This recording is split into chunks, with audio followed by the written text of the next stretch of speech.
Hi, welcome back guys. This is your friend, the D and WhatIf, with another fanfiction. This is the movie of what if Deku became Recovery Girl's protege. All credits for this video go to their respective authors. So please support the real author. Check out the link in the description for more details. Please give this video a like and subscribe to the channel if you want more videos like this. Now let's get into the fanfic. After the selection meeting for the hero course's future students, everyone had left the room but her. Instead of grabbing her trusted cane and walking back to the infirmary, Recovery Girl read the file on her hand over and over and over again. Midoriya Izuku. Quirk, Healing Contact. The name is self-explanatory. Anyone Midoriya Izuku came in direct contact with, he will be able to heal any injuries they have, even old and untreatable ones, at the cost of his stamina. A quirk too much the same yet different from hers. But a healing quirk wasn't that uncommon. Not in this day and age. What caught her attention was the boy she saw. The boy who ran through dangers with the most tiresome expression on his face, risking his own safety to help people he's never met, all with the most genuine smile. And Aizawa rejected his application, claiming someone who isn't willing to hurt others doesn't belong in the hero course. The man always has a point, as much bullshit as that point is sometimes. But the decision was final, and the door was closed. A spot in general education will let him get another shot at the sport festival, but called her cruel and a pessimist, but the chances were slim. The sport festival is usually a show-off show for the hero course, and only someone who is at least on par with them at showing off could have a thin shot. And the boy's quirk could do harm to no one but himself. All in all, it was setting up hope to crush it, and she couldn't stand that. Not while she is here. With determination, Chiyo finally grabbed the cane and left the room, but not back to her office. Izuku. Jolted awake by his mother's frantic scream.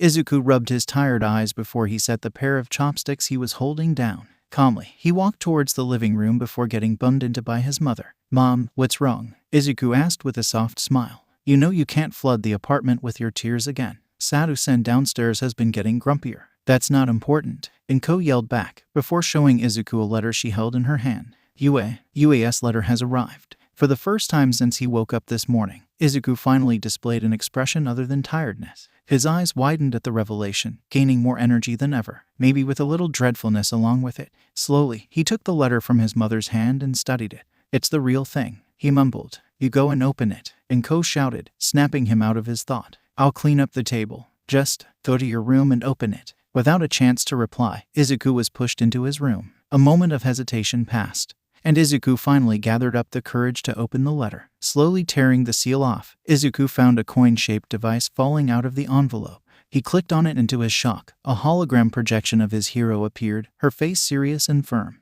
"Good day to you, Midoriya Izuku." The senior lady in a white coat with pink visor spoke up. "My name is Shuzenji Chiyo, more commonly known as Recovery Girl, and I'm here to announce your result." Izuku sped up his breathing unconsciously. "You were among the highest scorers for the written exam. Almost a perfect mark, if not for that one spelling mistake you made in the essay question," she continued, unaware of Izuku's relief breath at the result. Halfway there, he thought. As for the practical exam, the hologram then turned into footage of Izuku dashing through the exam site, helping a brown-haired girl up on her feet while healing her injuries with his quirk. Instead of destroying robots, you focused on aiding others. You did not take down even a single robot, Midoriya-kun. We do have rescue points in place, but even with them, I'm saddened to say that you weren't qualified into the hero course. The lack of response was the only thing Izuku could do. Just as expected, Izuku hung his head down, not even having the energy to shed a tear. He considered turning off the projection and just fell back to sleep. But before he could do that, Recovery Girl showed a smirk as she continued. "That is where I came in." Her words stopped him from turning off the hologram. "I see the potential in you, Midoriya-kun, and I want to help you explore it." Principal Nezu did too, as he signed this. She revealed a piece of paper. "Apprenticeship," she explained. "Aside from your education in the general course, you will also be taking medical lessons with me. I'll teach you everything you need to know about being a healer, all in the span of 1 year. Once I deemed you qualify, you'll get the chance to transfer to the hero course. I need to make one thing clear though, I'll work you to the bones. So, you had better think twice before accepting this. Regardless of your decision, a seat in general education is already yours, Midoriya Izuku. Welcome to your maybe hero academia." The noise of a door being shut loudly jolted Izuku out of his sleep. With a yawn, he looked over and found his mentor walking in with an annoyed expression. "Chiyo-sensei," Izuku asked as he watched the old lady make her way towards her chair. "Who pissed you off this time?" "Your girlfriend, that's who," she replied, not looking over as she set the cane and threw herself onto the chair. The first year with the gravity quirk, Aizawa thought it would be nice to let them go all out on hand-to-hand combat. Uraraka-san, Izuku chuckled as he brewed the tea. Right, like I'm lucky enough to date her. He didn't notice the deadpan look Chiyo gave him. That tea set is a gift from 1A's vice president, right? What about her? Yaoyorozu-san, Izuku hummed as he put sugar into the tea. She's amazing. I think the right word here is too good for me. A painful groan escaped Chiyo. Almost a year in and her idiot of a student still hasn't realized a single thing. Okay, let's assume 1A is out of the equation, she continued, accepting the cup of tea from Izuku. What of 1B, the one with the vine hair? She definitely blushed when she talked to you this morning. Quite concerning, isn't it? Izuku nodded. I told her she could rest here, and I'll watch over her until she gets better, but her face just turned redder. The seasonal fever is really getting out of hand. I think even Kuro's sensei caught it. Watching her student put on a concerned and thoughtful look, Chiyo couldn't help but mumble. Why did Setsuna have to fall for such a rock head? What's that about Takage-san? Izuku asked. Oh no, did she catch the fever as well? Should I run over and check? She's fine. Quit yapping. Chiyo grabbed her cane as she threatened to whoop Izuku with it. I just don't understand her taste in men. Any of their tastes in men, actually. Izuku tilted his head in confusion. Less than a year ago, Shuzunichi Chiyo took Midoriya Izuku in with hope that he could succeed her, to be the one who helps heroes. Yet here she is, watching that boy seducing every single person without even realizing it. She knew she didn't regret teaching him. She was just worried he might actually be why she has a heart attack in the future. Case file number 1, Uraraka Ochako. Dear Diary, I'm afraid my nurse is going to get jumped. Deep breath, Izuku, deep breath. Izuku whispered to himself in front of the giant door. The sign said 1 degree Celsius looking down at him, waiting for him to open the door and enter. Taking in a deep breath as he told himself, Izuku entered the classroom. He's not here. Ochako whispered to herself as she looked around the classroom for a familiar set of fluffy green hair. She did catch sight of some fluffy hair, but both were pink and purple. Heck, the only green hair belonged to a girl who sat scarily still. Did he not make it in? But that's impossible. She only made it thanks to him. Rescue point was a thing, wasn't it? No one deserved those points more than that boy she saw running around, helping everyone in sight. The loud glasses guy and the sparkling guy made it in. How the heck did that green angel not? Maybe he's in 1B. But before Ochako could come up with more possible scenarios, a yellow caterpillar on the ground caught her and everyone's attention. Izuku-kun. Looking up from his talk with Chiyo on their way back to the infirmary, Izuku saw a cheerful set of brown hair running towards him. She was still in her pink with a dark accent, skin-tight hero costume, waving with the most enthusiasm he ever saw from another human being. Uraraka-san, Izuku greeted back with a smile, not noticing Chiyo letting out a tired sigh. You look happy today. Did something good happen? Just happy to see you. Ochako replied with a blush, a gesture Izuku registered as her getting tired from running. Running immediately after strenuous exercise is really not good for your health. Without hesitation, Izuku put a hand on Ochako's forehead, looking straight at her intensely for signs of fatigue.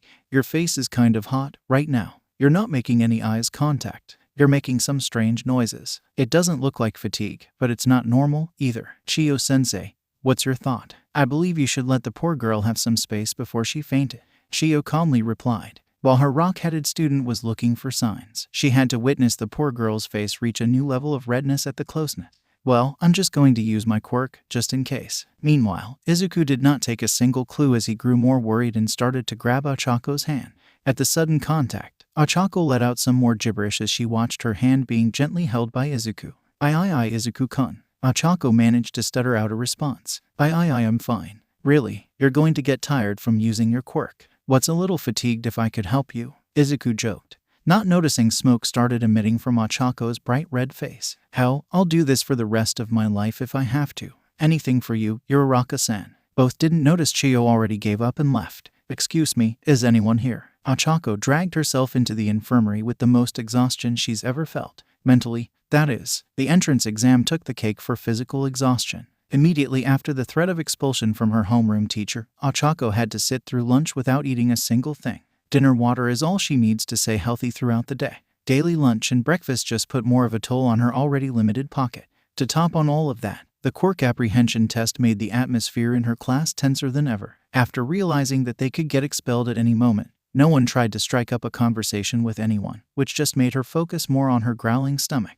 Hi, good evening. She didn't have the energy to turn towards where voice was coming from, focusing instead on staying awake. Recovery girl just left, but I'm here to look after the office when she's out. Can I help you with anything? I'm fine. Ochako dragged herself onto the bed. I just need to rest. Today has been tiring.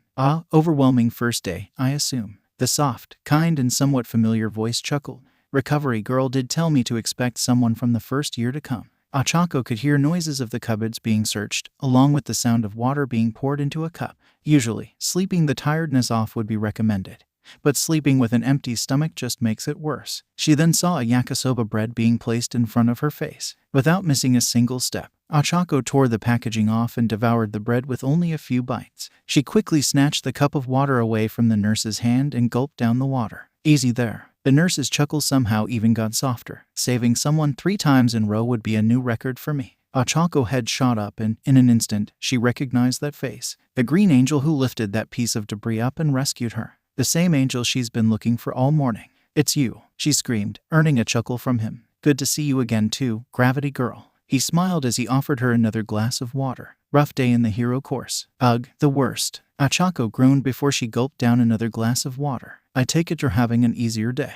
Orientation was interesting. Izuku hummed. Nezu-sensei sure loves to talk about how to keep his hair smooth and fluffy. I still don't know how both those things went together. Other than that, it's mostly just a quick look over at what we're about to learn. Even Recovery Girl Arnold briefed me about what I should do while I'm here. So, 1B hasn't done the quirk apprehension test yet. Ochako tilted her head curiously. Well, I haven't seen anyone from 1B came yet. Izuku closed his eyes, trying to remember. But I doubt a quirk apprehension would result in someone coming here. Wait, This time, Ochako's confused noise made Izuku look over at her. You're not in 1B. No, Izuku replied slowly, not understanding Ochako's shocked expression. I'm in 1 degree Celsius, General Education Department. But yeah, it's pretty cool that Midnight is our homeroom teacher. Like, they let pro heroes. But, Ochako sat up. Why aren't you in the hero course? You helped a lot of people. I guess I'm just not what UA looks for. Izuku smiled sadly. But on the other hand, Recovery Girl herself offered to be my mentor. You've got to jump on that chance immediately, girl. Ochako couldn't believe her ears. The guy the hero sitting in front of her wasn't qualified. Was UA stupid? He literally ran through the entire exam site just to help others. Nothing screams hero's material louder than that. And yet, a great pervert got in instead of him. Would he be in the hero course if he hadn't risked saving me? A thought occurred in Ochako's head. It stinks, yes, but it's not the end of the world. Izuku's words snapped Ochako out of her thought. I have the chance to work with my all-time favorite heroine. It's my fault. Ochako's mindless mutter stopped Izuku's ranting. You failed because you had to jump in and save me from my stupid mistake. You could have been destroying robots and gotten more points if it hadn't for me. It's all my fault. Before Ochako could finish, she felt a swift, sharp pain in her forehead. She let out a painful yelp and looked up at the perpetrator. The green hair angel just flicked her forehead. Quit that, please. A frown appeared on Izuku's face. I failed because of me, all right. No one else. I don't regret helping others, so you shouldn't regret getting helped. But I saved you because I wanted to. Izuku firmly cut Ochako's off with a smirk. I made a choice. If UA decided they wanted to fail me because of that, then too bad. I'm not changing my decisions. Never. I do this to help people. What's the point of becoming a hero if I have to abandon someone who needs help? Ochako could only stare at Izuku wordlessly, not even noticing a slight tinge of blush appeared on her cheeks. Thankfully, the boy himself took that more seriously than it should have been. Say, since you're already here, do you want me to use my quirk on you? Just like the entrance exam. He got closer and whispered into her ears, turning Ochako's blush harder. My quirk lets me heal others at the cost of my own energy. That's what I did at the entrance exam. But are you allowed to do that? Ochako stuttered. I don't think we can use our quirks without permission on school ground. What are you, a cop? Izuku chuckled. Wait, that's a stupid question. Ignore it. But you're right. Recovery Girl hasn't allowed me to use my quirk without her supervision just yet. But before Ochako could say anything else, she could hear Izuku's voice become more playful as he whispered into her ears. How about we let this become our little secret? Ochako fainted immediately as Izuku gently held her hands. One of your friends just dropped this off. Chiyo threw a shirt in Izuku's direction. Ignoring Chiyo's emphasis on the word friends, Izuku immediately brightened up at the sight of his favorite shirt. Taking a glance at the shirt, Chiyo visibly gagged at its appearance. How is that, your favorite shirt? It's funny. Izuku showed her a plain black t-shirt with the word gym outfit written on it. It's horrible, Chiyo remarked. Why did you even give that thing to someone? That thing could even rival my great-niece's hoodie in horribleness. Take's hoodie is awesome. Izuku stuck out his tongue in response. But I gave this shirt to Kirishima-sen after his got burnt during training. I remember now. Chiyo nodded with a tired expression. That was a recorded simultaneous nosebleed at one moment. Quite scary, wasn't it? Izuku chuckled grimly. 40 simultaneous nosebleeds at the same time. I still think it was a villain's quirk at play. Not because you took off your shirt in front of them. Shio asked incredulously. Why would they bleed at me taking off my shirt? Shio ignored his question as she continued typing into her computer. You sure you're better now? I can still go at it for another half an hour, Izuku asked Ochako, who was leaving the room with an energetic expression on her face that turned red at the phrasing. I'm fine. 100%. Ochako laughed a little too loudly. I'll see you soon. Oh, right. Izuku chuckled as he offered his hand. Midoriya Izuku. Nice to meet you. Uraraka Ochako. Ochako accepted the shake. School life was looking brighter for her. Case file number 2.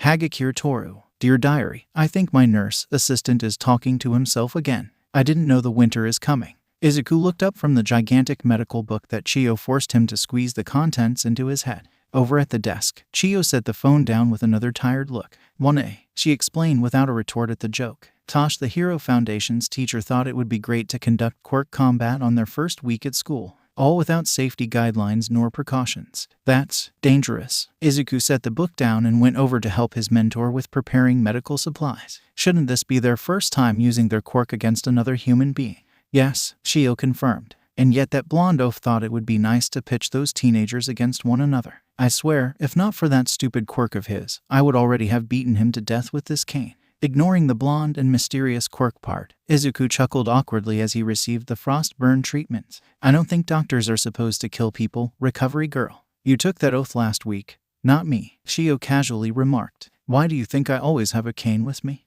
Because you're going to crumble without it. Huh, youngsters these days, underestimating their elders. Shio laughed. I'll have you know I used to bench press all night when I was young. Was it after you took your dinosaur out for a walk? Grandam Izuku got cut off with a bottle of medicine threw at his face. Don't use the G word with me, young man. I am the youthful heroine, she commanded, before kissing Izuku on the nose to heal him. My bad. Izuku rubbed his once injured nose. Back to the main topic. Why are we prepping frostburn medical supplies? One of the students decided to freeze an entire building in one shot to win the exercise. Shio explained. 2 students were caught in the glacier. One just needs a blanket to cool down. The other one, however, wasn't wearing any sort of clothes, so they caught the worst of it. I see. Izuku nodded as he looked at the tablet displaying a building engulfed in ice. Suddenly, Chio's words hit him harder than any punches he ever received. What do you mean by wasn't wearing any sort of clothes? Chio then handed him a table containing Hagakure Toru's file and watched his reaction. Just as she and Nezu expected, Izuku wore the most flabbergasted expression ever as he read through the information.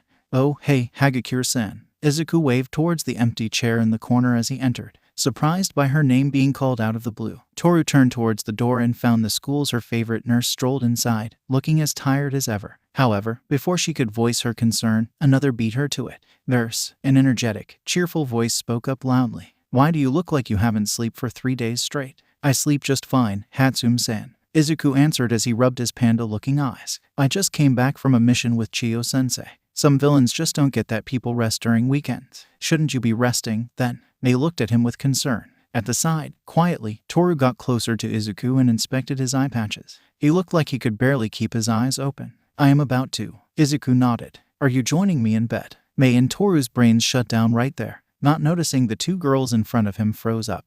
Izuku casually continued. Remember, Howard Loader-sensei asked me to make sure you get enough sleep. He gently grabbed Mei's hand, who did not react even the slightest, and set the screwdriver she was holding down on a nearby table. The infirmary is empty right now, so we got our own beds. We could probably get a few hours of sleep in before we have to vacate the room. Before Izuku left with a still frozen up Mei, he looked over at Toru. Do you want to come too, Hagakure-san? I sleep fine not. You go on with or without me, please. Toru managed to stutter out weird sentences due to her brain not recovering from the previous shock. I see. He smiled gently. Nice braids, by the way. They suit you a lot. Well, how did you know I braided my hair? Toru asked with a tinge of disbelief in her voice as she unconsciously caressed her braids with a reddened face that she hoped he couldn't tell. A hunch you just confirmed for me. Izuku chuckled as he left the room without looking back. You've been playing with them the moment I got in the room. I just wasn't sure if those were braids or ponytail. Like last time. FRRRR Rostber RRRN Suyuyux. Toru's teeth clattered together as Izuku and Chiyo treated her injuries.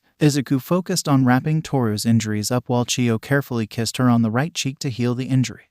After she made sure there was nothing left for her to do and Izuku could take care of the rest, Chiyo turned towards Izuku. I'm going to make sure that Blonde Oaf doesn't send any more students my way. Look over the office for a minute for me, dearie. 8 RG. Satisfied with her student's answer, Chiyo left the room. Toru sat in an awkward silence as she watched the nurse sort out the supplies while whistling a familiar tune that she couldn't place for the life of her. Hey, Nurse-san. Toru finally spoke up, gaining Izuku's attention. I don't believe I caught your name earlier. It's Midoriya Izuku, 1 degrees Celsius, General Education Department. He introduced himself, not breaking eye contact with her, which was the weirdest thing, in her opinion.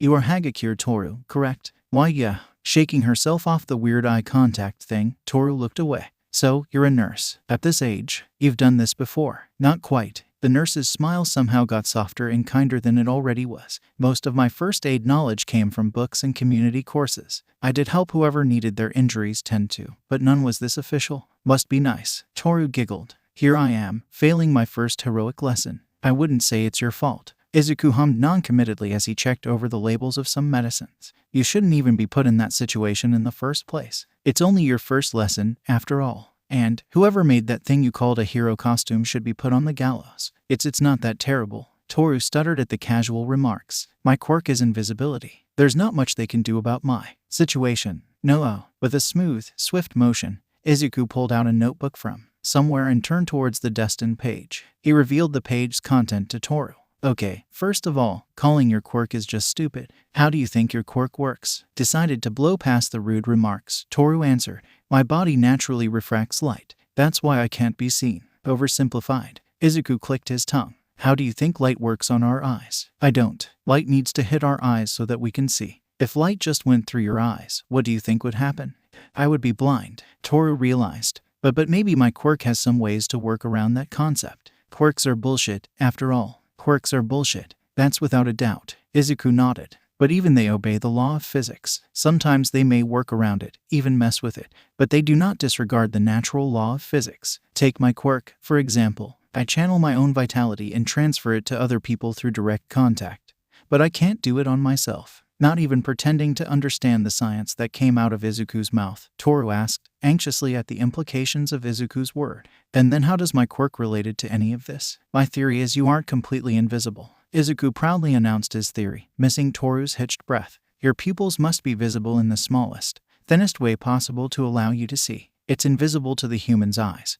But it's there. It's visible. That's how you can see. If you can figure out how it works, you may be able to switch between invisibility and visibility with a simple flick of a finger. How does that relate to your hero costume, you may ask? Well, a skin-tight suit tailored with your specific DNA can turn invisible and visible with you, so you won't have to walk around in your baby's uniform anymore. Well, it's not technically a baby's uniform because of the gloves and boots, but it's preposterous nonetheless. No one should walk around like that even if they can't be seen. I can become visible. With one simple sentence, Toru made Izuku stop in the middle of his ranting. Not understanding the heavy implications behind those words, Izuku answered, theoretically speaking, at least, it's just a theory. A quirk theory. He smirked to himself, proud at the joke. All of a sudden, Toru's silence turned into sobs, and Izuku's brain stopped operating. Although overwhelmed by the sudden show of emotion, Izuku gently grabbed Toru's hand and spoke in the softest tone he could. I don't want to give you any false hope, Hagakure-san.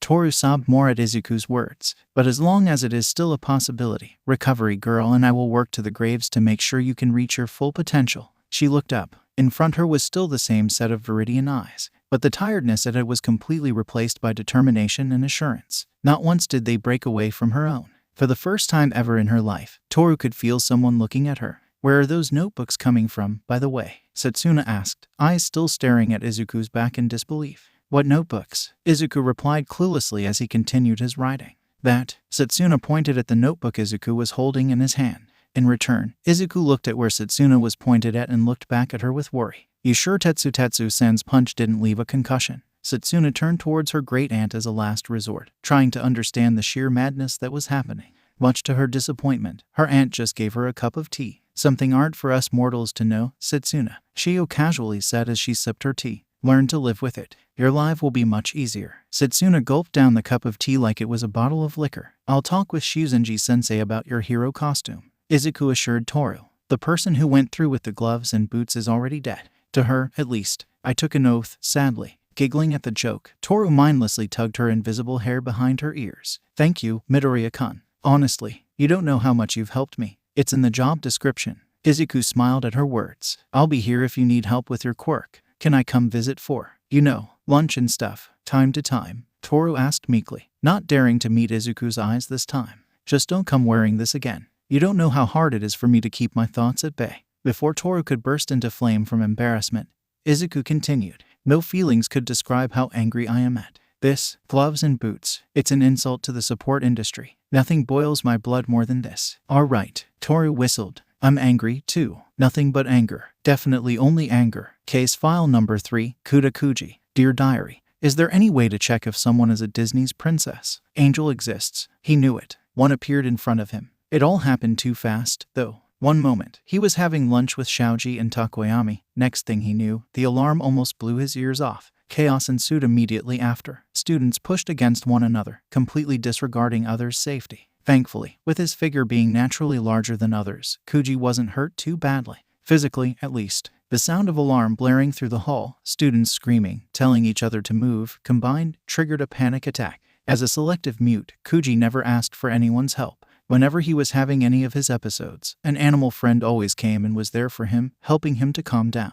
But currently, with the chaos ensuing, even with his best effort through the panic attack, no one heeded his call. Everything was becoming blurry, and he felt a gentle tap on his shoulder. How many times do I need to tell you, Midoriya Izuku, that this is not a pet cafe? Upon entering, Chiyo could already see a headache incoming. UAS Big 3, its pride, was sitting on the floor, cuddling a rabbit. Chiyo-sensei, her assistant, the one she left in charge of the infirmary while she was gone, was brewing tea like usual. A cup of tea, please, Chiyo asked before switching back to the main issue. Why is there a rabbit here? Izuku answered as he offered Chiyo a cup of tea, who thanked him as she grabbed it. Kuda-san asked me to watch over his rabbit. He's out with Takoyami-san to buy groceries. Really? Chiyo quirked an eyebrow. I heard that boy is very protective and secretive of his rabbit. That's why I told him, I'll take care of any needs you have and show you a good time. Those were your exact words, Chiyo emphasized. Yeah, and you said those while looking at him? Of course. Izuku smiled innocently. I need to assure him Yui-chan will be well taken care of and she'll have fun here. Chiyo had half a mind to chew the teacup and be done with it. Nod if you can hear my voice. Watching the student with a rock-shaped head in front him nodded shakily. Izuku immediately focused his energy and passed it to him. I'm definitely going to get complained for using my quirk on another student, again. Izuku whispered in a soft tone, but contrary to his word, Izuku was smiling. But they should have better security if they really want to enforce that rule, right? Seeing the boy in front of him letting out a soft giggle as his breath became steadier, Izuku slowly reduced the intensity of his quirk but still kept it going. After 5 minutes or so, the deafening alarm stopped, allowing Kuji to calm down faster. Finally regaining a clear view, a set of green, unnaturally fluffy hair that reminded him of a forest, smiled at him. Despite the heavy eye bags that caught the attention of anyone looking at them, Kuji could see the kindness inside his eyes. Nod if you can see me clearly now, the angel in front of him whispered in a soft tone. Following his request, Kuji nodded timidly. The smile somehow got kinder, hearing his response, making his heart skip a beat. The angel put his hand into his coat pocket and took out something. Or someone. Jerry here led me to you. A small, gray mouse sitting in the angel's palm squeaked a happy noise before running off. I'll put the cheese near your door. The angel smiled, looking towards where the little mouse was running off. Kuji quickly pulled out his phone to type in his appreciation. But before he could do it, the angel continued to surprise him. You can sign if you want to. Although his hands were definitely shaking now, Kuji managed to sign. Thank you for helping me. You're welcome. The angel nodded. Sorry for using my quirk without asking you first. Kuji waved his hands frantically before signing again. I should be the one who apologized. Kayama-sensei and Shuzenji-sensei will cover for me. Don't worry about it. The green angel chuckled before he looked at his phone with widened eyes. We should get back to our classes. Just find me at the nurse's office after school if you need anything else, okay? Without missing a beat, Izuku helped Kuji up on his feet and ran off towards where 1 degree Celsius, leaving the hero student standing there, wondering if he had an unknown heart disease. You know you really shouldn't feed rodents infesting the school, right? Chiyo said as she watched Izuku put some leftovers into a bento box. It's not the 14th century. The boy replied casually as he continued packing the food. And you're not a plague doctor. That would make a cool Halloween's cosplay for us, though. I wear a costume every day, dearie, Chiyo replied, losing interest in reprimanding her student. It's always Halloween. Izuku only chuckled at her response. Before Izuku could wave goodbye to Chiyo, the door to the nurse's office opened and a woman with short, blue navy-colored hair and a spacesuit peeked her head inside. "Shuzenji-san, the principal is looking for you." "Did he say what is it about?" Chiyo looked at her. "Something about your old friend." Letting out a sigh, Chiyo grabbed her cane and left the room after reminding Izuku to clean up the infirmary before he went home. After Chiyo had left, Anan turned towards Izuku. "Going home now, Midoriya-kun. After I feed the mice." Izuku shook the food bag with a smile, before leaving the room with Anan. "I heard the mouses are helping Nezu with collecting information." Anan hummed as she watched Izuku carefully place the food in creeks and mouse holes. "Aizawa-senpai looked at me like a crazy person when I said that. I assume he hasn't watched Ratatouille yet." Izuku chuckled as he knocked on the wall 3 times. Anan only giggled in response as she watched Izuku work with affection in her eyes. "The mouses are eating better than me." Anan sighed. "Cup noodles really aren't healthy for you. I can make breakfast for you every day, if you want to." Izuku smiled before it turned into a smirk. "There will be a fee, though." Izuku rode off the sight of Anan and immediately put her helmet back on. "Chiyo-sensei's merch is really expensive." Izuku commented. Case file number 4, Asuitsuyu. Dear Diary, how is someone that smart capable of being that stupid? A field trip. Really? Izuku whispered. After that whole fiasco, I admit it's a bad idea. Nimori sighed. But at the end of the day, it's Nezu and the teacher in charge's decision. A medical staff's presence might elevate the student's concern. You can decline if you want to. I'll go with them if you think I'm any help. Izuku waved off her concern. But wouldn't Shuzenji-sensei's presence better than an intern? Nezu didn't want to raise any false alarm. Nimori made an air quote. Besides, 1B is having their battle trial today and Shuzenji wanted to avoid what happened with 1A. Izuku showed an understanding look before he went off to prepare for the trip. From behind, Nimori showed a proud smile before it turned into a frown as she whispered to herself. You better not give my student any trouble, Aizawa. Or so help me, no quirk is going to stop me from putting you into a coma. Your mother thinks I should put a GPS on you. Izuku spit out the tea he was drinking and snapped his neck at Chiyo. Quit being dramatic. It was a joke. Chiyo's expression did not change. I'm a doctor, not your babysitter. Where you go or what you get yourself into aren't any my business. That wasn't funny. Izuku deadpanned. And I don't get into troubles. Remind me what happened last week. That night you ran out to get some medical supplies without informing anyone. It was supposed to be a short trip. Izuku mumbled. You guys are being unnecessarily overprotective. You came back with a bleeding head, Midoriya Izuku. I fell off the steps, and I still don't buy that. Chiyo sighed. Just, don't get yourself in any trouble. You seriously remind me too much of someone I knew. This is Midoriya Izuku. He's recovery girls trainee and a first year, like all of you. Aizawa gestured at Izuku, who waved at the population of 1A. He's here to observe and provide first aid if necessary. Taking a quick look at the present faces, Izuku's smile got wider at the sight of some familiar face. The one who knew him looked away, not daring to show their blushes. Everyone quickly got on the bus and separated into groups for conversation. Ochako and Toru immediately took seats next to and in front of Izuku, while Kuda was content with watching him from afar. Wasn't that effective though, as Izuku always caught him staring and smiled at him. Excuse me for being rude, Midoriya-san, but did you not pass the heroics entrance exam? Tenya asked, a little too loudly as it caught everyone's attention. Ochako immediately cracked her knuckles, ready to throw hands. Yeah, I did not. Izuku chuckled awkwardly. I suppose purposefully avoiding engagements isn't a good thing for wannabe hero.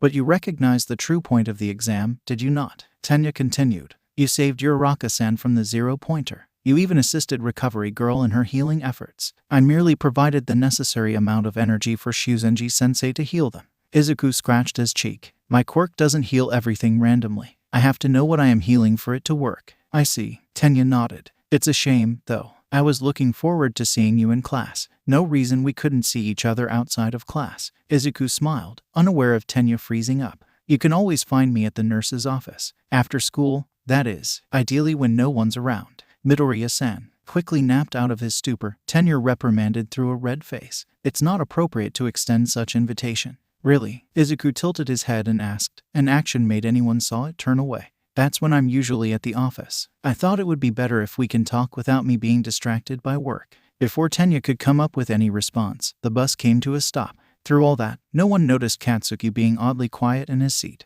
Midoriya, a word. Izuku turned his attention away from no. 13 seconds speech. The hobo-looking teacher called him over to the side. Izuku nodded and followed him to a spot away from other students' hearing range. I know you have a tendency to jump in and help, but this is a learning opportunity for them. Aizawa said as he glanced over at the excited students. Wait until the end of the day to reveal your quirk to them. I don't want them getting complacent just because there's a healer nearby. Isn't it worse to let them run around with injuries all over? Izuku quirked an eyebrow. They'll have to get used to it at some point. Aizawa continued, not fazed by Izuku's reasoning. Still doesn't make it right. Izuku did not back down. They're still in training. If they are scared off by a little pain, then maybe this isn't the right career path for them. Aizawa ended the conversation as he turned his back on Izuku. Let's go. We're wasting time. Although not comfortable with the teacher's ideology, Izuku opted to stay quiet for now and watch how the exercise goes. However, before number 13 could divide the class into teams, one of the students pointed at the plaza and asked,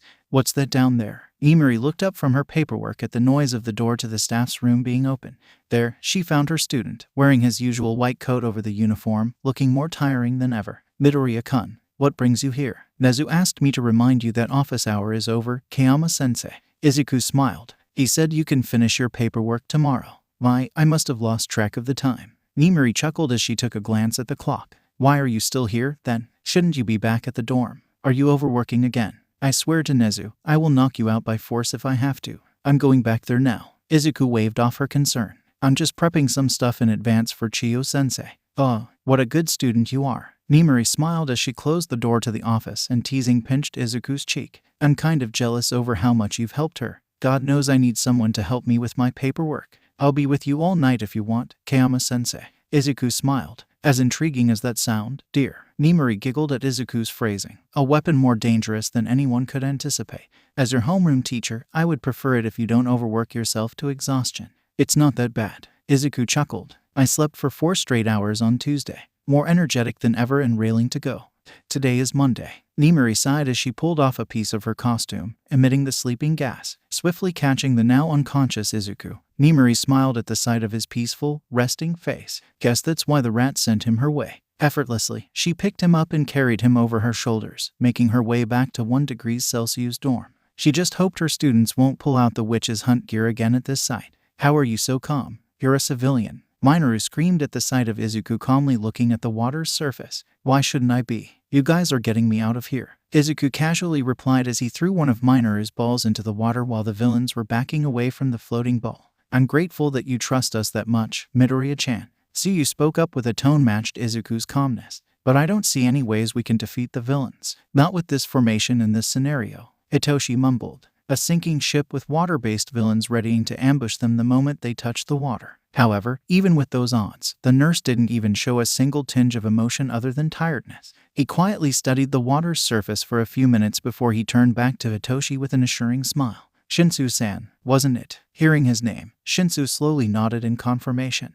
Keeping that kind smile on his face, the nurse asked him with the kindest tone he'd ever heard from someone else. "How good are you at taunting?" "What do you think, Shuzenji-san?" The attention was now placed on Chiyo, who stayed quiet throughout the whole conversation. After thinking over the question for a moment, Chiyo spoke up. "You watched the footage, right?" Toshinori nodded at his old teacher, now co-worker's question. "Then you should know he isn't the type to punch the problems away like you and Nana. But he wants to be a hero, does he not?" Toshinori argued. "Surely he must understand that it is inevitable." "You're starting to sound a lot like Aizawa there, Toshinori," Chiyo blankly stated, making Toshinori sputter. "I abstain from violence as much as possible, too. Doesn't make me any less of a hero now, does it? But even you engage in combat sometimes, Chiyo-sensei." Toshinori did not back down. Nezu, who's been staying quiet and watching, finally spoken up. Now, Yagi-kun. You took this job to pick out a successor, and I believe there's plenty of time before making your final decision." Although reluctant, Toshinori still nodded his head as he understood the logic behind Nezu's word. Seeing the conversation involving her student had ended, Chiyo took that as her sign and left the room. After Chiyo had left the room, Nezu picked up his cup of tea and talked without even turning towards Toshinori. "Though, I assume you are already certain with your choice." Toshinori nodded. The way young Midoriya ran straight at danger to save others, smiling through his exhaustion to put them at ease. "I know he will become a great hero, Nezu-sensei. I just don't get why you'd let Aizawa reject his application. Why not put him in Kan's class? Because while I have no doubt Midoriya-kun would make a wonderful hero, I know that he will be a fantastic doctor." Nezu looked straight into Toshinori's eyes as he replied with a smile. "But at the end of the day, the choice is completely up to him. Even if Midoriya doesn't convince Aizawa-kun with his capability after a year, Sekijiro-kun will take him." It's harder to convince Sekijiro-kun to not take Midoriya-kun than Aizawa about accepting him. I suppose I can understand the logic. Toshinori scratched his chin. Not totally convinced, but aren't we making it too difficult for young Midoriya? He has to juggle normal education, working hours with Chiyo, and his own self-study on heroics. It seems unfair. It's a test for the young man, too. Nezu agreed. Despite his obvious bias, Aizawa has a point. Midoriya needs to know for himself if he really wants to be a hero, or that's what he's been telling himself. Before Toshinori could ask anything, the door to Principal Nezu's office swung open. That worked. How did that work? Minoru mumbled to himself. Are we really alive? Why do you sound so surprised? Izuku tilted his head. Shinsu-san's quirk is amazing at these kinds of confrontations. Tsuyu watched Shinsu burying his own face into the water to hide his blush. How do you know that's even going to work? We would have been dead had they not replied. I mean, they put Asui-san in her own environment, and they avoided your ball when I threw it into the water, Izuku pointed out. That means they don't know anything about our quirks. Shinsu-san simply needed to take control of the villains and have them brought us back. Your ball's adhesive remains for at least an hour, right? Yeah, good. Izuku smiled. Would be awkward if they got out now and go after us again. All your quirks are so cool. Ignoring a jaw-dropped Minta, Tsuyu suggested. We should get back to the entrance. It should be safer though. At the abrupt stop, Izuku turned towards where Tsuyu was looking. A black creature with a showing brain was standing on top of Eraserhead. Without missing a beat, Izuku grabbed Tsuyu, Hitoshi, and Minoru's hands and pulled them into the closet bush. We need to help him. Hitoshi whispered. He's bleeding. He's going to die. It's not head trauma. Izuku whispered, eyes focusing on Aizawa. His pupils aren't dilating. That means he was still focusing his quirk on that thing. That means it's not a concussion. The blood is from pieces of debris cutting against his skin. That decayed part of his elbow is concerning, though. Before any of them could come up with a response at that Godspeed observation, the black mist that warped them away appeared slowly next to the man with hands covering all over him. Shigaraki Tamura, one of the students, has escaped. The black mist spoke. Reinforcement is on the way. We should leave. Damn it, Kurogiri. The hand-man scratched his neck. If you're not our getaway ticket, I would have dusted you.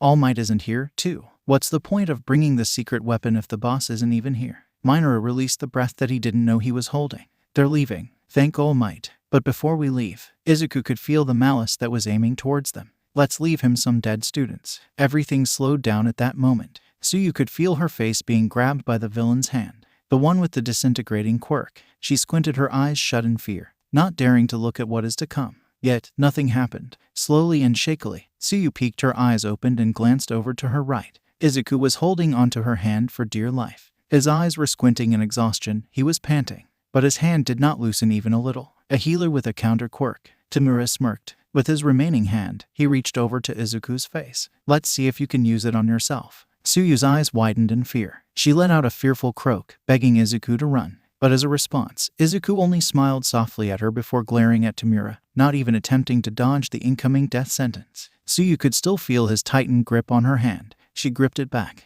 Izu-chan. Hearing his name, Izuku lifted the book he was using to cover his face up and found a familiar face sitting next to him. Asui-san. Izuku smiled at the sight of Tsuyu. Can I help you with anything? I can come back later, Tsuyu said. You look tired. Also, call me Tsu. I always look tired. Seeing you make it better now. Izuku joked. What's up? Pushing down her blush, Tsuyu continued with a straight face. I tried the thing you suggested. Did it work? Izuku was suddenly holding a notebook and a pen, preparing to note down. Tsuyu nodded. No nightmares or waking up in the middle of the night. It's all thanks to you. I just suggested what has worked in the past. Izuku waved off the compliment. A picture that brings peace to you. Mine is the picture I took with my mom. What's yours? It's, this time, feeling a blush coming, Tsuyu turned away, not daring to meet Izuku's eyes. It's the picture of us. Oh, the one we took under the sunset on the bridge. Izuku nodded with a smug, proud smile. Did you know that the act of watching sunset can help you feel more relaxed,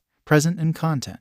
My mom recommended that spot. She used to go there with grandma and her brother on the weekends. Even though she wanted to clarify that it wasn't the sunset that calmed her, Tsuyu was content with sitting and listening to him talk. Izuku's soft-spoken tone always makes her feel at ease. On the side, despite her annoyance at the densest being on planet Earth, Chiyo couldn't help but smile at the cuteness of the scene, even though she wanted nothing more than to shove some brain cells into her student.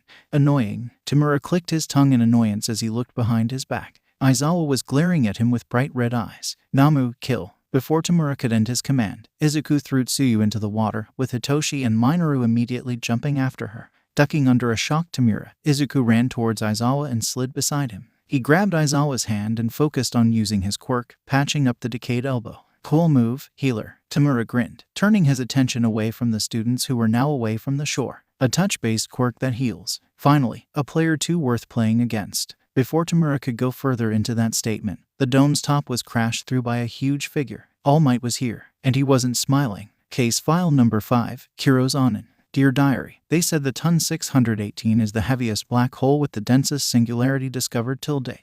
Why do I have a nagging feeling that my assistant just topped that discovery? After All Might's arrival, Izuku moved Aizawa towards the entrance, where he found several students there circling around an injured 13. After ensuring Aizawa's injuries won't get any worse, Izuku left him to 1A's vice president who just arrived and focused on treating 13. Izuku immediately removed the gloves of 13's suit and grabbed her completely black hand.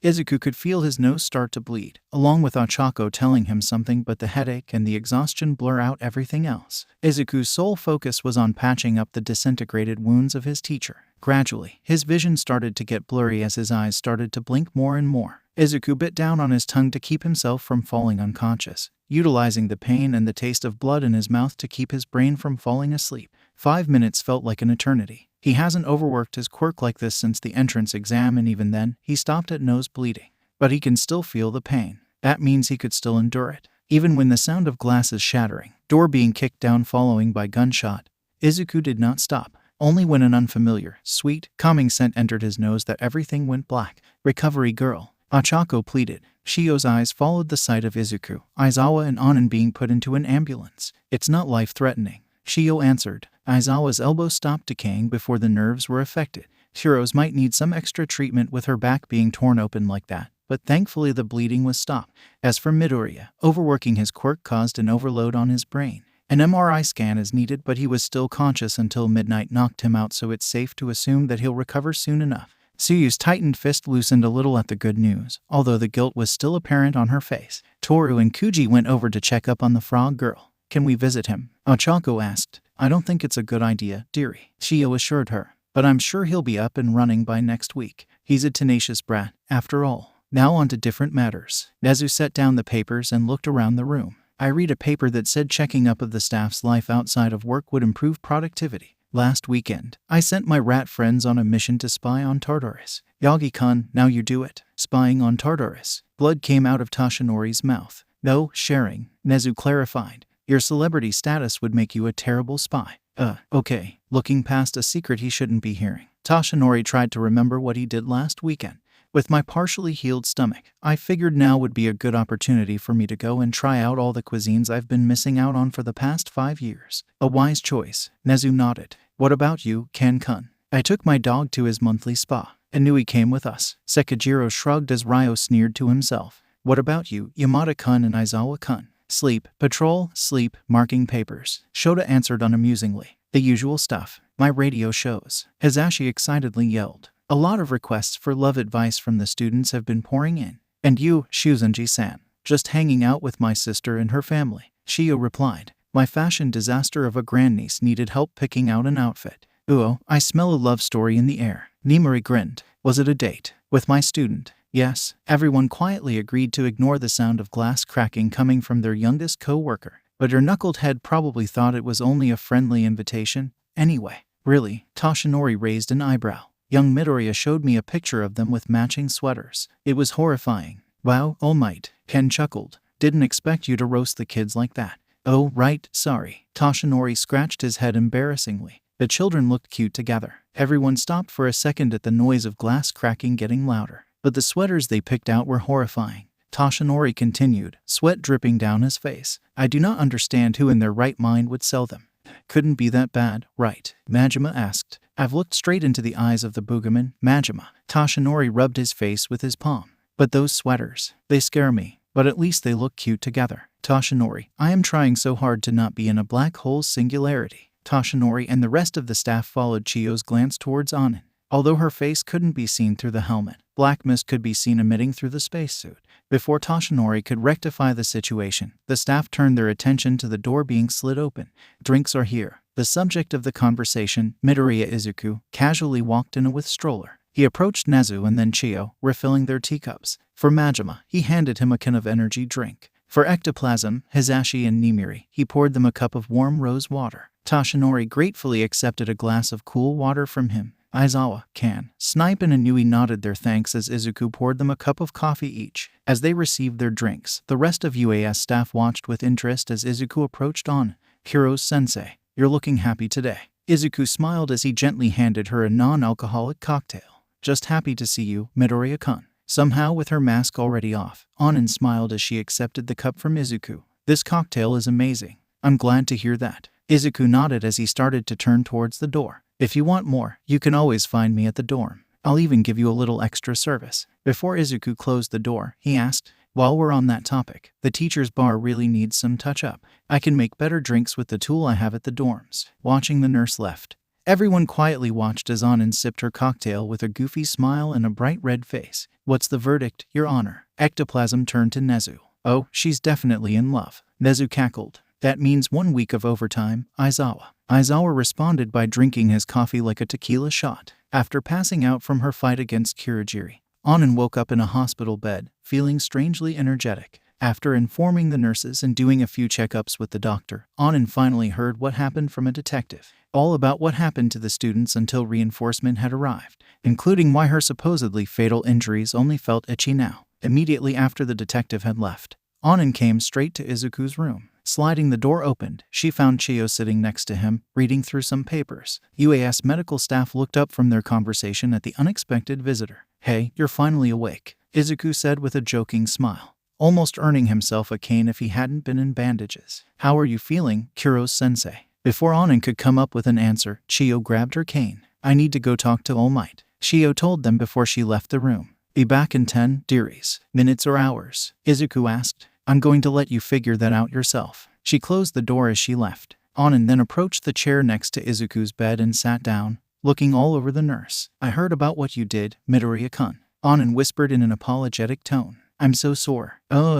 Before Anan could finish her apologize, Izuku put a finger in front of her lips, stopping her. Aizawa-sensei, Nimiri-sensei, Nezu-sensei, All Might-sensei, and now you. I'm tired of people apologizing to me today. But I don't want to hear it. Izuku turned his hand into an X from now on. I will only accept apologies in the form of thank you very much. See, it's easy. I really thought. Nope, not listening. Izuku turned away, seeing that there wasn't an option. Anan sighed. Thank you, Midoriya-kun, for keeping the students safe and saving me. Izuku then turned around and smiled brightly at Anan.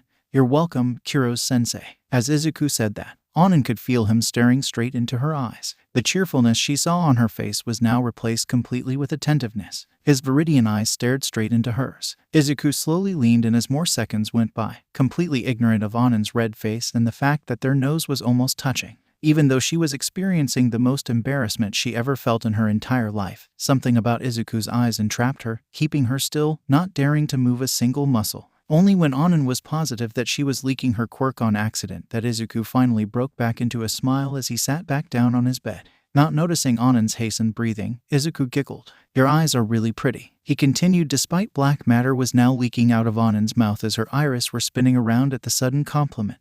You never took your helmet off in front of cameras. I didn't expect such beautiful eyes. It's like looking at a black hole. Simply majestic. When Chiyo finally came back to Izuku's room, she couldn't help but wondered what happened in those short minutes she was out that turned Anan's face as red as the sun. All while her student was passionately talking about the beauty of the black hole. Zuku-san. Izuku slowly opened his eyes and immediately got tackled by a small figure. Izuku chuckled, feeling her little horn poked at his abdomen. Iri-chan, you shouldn't tackle headfirst like that. Izuku picked the little girl up and raised her to his eye level. You're going to hurt your head one day.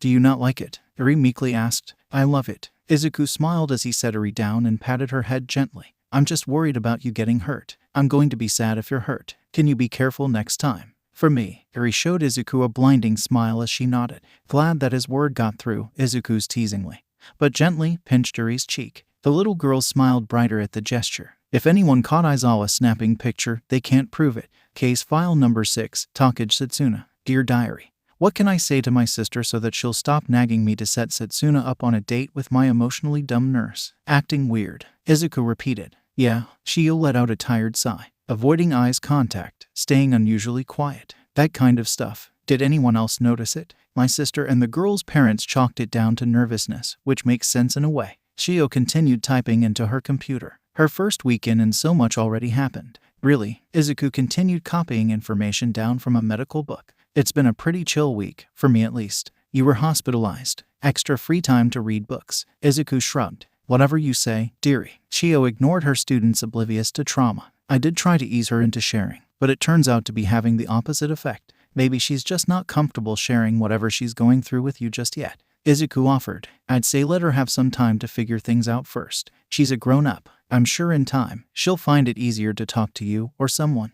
How are you like this yet so thick-headed at the same time? Since when am I thick-headed? Izuku squinted his eyebrows, slight offended. What happened before you left the hospital last weekend? Some nurses were writing their numbers down for whatever reason. Izuku answered, remembering. But Kuro-sensei accidentally leaked some dark matters, scaring them away. Sure, accidentally, Shio tiredly emphasized. You know what? I'm too old for this. Go to the staff room and grab the supplies I ordered, since you're already healthy and all. Don't we have robots for that? They're busy planning a coup d'etat against Nezu. Shio waved Izuku's question off as the nurse slowly left his chair. I don't want to bother them. She didn't want to go there. She didn't. She shouldn't, especially after what Monoma had told her. But not going would make it even more suspicious, and everyone finding out would be the last thing she needed. So, it wasn't much of a choice. But the thought of being so close to him, to the quirk that could potentially kill her with a blink. Every step Setsuna made became heavier and heavier, just as her breath. Her vision got blurry from the tears that wouldn't stop coming, despite her efforts to wipe them away. The only merit about this whole situation was no one was around to find her in this state, due to it being after school and all. The staff's room was behind this turn. She could feel the quirk that she and her aunt worked so hard to keep under control was going crazy. Every part of her body felt like falling off, despite her weak effort to force them to stay in place. However, Setsuna was so focused on keeping her quirk in control that she didn't look ahead. Before she could see that someone was appearing out of the corner with boxes in their hand, she bumped into them. She could see the boxes being thrown into a mess as the guy with the white coat she bumped into fell onto the floor, despite her effort to catch him. Setsuna's mind went blank as she laid eyes on her disconnected hand that was grabbing his wrist. Guess who? Izuku's tired eyes shot open at the sudden contact. The darkness that he saw confused him slightly, but he quickly realized what was going on. Took the question to heart. Izuku grabbed the hands that were covering his eyes and started to feel it up. Soft, somewhat sharp nails. Izuku mumbled as he moved his hand down. Only the hand. Takage-san. Izuku gently lifted the hands and turned around, finding an handless Setsuna stood there, smiling with a slightly red face. Bingo. Setsuna smiled as she retracted her floating hands back and spread out her arms. Now come over here and get your prize. Really, Setsuna? Right in front of my lunch beverage. Shio sat there with a cup of tea in her hand and a tired expression. Setsuna stuck out her tongue in response, making Izuku laugh as he brewed some teas for him and Setsuna. Why are you even here? Shio sipped her tea as she glanced at Setsuna suspiciously. Haven't you seen me enough during the weekends? I'm here to have lunch with my friend here, as you can see. Setsuna set her bento onto the table where Izuku was sitting before pulling a chair next to him. Izuku gently placed a cup in front of Setsuna before sitting next to her. Speaking of, you should come to the canteen and have lunch with us sometimes, Midoriya. Pony, Monoma and Kamakiri would love to see you sometimes. That sounds delightful. Izuku smiled as he unwrapped the energy bar. Occasional scenery changes would be nice. You set that down, mister. Setsuna took the energy bar away from Izuku before he could put it in his mouth. Those things aren't good for you. Here. Setsuna set another bento box in front of Izuku. Looks like you're one step away from being his wife. Shio whistled as she saw the content of the bento box. I'm still in school, Granny. Setsuna yelled before she looked down to her bento box. Don't talk about that all of a sudden. That's a shame. Izuku chuckled as he put a chopstick into his mouth. I'd be happy to marry you. Words couldn't be used to describe the redness that appeared on Setsuna's face, or the frustration Shio felt towards her student. No. Despair filled Setsuna's thought as she noticed the other guy looked at his hand being grabbed by a detached hand. He's going to realize what it is and freaked out. He's going to tell everyone what a freak she is. He's going to meet a hand. The green-haired guy offered her his hand. His face wore a gentle smile as he chuckled. Must be quite a shock for you to lose a body part like that. Setsuna studied his expression in disbelief. Her hand was still grabbing onto his wrist, and yet he wore nothing but gentle on his face. No disgust, no fear, just gentle and worry. You're okay? Setsuna asked in a whisper. Even with a dead hand attaching to you, went unsaid. You should ask yourself that first. He scratched his head as he chuckled. She watched as he gently and carefully loosens her detached hand. You're not scared, she accidentally mumbled, watching him calmly do what most people were too afraid or disgusted at to do. I don't think I should be, right? He hummed as he studied her hand from his palm. You aren't bleeding. You're more worried about me than the fact that you don't have a hand currently, so I assumed that you can either reattach this hand, or you can regenerate. Which is so cool, if I may. Setsuna could feel her jaw drop lower. You're not put off because I can regenerate. So you can regenerate. That's so cool. Watching his tired eyes shone brighter, Setsuna could feel her face getting hotter. To precisely regenerate a body part, one needs a very intimate knowledge on humans' anatomy. Not even mentioning you can detach a body part, you have to be able to feel every single joint, fiber and muscle of your body. My quirk, I'm Midoriya Izuku, by the way. My quirk boosts healing, but it can't regrow a body part like yours. Not to my knowledge, at least. But that would be so cool if I could. How do you imagine your regeneration? Do you imagine a healing process? Or do you focus on converting your energy for your body to do it itself? Is it caloric convert? Or is it slow down? Man, I couldn't catch that. Setsuna stopped him. Oh, sorry. I tend to do that whenever I'm excited. Izuku embarrassingly scratched his chin. Your quirk is just so cool. Before Setsuna could reply to that, she heard a door being slid open. What's with the mess? A rough, deep voice asked with a tone of annoyance and curiosity. Yamada-sensei, Aizawa-sensei. I fell. Sorry for the mess. Izuku replied. Aizawa, Eraserhead.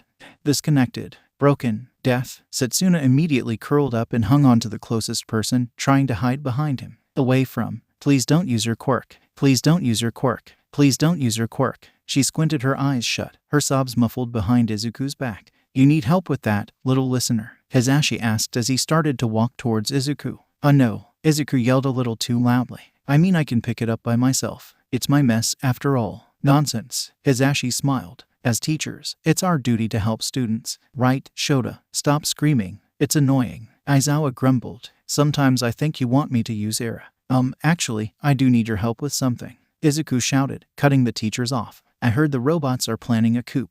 Seriously? Aizawa asked. His expression changed from one of boredom to fear. 100% serious. Izuku nodded. I think they're in one of the supply rooms. You should probably stop them before we get shoved into a tube and live in a simulation. It's a Matrix's reference. Don't worry about it. Izuku smiled awkwardly as he watched the teachers looking at him weirdly before they left. There you go, human. The robot spoke in a condescending tone as it handed Izuku a box. Better trip on your feet and injure yourself. Izuku's sweat dropped at the threat as he accepted the box from the robot. They really hate you, huh? Shio commented as she watched the interaction. Their leader said, snitches get stitches last week. Izuku sighed. I think all their hatred towards Nezu-sensei has already been pointed towards me. Maybe you shouldn't have snitched on them. Shio offered. It was the only thing I could think of. Izuku shrugged. Living with my choices, I guess. I'll arrange you a nice funeral if anything happens. Shio patted his back with her cane. Though I doubt the hero students would let anything happen to you. Just means that they're the type of heroes we can depend on in the future. Izuku smiled at the thought. Shio kept quiet as she walked with Izuku back to the office. That's a lot, Takage-san. Izuku whispered as he kept his healing contact with Setsuna. Yeah, Setsuna mumbled. I know I should tell Auntie Kai, but I'm just scared that she'll be disappointed in me. She had to go through a lot of things so that I could have a shot at UA. I'm a student, and he's a teacher and a pro hero. Their choice is obvious. It's not, Takage-san. Izuku said seriously. You are their student, Shuzenji-sensei's grandniece, and that's important. No one's safety is worth more than another.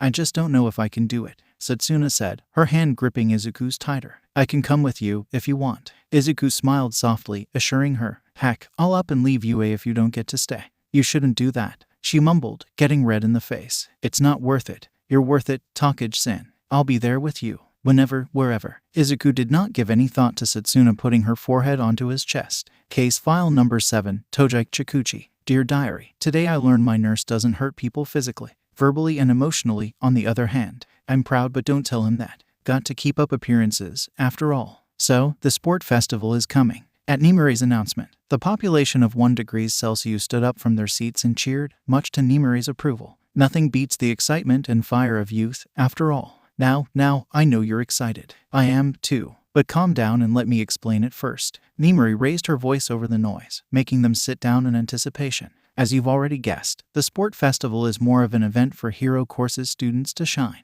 Chants of boos were heard, but Nimuri quickly quieted them down with an air whip. But that doesn't mean you can't, she continued, catching their fullest attention. If you manage to outshine them at their own games, it will be your chance to transfer to the hero course, just as I did back then. The students had looks of surprise written on their faces. Doesn't work well on things that don't breathe, after all. She chuckled. But I managed to show off a lot myself, figuratively and literally. The students, especially males, blushed at the statement. One of the boys was busy nodding off, though. Speaking of Midoriya-kun, Izuku lifted his sleepy face up at the mention of his name, making his classmates giggle. Are you certain you won't be joining the sport festival this year? 100%. Izuku yawned, noticing the confusion and concern his classmates gave him. I really don't want to fight against others. Not like I can heal people to win, anyway. Besides, helping Shuzenji-sensei would be a better fit for my quirk. If you think it's right for you, then no arguments here. Nimiri smiled. As for the rest of you, do your best. I believe in all of you. Plus, Ultra. They all excitedly cheered, with Izuku smiled fondly at the enthusiasm as he cheered with them. Midoriya-kun, Monoma-kun, Shinsu-kun. It's good to see you three again. Nezu laughed as he saw the three students sitting in the chairs in front of him. Behind them, their respective homeroom teachers either smiled, sighed, or deadpan. So, anything any of you want to clarify? Nezu asked as he read through the reports. They didn't do anything. Hitoshi mumbled. It was all me. SHH, man. Monoma growled at him. Innocent until proven guilty. Just keep quiet. Weren't there cameras? Nito turned towards Izuku. You said there weren't any. I didn't expect them to be dumb enough to start shit with cameras there. Izuku's mumble was muffled behind his hand. Well, there you have it, Nezu-sensei. Nito cheered. They were the ones who started it. Yes, I know. I watched the footage. Nezu cackled. Rest assured as those third year will be punished accordingly. But I want to hear the story from you. He pointed at Nito and Izuku. Well, I believe we were discussing ways to bring down the HPSC. Nito began as he pointed at Izuku. I can already see so many things wrong with that. Aizawa grumbled. Ignoring him, Nito continued. Just when we were walking, we noticed Shinsu-san here getting harassed by other students. Usually, seeing someone from one in peril sparks joy in me, but I hate bullies more than I hate as he pointed at Aizawa. Class, so I helped. It says here you broke their noses. Nezu looked at the report. Yeah, Nito shrugged. Helped. Nezu nodded. His amused smile was still apparent. He then turned to Izuku. And you, Midoriya-kun. After Monoma-san is done with his work, I healed their noses to erase Evi. I mean, as a doctor, it's an obligation. Izuku explained. Then, I gently informed them what they should be doing instead of harassing my friend. It says here you said, if you overgrown, human-shaped dung beetle harasses anyone ever again, no one would be able to find your body. Yeah, Izuku shrugged, gently informed, while Nimiri and Kan had to cover their faces and bend down to stop themselves from laughing out loud. Aizawa just shrugged, hiding his approval behind his tired expression and scarf. Hitoshi tried to look for a hole so he could jump into it and hide how red his face was. Nezu laughed out loud for several minutes before dismissing the teenagers. You're really not participating? On their way to the canteen, Ago Yamato turned towards Izuku and asked, It's a great opportunity to move to the hero course. I don't think I can do anything flashy enough to get noticed. Izuku chuckled. Besides, if you guys are really giving it all out there, then I'll look forward to heal you when you win. So basically, just sitting on her ass and use your quirk. Chikuchi vehemently insulted. That's uncalled for, Tojek. Ugawa called out. Whatever. Tojek rolled her eyes as she hastened her steps, not looking behind. This whole thing is dumb. Flaunting your quirks, begging for attention like idiots. I don't want any part in this. Watching as Chikuchi left, the 1 degrees Celsius students present glared at her back. Stuck up bitch. Don't worry about her, Midoriya-kun. It's fine. Don't worry about it. Izuku chuckled as he scratched his cheek. His eyes still lingered on Chikuchi. Good job, Chikuchi. You've just ruined your chance at making any friends. Chikuchi quietly chastised herself. Finding an empty spot behind the school, Chikuchi flopped down to the ground. She squinted her eyes, remembering what she said to Midoriya and her classmates. It was rude, mean, and as they said, uncalled for. They kept talking about quirk and she couldn't stand it anymore. Sooner or later, the conversation was going to turn to her, and she would have to reveal her secret. Not like it matters now. They already hated her. When her not-so-hidden secret got out, they would just have more reason to stay away from her. Nothing I haven't dealt with, anyway. Muttering to herself, Chikuchi stood up. All of a sudden, she felt herself being violently thrown against the wall she was leaning on.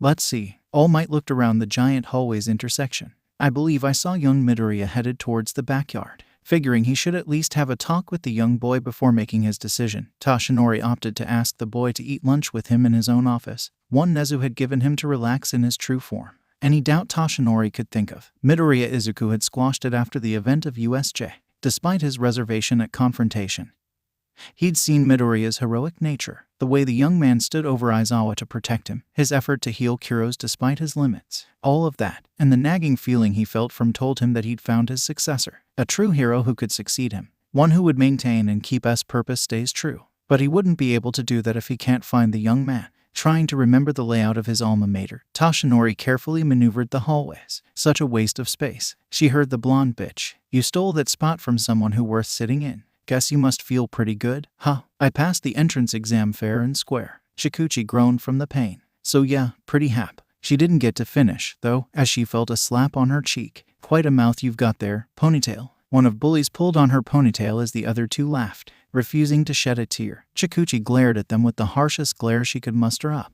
Things like you don't even deserve to breathe. They spat. I actually feel bad for your parents. They had to raise a thing like you. Shikuchi thought UA would be different. No more bullies. But clearly she was wrong. The insults hurt as badly as they did during her middle school, or even since she was diagnosed, she supposed. Once again, being thrown against the wall, Shikuchi closed her eyes, enduring the pain as the bullies kicked her. No one ever helped her. Not even the teachers. Enduring the pain was all she could do. Sometimes, she wondered why she even bothered waking up. Suddenly, the assault stopped, and she heard them yelled. What the fuck? Opening her eyes, Shikuchi found a set of green hair standing in front of her, blocking her away from the bullies. Speaking of them, the three were covered in some brown liquid that stank in an inhumane way. Crap, I thought that bucket was just water. The person she now realized was Midoriya, mumbled with a slight guilt in his voice, before he shrugged.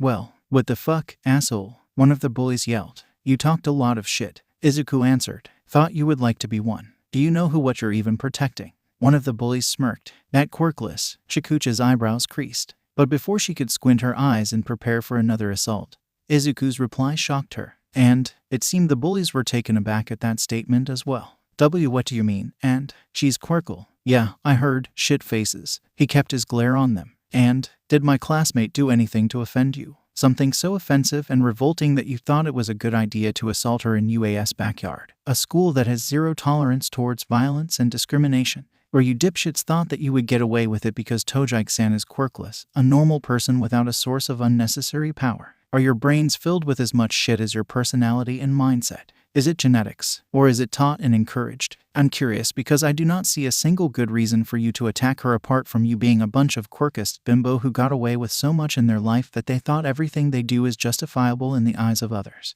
The silence that followed Izuku's insult was loud. So loud that it took one of the bullies a few minutes to gather himself as he barked. It's your words against us. He smirked. Who do you think everyone will trust? 3 second-year students who got toilet water thrown at them? Or a first year who threw the water and is slightly bruised quirkless? That is an interesting question, young man. Everyone's neck snapped towards the voice. They landed eyes on All Might, who slowly approached them. His blue piercing eyes glared at them, sending a shiver down their spines. The assuring smile he always wore was nowhere to be seen, instead replaced by a deep frown filled with anger. All Might. The blonde leader pointed at Izuku. That hooligan. Do not even bother. All Might growled, shutting them up. All Might turned towards Izuku, and his eyes immediately softened at the sight of him covering his classmate. Please take her to the infirmary, young Midoriya.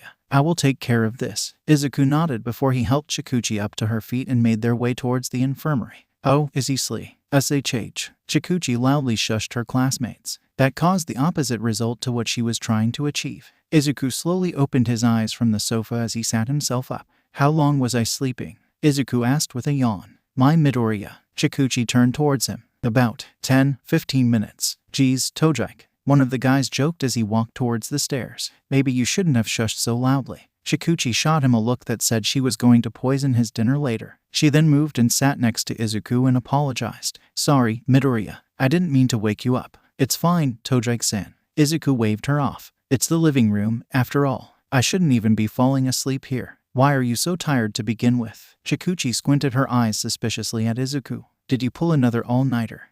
Nio, Izuku mumbled, not daring to meet his classmate's eyes. Midoriya. Shikuchi rolled her eyes. We have a rule board for a reason. No all-nighter allowed. Especially you. I'm sorry. Izuku scratched his head. I got too into the reports and when I realized, it's already morning. Might as well stay awake, you know. Shikuchi let out a defeated sigh. She then patted her thighs, an action which confused Izuku. Good legs day. Izuku tilted his head as he inspected her thighs. Not that, perv. She flicked his forehead with a red face. Sleep. Here, I'll wake you up before dinner. Don't we have pillows for that? Izuku pointed out. Studies pointed out that sleeping on a pillow. Midoriya Izuku, if you don't lie down now, I'll knock you out. Right away, ma'am. Taking the threat seriously, Izuku begrudgingly put his head onto Chikuchi's thighs as he laid down on the sofa. I don't get what's the big idea. Izuku's grumble slowly getting softer as his breathing became slower. I'm fine without sleep. Chikuchi was surprised how fast it was for Izuku to fall asleep and wake up. The boy fell asleep in less than a second while waking up in less than one. She watched as Izuku peacefully and slowly breathed. A smile slowly crept onto her lips as her hand went through his soft, fluffy hair. The sound of the clock ticking echoed the empty common hall, creating a world of its own with 2 occupants. I spent years of my life despising myself over something I wasn't born with, something I resent myself and everyone else for. I woke up every day, feeling the needs to fall back asleep to escape from everything. Chikuchi whispered, and you came into my life, Midoriya Izuku. In less than half a year, you're the reason I looked forward to waking up every day. You make me love the world that I once hated. She giggled. Even if you're too dense to realize it, I love the you that look at me for who I am, not what I wasn't born with. The you that smile at me every time no matter how tired you are. The you that make me feel loved and appreciated, something I didn't know I could experience again. She studied his peaceful face. The eye bags that were always apparent, the freckles that made her blush every time she thought about them. I love you, Midoriya Izuku. Even if you might not feel the same way, I'll always love you. As Chikuchi was entrapped in her own world, the stairs of 1 degree Celsius dorm were packed with 18 other students and a pro hero, each one trying to squeeze through another for the front view. Get off, old lady. Agoyamato sneered at his homeroom teacher. You're blocking the view. Watch your mouth, young man. Nimori hissed back. And I am not missing out on this. It's too pure and romantic. Both of you, shut up. Another female student shushed. She's going to notice us. Chikuchi stayed quiet as she watched Izuku search through the cabinet. After he helped her to the nurse's office and informed recovery girl what happened, the school's doctor kissed her on the cheek before she left for Nezu's office. She told them that they could stay here for the next period, but have to return before the one after that started. Izuku gently held Chikuchi's hand as he used his quirk on her, making her feel re-energized. The two then sat in silence as Izuku took the time to sort out the cabinet. After somewhat half an hour had passed, Chikuchi finally spoke up. Why? At the sudden question, Izuku turned around. Noticing his confused expression, Chikuchi elaborated. Why did you help me? Because you looked like you needed help. He shrugged. I wanted to talk to you, so I followed you after you break away from our classmates. I saw you got thrown against the wall and I grabbed the closest thing I could find.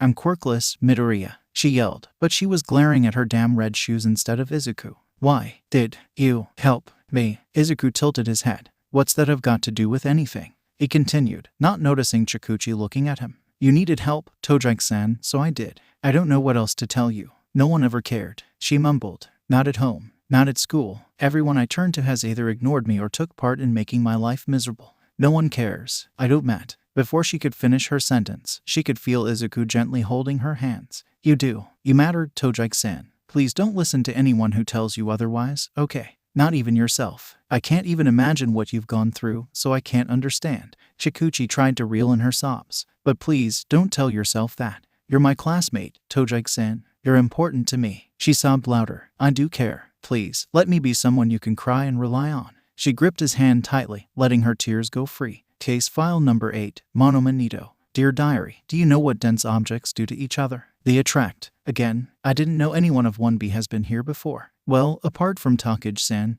That is. Izuku whistled. What did they do? Apart from landing himself here on his first heroic lesson. Shio sighed. He splashed a cup of water at one of the business course students for quote-unquote insulting his favorite group of actors. That doesn't sound too bad. Not to you. He who threw a bucket of toilet water at 3 other students. Shio remarked. 3 other bimbos. Izuku corrected. I was very specific about that part on the report, but that doesn't explain why he's serving detention here. None of the staff members are available to watch over him. Nezu is enhancing security for the sport festival this year. He wants input from every single one of us. Shio explained. You're our best choice, considering what you did last Monday. Good job on that, by the way. Thanks. Those 3 hours of detention was fun. Izuku smiled, especially with Tojike-sen being there. She didn't have to stay, though. Wonder why she did.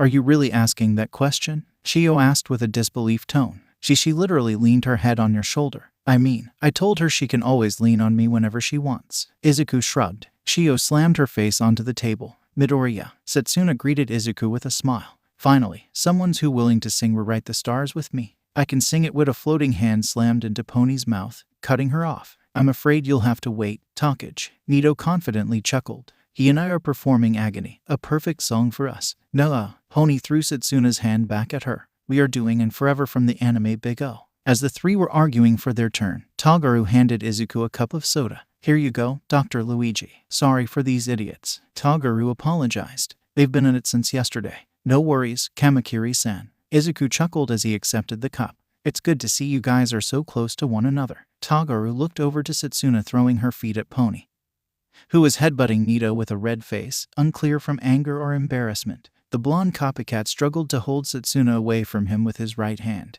his left stopping Pony's horn from hitting him. Someone has to keep them from getting expelled. Tagaru scoffed, hiding his smile from Izuku. Why do you look so tired, by the way? You can barely stand. Blood loss do that to you. Izuku scratched his head. A night of sleep will fix it right up. Don't worry, then fucking do that. Tagaru cursed. I'm not carrying you back if you faint. I was looking forward to lying on your back. Izuku joked before he showed Tagaru the song selection list. Any song you want. I'm not singing. Tagaru turned away, this time to hide his blush. But I want to sing with you. Izuku dejectedly lowered his head. Give me the damn tablet. Tagaru snatched the tablet and searched for a song. This is Monoma Nito. I'm here for my detention. Izuku lifted his head up from his homework. At the door, a young man with slick blonde hairstyle so it's parted to the right, with his bangs left hanging over his right eyes. Monoma-san. Izuku smiled as he led Monoma to a chair next to him. Shuzenji-sensei is currently out helping Nezu-sensei. My name is Midoriya Izuku.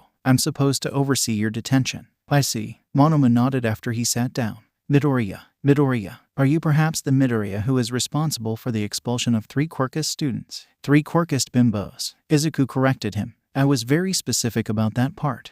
I just want to say I'm a huge fan. Thank you. Izuku smiled. But I do hope you didn't use me as an example for why you are here. Nope, that's all me. Nito grinned shamelessly. I might have overreacted, but no one insults the Antigraphos and walks away uninjured. You're right. Izuku nodded in agreement. No one should walk away uninjured after committing such a terrible thing. I was pretty sure you were agreeing with the overreacted part. Nito smiled brightly at that. You know the Antigraphos. Of course. Izuku pulled out his phone. Their music and plays are sublime. I can't eat without watching their performances. That Alice in Wonderland play last month was top-notch. Always a pleasure to meet a man of culture. Nito's smile got softer at each of Izuku's words. As much as I love to chat with you about the topic, I do have a few questions I need to ask. Shoot, Takage told me about your. Nito asked, can you tell me about its function? I am something of a quirk nerd. Don't worry, I share the same problem. Izuku chuckled. Demonstration is usually an easier way to explain, but to put it simply, I can use my own vitality to speed up the healing process of an injury. Downside is that I need to know exactly what I am doing, and it takes a lot out of me to do it. Do you mind if I have a look? Nito requested. My quirk allows me to scan a quirk by direct contact and adapt my body accordingly to use it. I understand if you decline, though. A lot of people are weirded out by the asp. Omiga, that's so cool. Izuku jumped forward, closing the gap between him and Nito. The potential of your quirk is limitless. Not only can you understand how a quirk functions through scanning, but your body also adapts to a cellular level so that you can use it. Does it work on mutations quirk? How long does it last? How many quirks can you scan at once? Does that mean your body also changes in a way that it can adapt to multiple quirks at once? Are there any drawbacks? Do you also copy quirks' drawbacks? Can you copy 2 different quirks and make them work together without drawbacks? Can you? I'll explain it soon. Nito backed away, trying to cough his blush away. I can copy your quirk and demonstrate, if you are comfortable. Of course. Izuku smiled brightly as he extended his hand towards Nito. Here. Nito slowly grabbed Izuku's hand like a handshake. Immediately after the scan, Nito fell onto his knees, his breath hastened, and he could feel every part of his body shaking from the exhaustion that ran through his entire body. Realizing what happened, Izuku quickly helped Nito into a chair before handing him an energy bar. Nito immediately swallowed the bar. After waiting 5 minutes, Nito could feel the quirk slowly fading away and his strength returning to him. How do you even walk? Nito questioned, shaking off the exhaustion. I've never felt more dead. The exhaustion I felt after the entrance exam is nothing compared to this. You learn to live with it after a while. Izuku shrugged. I'm not going through that again just to get used to it. Nito shivered. The application is simply spectacular, but that feeling. Izuku explained to Nito. That's my theory anyways. Every quirk counselor I went to say my quirk works by transferring my energy to others, assisting them in desired tasks. It sounds simple enough, so that's what I use to explain to other people. Right, because quirk counselor is so trustworthy. Nito rolled his eyes before he focused on Izuku again. But, you know how your quirk actually works. It's not possible to use on objects, Izuku clarified. It only works on anything that is alive, biologically speaking, that is. I still haven't figured out why it's more difficult to heal old injuries, though. Because the cells of old injuries had already been replaced completely, thus making it harder to revert to its original state. Ooh, that's a good theory. Izuku whistled. Unfortunately, there's no actual way to test it out. Not one I can think of, anyway. A shame. Nito chuckled. The act of reconstructing cells takes a heavy toll on your body. Like I said, you learn to live with it. Izuku chuckled. Besides, I usually talk to people a lot more before I let them look inside of me. I'd usually try to know more about someone before I let them make me feel weak in the knees, too. Nito grumbled. There's still 2 hours left for my detention. Maybe I should rest up a bit before going home. Oh, really? Izuku hummed. I thought we could do something else. Seeing Nito's intrigued expression, Izuku showed an evil grin. This room is soundproof in and out. There's only 2 of us here for the next few hours. I believe there is something we could do. Nito was suddenly very aware of his heartbeats. I'm home, she greeted loudly. Immediately, a set of fluffy Viridian hair popped out from the kitchen with a smile. You're back. He smiled, making her heart skip a beat. How was training with Kan-sensei? That man is a slave driver. She groaned before throwing herself onto the sofa. Where's Inko-san? She's out with Aunt Mitsuki, he informed. I already cooked dinner. It's on the table. Please eat after you've taken a bath. Is that an invitation? I already showered, Izuku calmly replied, making her pout. I'll eat dinner with you. Just wake me up whenever you're hungry. She watched as Izuku slowly slipped into sleep on the other sofa. She sneakily approached and whispered into his ears. I love you, Izuku-chan. She then stood up and headed for the shower. Before she could leave the room, though, she heard his unconscious reply. I love you, too, Himiko-ni. Himiko giggled as she closed the door quietly. You know what, Setsuna? Chiyo sighed. I want to support everything you do. But if you ask me for tips so you can seduce my assistant, don't call it seduce. Setsuna lightly elbowed Chiyo with a red face. It's a clarification of admiration. Chiyo's only response was poking her cane at Setsuna's back. As the pair reached the nurse's office, Chiyo turned to her grandniece while grabbing the door's handle. Your idiots are here. Wait for me to dismiss them. Bet my hoodie they're doing something in there. Don't be ridiculous. Chiyo scoffed as she slid open the door. It's been only 3 hours. What could they be do? Lady, I just feel like I won't get you out of my mind. Chiyo watched Nito standing on a chair and sang with a pen in his hand as a microphone. I feel love for the first time, and I know that it's true. I can tell by the look in your eyes. She turned to her assistant, who was singing along with a rolled-up notebook in his hand. As the beat continued, the 2 singing gremlins turned towards her. She could see their eyes widened at the sight of her and Setsuna. Before Chiyo could come up with a response,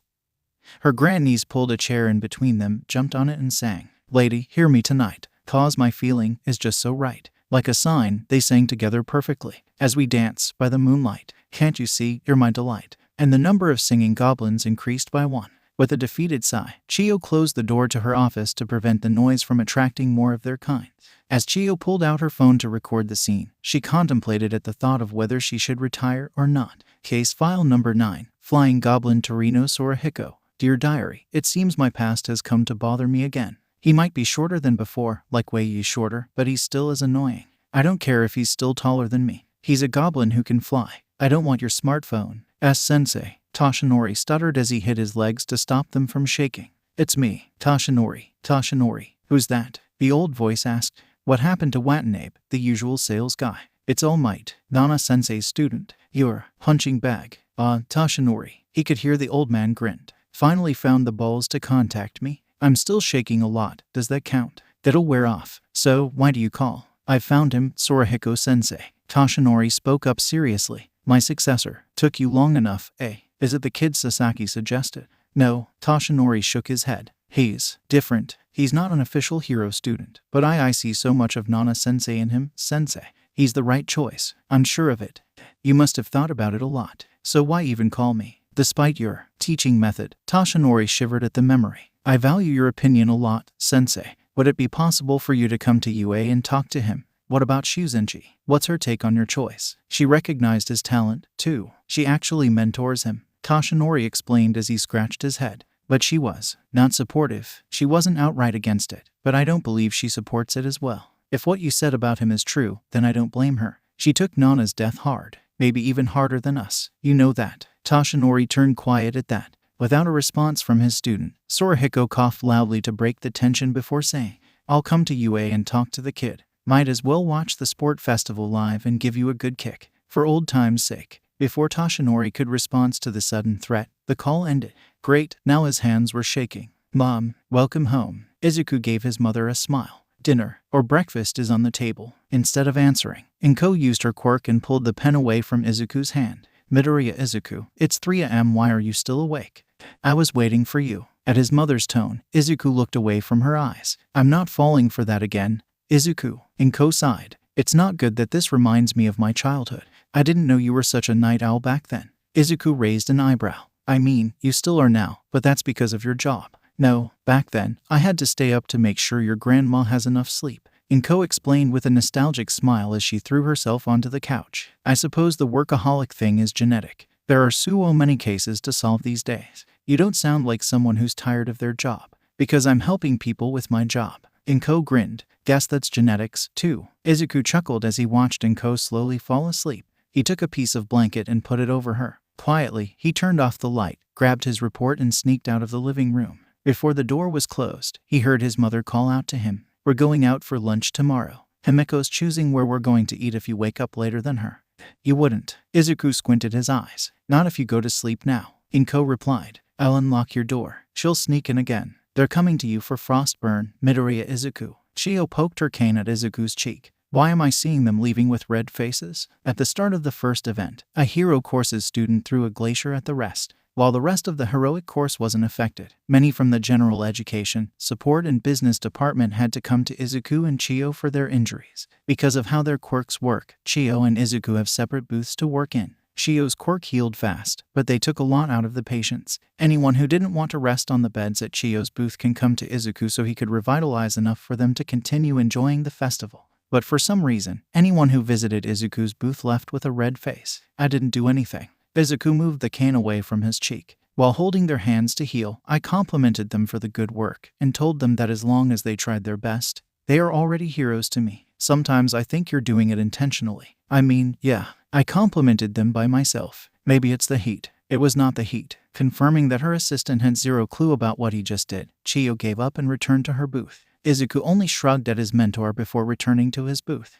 And immediately, he found an old man in yellow laying in a pool of red. Izuku blinked at the sight before staring for a few minutes. After a few moments of awkward silence, the supposedly dead old man lifted his face up and looked at him. Izuku smiled and asked the old man, I can walk you to the canteen for a new ketchup bottle. Smart and calm. I like that. Sorahiko grinned. Everyone else squealed like a little girl. It was quite a surprise. Izuku chuckled. But I've seen enough blood to differentiate real and fake. Seemingly satisfied with Izuku's answer, the old man slowly moved towards the chair in front of the television and sat on it. After Izuku had done a quick job of cleaning up the tomato sauce splatter on the floor, he pulled another chair next to Torino and watched the second round of the festival with the old man. As the cavalry battle went on, Izuku found himself growing more and more excited at the sight of new quirks. Any teams you are cheering for? Sorahiko asked as he bit on a teiyaki. Izuku quickly ran over and get him a cup of tea, at which the old man accepted with a nod. Izuku then looked at the TV showing footage of teams trying to break through walls of glacier, enlarged hands swatting away others, explosions blasting off screen along with cheers and screams. It's hard to choose. Everyone's so cool. Izuku smiled, fighting with everything they have, trying their best. It would be unfair to pick out a favorite. Why aren't you out there, then? Sorahiko asked. Don't you want to try your best like them? Be a hero. I am. Izuku smiled wider. His eyes never left the TV. After they've tried their best out there, I'll try my best in here to heal and patch them up. I mean, I know I'm not out there doing the fight like normal heroes. Izuku continued, not noticing Torino looking at him with nostalgia. But saving people isn't just winning a fight. It's about if I'm able to put a smile on their faces, making them feel safe. It's my way of being a hero.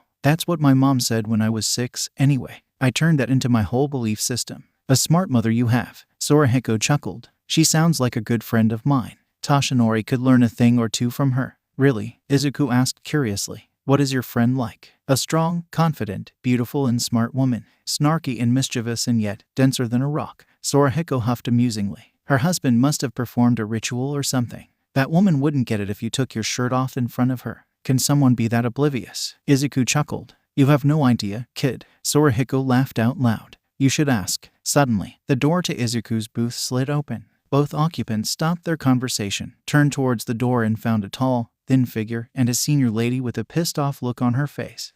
Goblin. Shio raised her voice. Stop bothering my student. He's got work to do. Can it, Siren? Sorahiko grunted as he hopped off the chair. I'm just having a chat with the young lad. Besides, isn't he too nice to be your student, malicious bat? As the argument devolved further, Izuku waved goodbye to the tall blonde who bowed slightly to apologize before pushing the adults out of the room. Midoriya-san. Inko turned around and found a familiar set of seafoam green hair that reached just past her shoulders. Inko set down the cup of coffee she was holding and stood up. Fukukato-chan. Inko smiled as she hugged the younger heroine. What brings you here? Homicide. Grand larceny. Kidnapped. Still as workaholic as ever, I see. Emmy laughed out loud. I was just in the area. Mind joining me for lunch? Was just in the area. Inko raised her eyebrow. Your school and agency are like 2-3 prefectures away from here. What were you doing here? I was, Emmy stuttered, her eyes darting around, not daring to meet with Inko's green, round eyes. Gift. That's right. I was here to buy some gifts. I see. Inko had a look of realization like she finally understood something.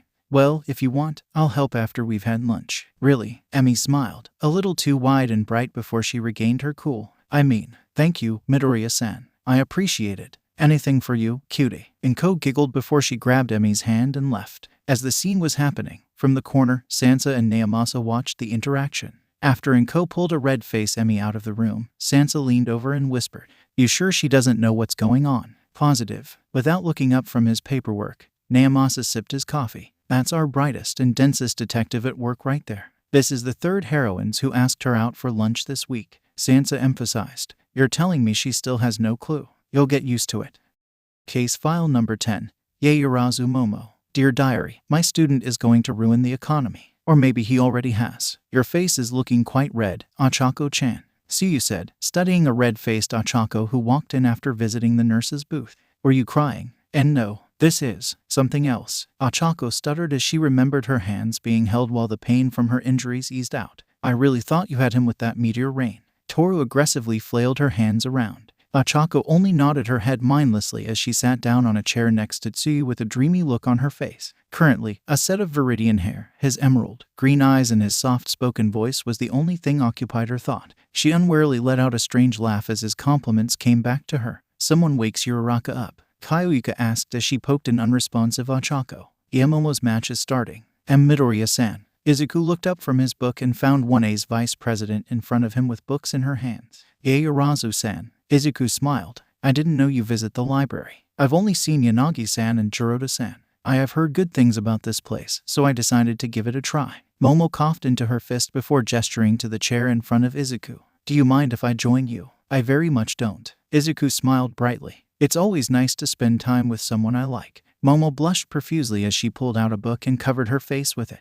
They then sat in the quiet library, with only the sound of pages flipping echoing through the empty room. Occasionally, Momo took quick peeks at Izuku, and every time she laid eyes on his tired yet undivided attentiveness on the book he was holding, Momo could feel her face getting hotter before she quickly turned back to her book, hiding her blush from Izuku. After an hour had passed, Izuku gently closed his book and stretched along with a yawn. Momo also gently put a bookmark on a page before closing it and asked Izuku, You seem tired, Midoriya-san. Momo asked with worry, Do you perhaps have trouble sleeping recently? I guess. Izuku hummed. Every time I try to sleep, I think about work. I read that readings help you feel sleepy, but I like to read, so I just ended up finishing the whole thing.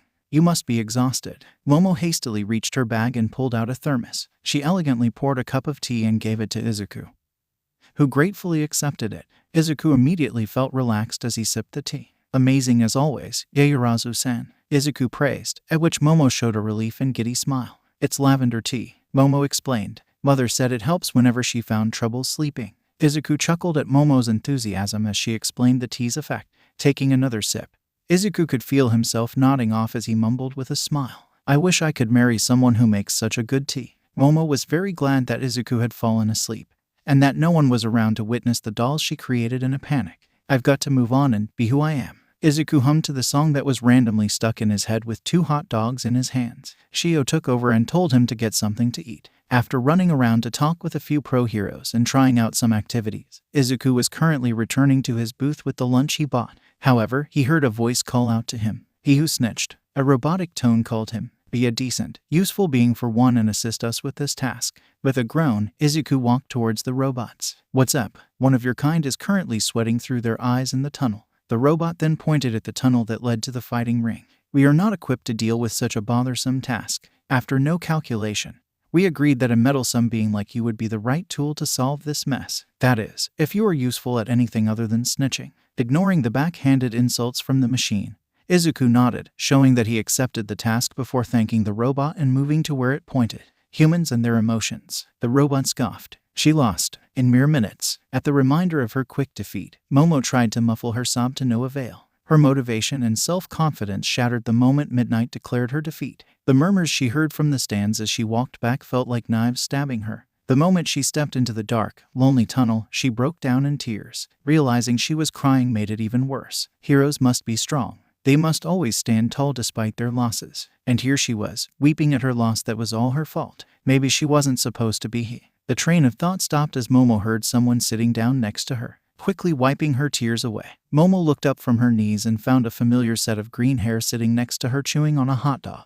Noticing her stares, the guy greeted her calmly with a smile. Yaoyorozu-san, right. He spoke. We met on your first field trip. Midoriya Izuku. He then handed her a hot dog. I bought an extra one. Can't finish 2 in a row, anyway. Although feeling uncomfortable, Momo still accepted the hot dog from him and began to eat it in silence. Occasionally, she stole some glances at Izuku, half expecting him to ask her to talk, but instead, she watched him attempting to stay awake from various times, accidentally nodding off. You should get some sleep, Midoriya-san. She mumbled. I'm fine. I should go back to my class's stand. I'm fine. It's just side effect from using my quirk. Izuku waved her concern off with a smile. While we're on that, I'm on the medic team. I can heal those bruises for you now, if you want me to. Or would it be more comfortable if we're alone in my booth?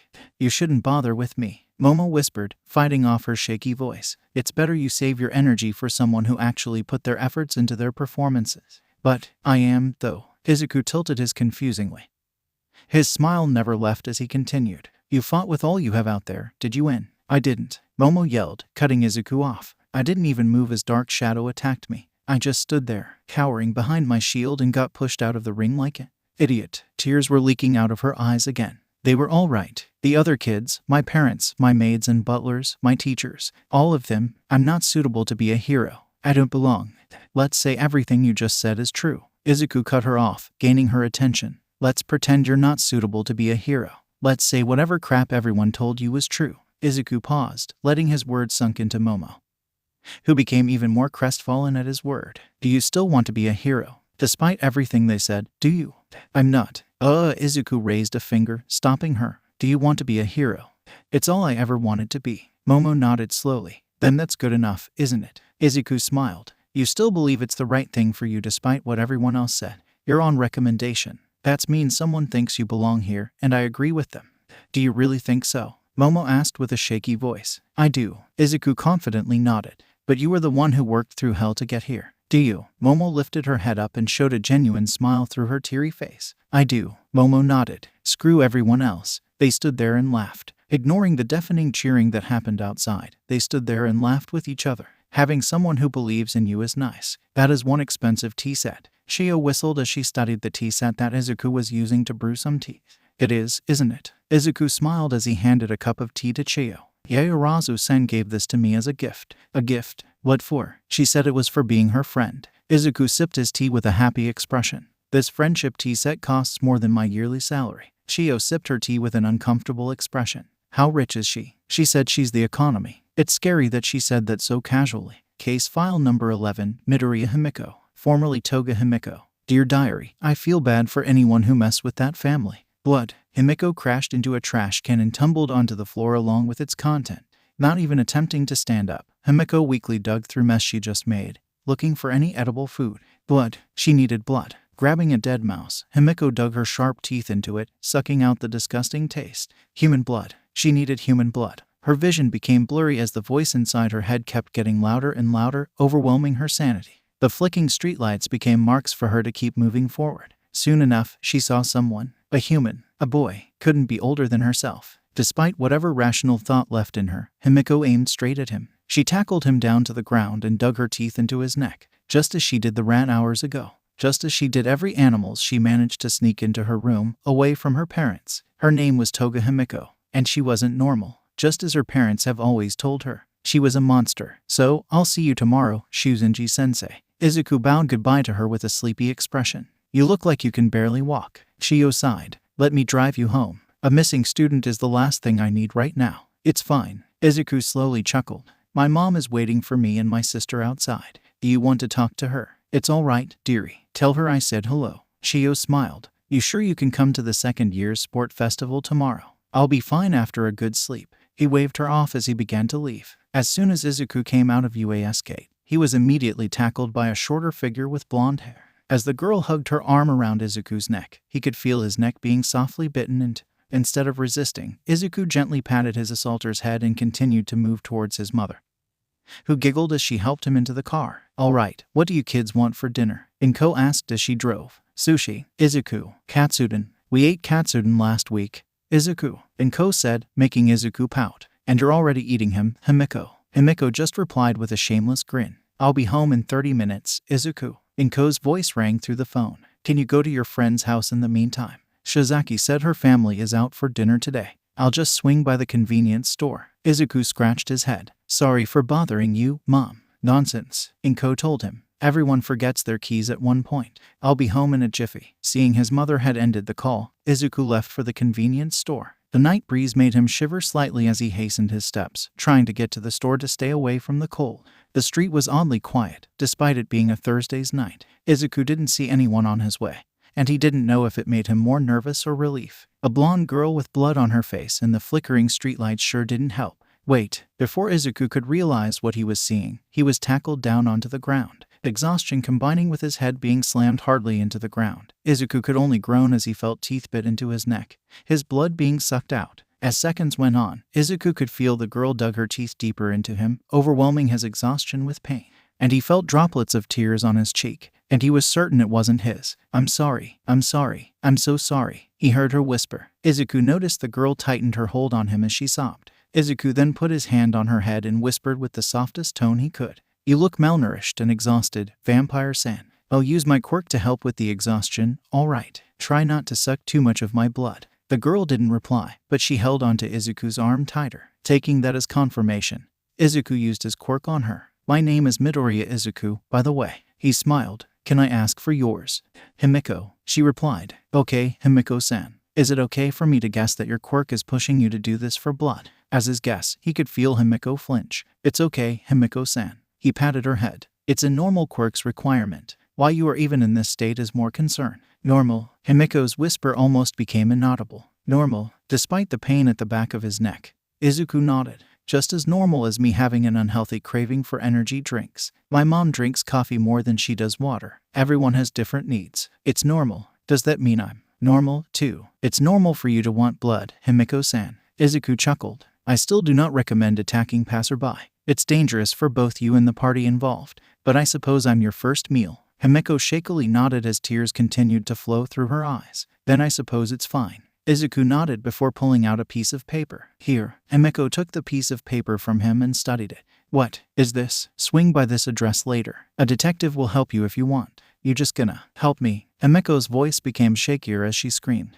I just attacked you. Because you had to. Izuku shrugged. I want to help. Also, you're going to have to carry me home cause I'm seeing 3 of you upside down and I don't think that's a good sign. Izuku's vision went black and once again, his head hit the cold floor. Himiko, Inko called out. From the couch, Himiko turned her attention away from caressing a sleeping Izuku's fluffy hair. She smiled at Inko and asked, What's up, Inko-san? I kind of have some news for you. Inko anxiously said, I'd rather you hear it from me than the news. Okay, here goes. Is it about my parents? Himiko giggled at Inko's dumbfounded expression. I guess it really is. What about them? We finally got the proof to put them behind bars. For good, this time. Inko sighed. Also, they said a lot of things about you, so I may or may not have decked them in their faces. You didn't have to do that. Himiko smiled. It's okay. I'm fine now. I know I didn't have to. Inko shrugged. I wanted to. But because of that, I am on 1 week suspension pay. So, like, a vacation. The commissioner wrote it off as raising my hand a little too high. Inko grinned. By the way, we ran out of blood for your dinner. You want me to swing by the hospital and get some? It's only for a night. I'll be fine. Noah, and Ko went over behind the couch to poke Himiko's cheek. You can take blood directly from me. I don't mind. It may hurt you. It's all rig. Hey, hey. And Ko laughed as she teasingly pinched Himiko's cheeks. You bite Izuku every day. If you don't bite me too, I'm going to feel left out. Himiko laughed together with Inko as she wrapped her behind over Inko's shoulder to hug her. Her name was Midoriya Himiko, and like her brother and mom said, she is normal. No, she's more than that. She is happy. Case file number 12, Todoroki Ray. Dear Diary. This scandal is so large that it makes the denseness of my student feel bland. I suppose they all resemble one another. It's sweet, just a tad annoying. Real-time work event. Izuku repeated. Don't say like it's a video game. Shio corrected. It's a work experience. It's not like there's anything else for you to do. School is on break. The hero course is on their internship. Might as well come with me, I guess. Izuku shrugged. Which hospital are we going? Fujitani Hospital, Shio revealed. Even if I don't have a license, Izuku pointed out. The licensing exam isn't until a couple of months, not even counting the residency training. You're my personal student. That means I recognize your skill as a nurse, Shio explained. Besides, you're mostly there to observe and help with small tasks. What's the worst that could happen? You're jinxing it. Izuku chuckled. It's real life. Shio gently whacked Izuku's back with her cane. Jinx isn't real. Detective, Remy greeted loudly. Didn't expect to find you here. Inko turned around and smiled at the rabbit heroine. You as well, Yuzujiyama-chan. I thought you wouldn't be interested in taking these kinds of babysitting requests. Oh, hell no. This is my first. Rumi cackled. I read through the debrief and was curious of who'd be crazy enough to find her at Tartarus. I guess. Inko shrugged, before she showed a victorious grin. But if they sent someone as important as you, then my hunch is confirmed. Ho, Rumi smirked. This day keeps getting more interesting, I see. First, your brat made the dragon blush like a high school girl. Tatsuma-chan. Oh my. Inko showed a concerned look. I suppose it's good that Izuku was there to check on her fever before it got worse. Now it's you and this secret mission. Rumi ignored her and continued. Anything you can spill for little Almi. I'd tell you anything you want, Yuzujiyama-chan. Inko teased before she walked into the room with a file. But then I wouldn't be able to talk with you over coffee later. Rumi only scoffed with a red face as she watched Inko disappear behind the enforced door of Tartarus. Give me the sterilizer. 1 second. Give me the bandages. On the way. Give me the operation knife. Coming up. Go to the storage room and get me the amputation kit. Midoriya. Coming up. As Izuku ran around to help Chiyo with her work, a group of doctors and nurses from the side stood in a circle and whispered to one another. Get me the application form. The head doctor whispered. The moment he graduates, we're hiring him. Doesn't he need a license first? To work here? A doctor asked. Good point. The head doctor snapped his finger in realization. We're sponsoring that. What about the residency training? A nurse raised her hand. He got taken in and is studying under the Shuzenji Chiyo, Aka, recovery girl at UA. The head doctor clapped his hands together to emphasize his point. If that's not quality residency training, I don't know what is. I just got here, so excuse me for being ignorant. A doctor chimed in. But why are we talking about hiring a student nurse? This is his first day at one of the busiest hospitals in the country. He's only medically trained for slightly over a month, and yet his efficiency is top tier. The head doctor explained with excitement. I thought Shuzenji-san brought him here to show him the cruelty of this industry. I didn't expect her to bring the most potential doctor we've ever had since her. Is he always like that? A nurse whispered to her co-worker as they listened to the head doctor's rant. Only when he recognized real talent. The senior nurse shrugged. By the way, it's lunchtime. Who's in charge of room 159? It's Suzuki, but she called sick for work. Another nurse replied. Should I? I'll do it. Everyone turned to a smiling Izuku. Midoriya-kun. The head doctor said with a smile. How do you feel so far? Tired, but that's just how I am, doctor. Izuku chuckled. I overheard needing some help to get lunch to a patient. Yes, but I don't think you should do it. A nurse scratched her head. It's not like we don't trust you, it's just not the safest option for a student on observation. Seeing Izuku tilted his head in confusion, a nurse came in and explained. She's a patient in the mental ward, Midoriya-kun. Are you sure you still want to do it? Certain. Izuku nodded his head. I'm here to lessen your workload. If it's to help, I'll be glad to do anything you need. Although reluctantly, the head nurse gave her approval. Izuku bowed slightly to thank her before leaving for the ration storage. After he left, one of the nurses mumbled thought out loud. God, I wish I was 10 years younger. Hey, Kuhai-kun. Nejire looked over from behind Izuku. Whatcha doing there? Just some. Izuku covered his mouth to yawn. Reports and homework. How can I help you today, Haru-senpai? I'm here to watch over you. Nejire crossed her arm and showed an adorably serious smile. Recovery girl told me to make sure you don't faint on the hallway again. I didn't faint. Izuku pouted. I just fell on the floor and decided it was a good place to sleep. I don't understand why everyone made such a big deal out of it. UA's floor is comfy. Neji nodded in agreement. Once, I got back from a fight and I thought, walking is too tiresome. Let's just sleep on the floor and wake up in the morning. That way, I can get to class faster. Right, Izuku nodded with her. It's just sleeping. Our quirks affect our stamina. We need sleep. Why does everyone always default it as fainting? Ooh, speaking of our quirks. Neji showed an excited smile as she jumped up and down on the spot. I tried that thing you mentioned. It worked. It did. Izuku's eyes shone brightly. The direct contact blast thing worked. That just opened so many doors. You can temporarily paralyze your opponent with a precise shot at their nervous system or taking down an entire structure. Not to mention, that's what I thought, too. Neji excitedly nodded. Yup. Izuku pulled out a notebook and asked, do you have anything to do tomorrow, Hadu-senpai? Neji shook her head. Good. Izuku grinned. Because I'm not letting you sleep tonight. Neji nodded faster than she shook, hiding away the redness from her underclassmen. Let it go. Izuku sung as he walked along the hallway with a tray of food in his hands. He then stopped at a room with a sign that said, Room 159 and the name Todoroki Rei under it. Izuku took a deep breath to prepare himself before he gently knocked on the door. Todoroki-san, Izuku asked, announcing his presence. I'm here to bring you your lunch. A few seconds later, a soft, gentle yet cold voice replied. Come in. Izuku opened the door and walked in before closing it. His eyes immediately laid on a white-haired woman sitting on a chair by the window. Her cold facial expression was highlighted by the sun as she looked dreamily outside the window. At the sound of the door closing, she turned around and immediately showed a surprised expression looking at Izuku. Aren't you looking a little too young to be a doctor, Doctor? Rei asked as she carefully studied Izuku. I'm not actually a doctor. Izuku chuckled as he gently set the tray on a table. I'm only here as a temporary assistant. I'm still a student. From UA. Hi, what a coincidence. Rei's facial expression seemed more relaxed at the revelation. My son goes there as well. Are you a first-year student? Midoriya Izuku, he introduced. Nice to meet you, Todoroki-san. Call me Rei, please, Midoriya-kun. I'm more comfortable with it. She smiled as she gestured him to sit on the chair in front of her. Are you a first-year student? I am. Izuku nodded. 1 degree Celsius, General Education Department.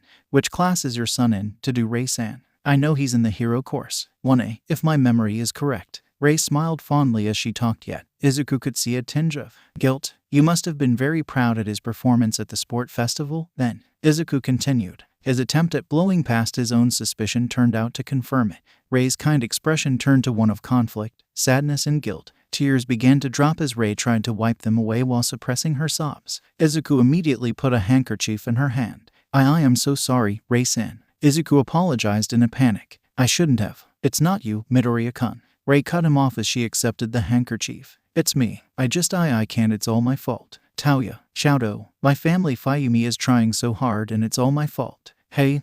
Izuku gently held Rei's hand. It's okay, Rei-san. Just take your time, okay? Do you want me to leave the room? No, please. Rei shook her head. I need to talk with someone. Anyone. Then at your own pace, okay? Izuku assured her. I'm right here. She nodded in silence as she held Izuku's hand. After taking some time to calm down, Rei took a deep breath and spoke. Endeavor is hurting Shouto. Rei slightly winced as the light brightened up the darkness of the room. As predicted, she heard 3 uncomfortable groans from the couch. With a smile, Rei leaned over the couch from behind and gently spoke. I know it's Friday, but sleeping like that isn't good for you. Rei sighed as she watched her family, lying together in a cuddle pile on the floor, trying to squint their eyes shut to hide from the bright light. Mom, Fayumi rubbed her eyes tiredly. What time is it? Just slightly past 6. Rei looked over at the clock hanging on the wall. Hard day at school. Yeah, kids get hype on FR. Did you say 6? Fayumi shot herself up from the comfiness she was lying in. Shoot, I haven't cooked dinner, and the laundry, the who.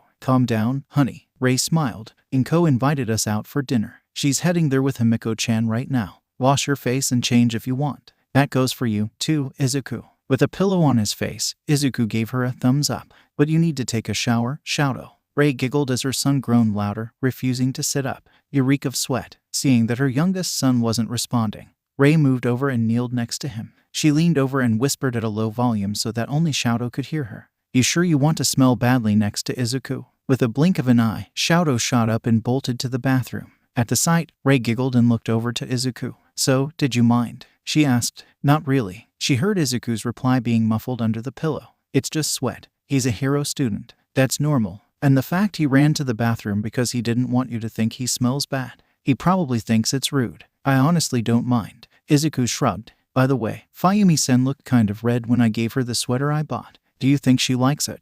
I suppose I can see why Chiyo-sen is having such a hard time at school. Rei sighed as she pinched Izuku's cheek in a kind manner. As he groaned, Rei only giggled fondly. She was home.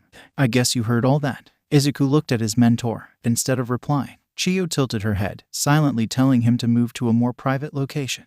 They went back to Chiyo's office and sat down after Chiyo handed him a cup of tea. I didn't mean to eavesdrop, Chiyo explained. You took quite a while and wasn't replying to my texts, so I got worried. So you do care about me. Izuku grinned. Yeah.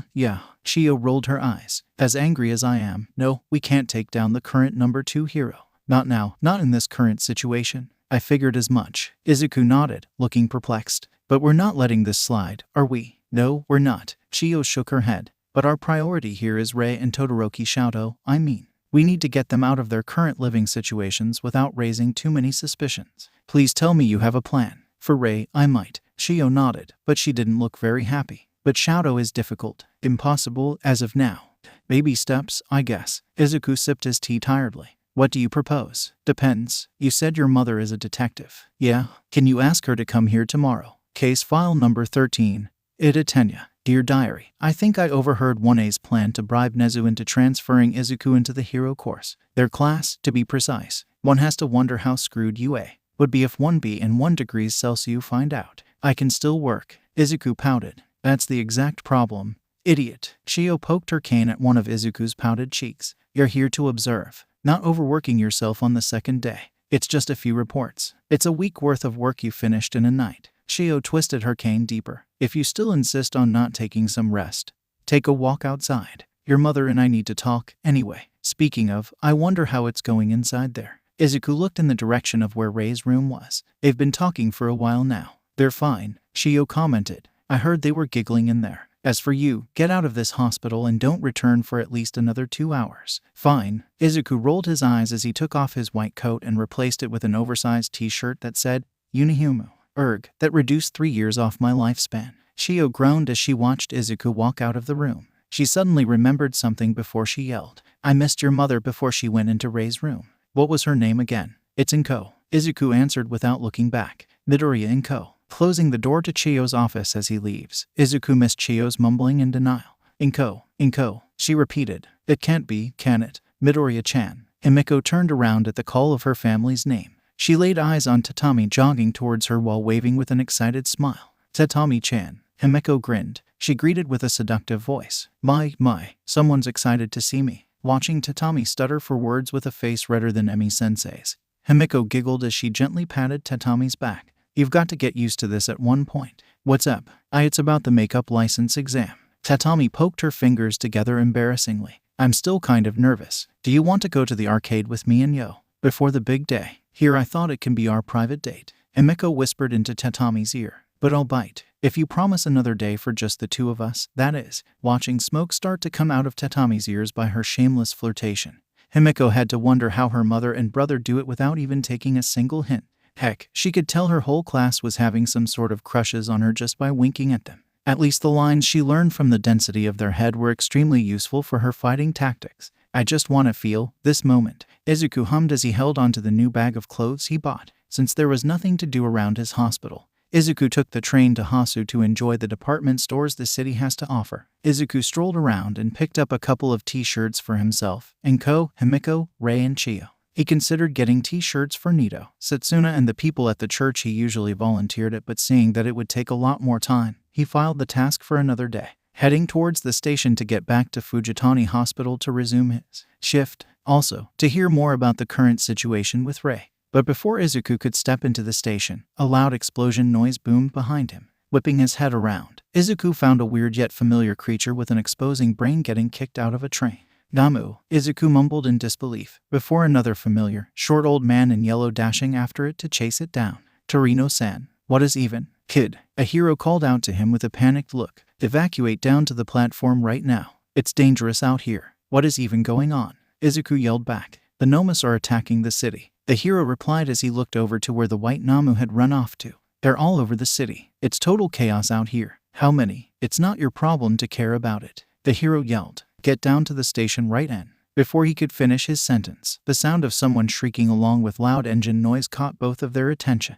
Before the hero could snap out of it, a plastic bag was thrown at his face. Take care of that for me, please. Izuku was immediately gone. I'm too old to get grounded like this. Izuku pouted with crossed arms. It's not grounded. Shio casually and elegantly drank her tea. It's a detention. It's not better, Izuku commented. A shame, isn't it? Shio replied. With a defeated sigh, Izuku went over to his table and sat down. For you, detention means rest, Shio called out without looking at him. Do not grab anything that you can use to write. That goes for you and work tools, too, Hatsune. But I can write my ideas down. Mei looked up from her Lego set. Yes, but try not to come up with anything that violates the Geneva Convention. Also, help me watch over this workaholic nurse right here. Shio stood up and proceeded to leave the room. I'll be back in a jiffy, dearies. Try not to do anything while I'm gone. Like what? Both gremlins asked her. Don't worry about it. Shio closed the door, leaving the teens alone. Seeing that his teacher was serious with her warning, Izuku walked over and sat down on the floor next to Mei as she continued to assemble the Lego set without looking up. What are you building there, Hatsune-san? Izuku asked as he watched Mei. Why, I'm glad you asked, nurse. Mei smiled, her hands not stopping. This is how I want my baby to look like after I finished building her. It looks like a laser cannon. Izuku squinted his eyes on the Lego. Is this perhaps an upgrade from your previous laser handgun? It is, indeed. Mei laughed as she continued to assemble her project. Izuku smiled endearingly at Mei's enthusiasm and determination as she put the pieces together. Give me that 4x4 piece. Mei gave Izuku the brightest as he handed her the piece. You're the best help with baby making, nurse. Thank you. Izuku smiled. Speaking of, do you need any help with your baby? The actual one, I mean. Not necessary. Mei gave him a thumbs up. I'm almost finished. You can help with the next one. Anytime you need. Izuku grinned. I love making baby with you. Mei smiled wider at those words, quietly reminding herself to ask Recovery Girl why her cheeks always feel hot around the nurse. I'm going to kill you. Save him first. Stain calmly cut Tenya off as he pointed at Native. Think about others before yourself. Act for them instead of your own good. That's what being a hero is all about. Not blinded by vengeance. Certainly not for self-satisfactory purposes. Tenya could feel himself freezing up as Stain licked his blood on the blade. You are not a true hero. That is why you are going to die. Right here, right now. Shut up, Ida yelled, eyes not blinking away from the blade that was about to pierce through him. It doesn't matter what you think. You took my brother's future. Vengeful until the last minute. Huh? Stain glared down at him. It seems purging you here. Stain swung the blade, deflecting away a trash can lid that came flying at him. Not waiting a second, he jumped away from Tenya, dodging a wave of rubbish that was thrown at him. Immediately, Stain noticed another child ran in, grabbing Native's uninjured hand while glaring down at him. Would be better for my desired world. 60% of the hero killer's victim, including Ingenium the tired-looking teenager glanced over at Tenya, were found in alleys that no one paid any attention to. My mother said serial killers are creatures of habit. Guess those late-night talks. Education really is useful. This doesn't concern you, Midoriya. Tenya yelled at him. He's mine. Get away from him. Izuku ignored him and whispered to Native. The blood is clotted. Can you move? I can't. Native groaned as he struggled to stand up. It's some kind of paralysis. It's blood-related. Izuku mumbled. I can feel something weird with the cells. A healer. Stain spoke up. His eyes watched Izuku carefully. Your effort and bravery are respectable, child. Leave now, and you may live. Cool. Without a change in expression, Izuku nodded as he put Native's hand over his shoulder. In a blink, a knife cut through Izuku's cheek and stuck into the wall behind him. They do not have that privilege. False heroes don't deserve to live. People don't need privileges to not get murdered by a serial killer. Izuku glared back as he gently set Native down, seeing that there was no way to get out unharmed. I don't care about this crusade or ideas of yours. Just let me get 2 very injured people out of here. They are parasites that tainted the very idea of being a hero. Stain raised his voice. A true hero is someone who should risk everything for the sole purpose of saving others. That man over there stalled fights until cameras were on him. He used his fame to partake in sponsorship. It's for donation. Excuses. Stain hissed. And that one, he pointed the sword over at Tenya, abandoned his belief for vengeance. Someone clouded by so much hatred would only do more harm if left alive. He's the brother of someone you crippled. Izuku fought back while sneakily tapped on his phone from behind. And yes, while what he's doing is extremely stupid and reckless. What are you? Tenya tried to refute, but Izuku ignored him and continued. And absolutely suicidal, it makes sense. He's human. They're all human. If you're expecting everyone to be like All Might, that's on you, you delusional, noseless lunatic. And you, Izuku pointed his finger at Tenya.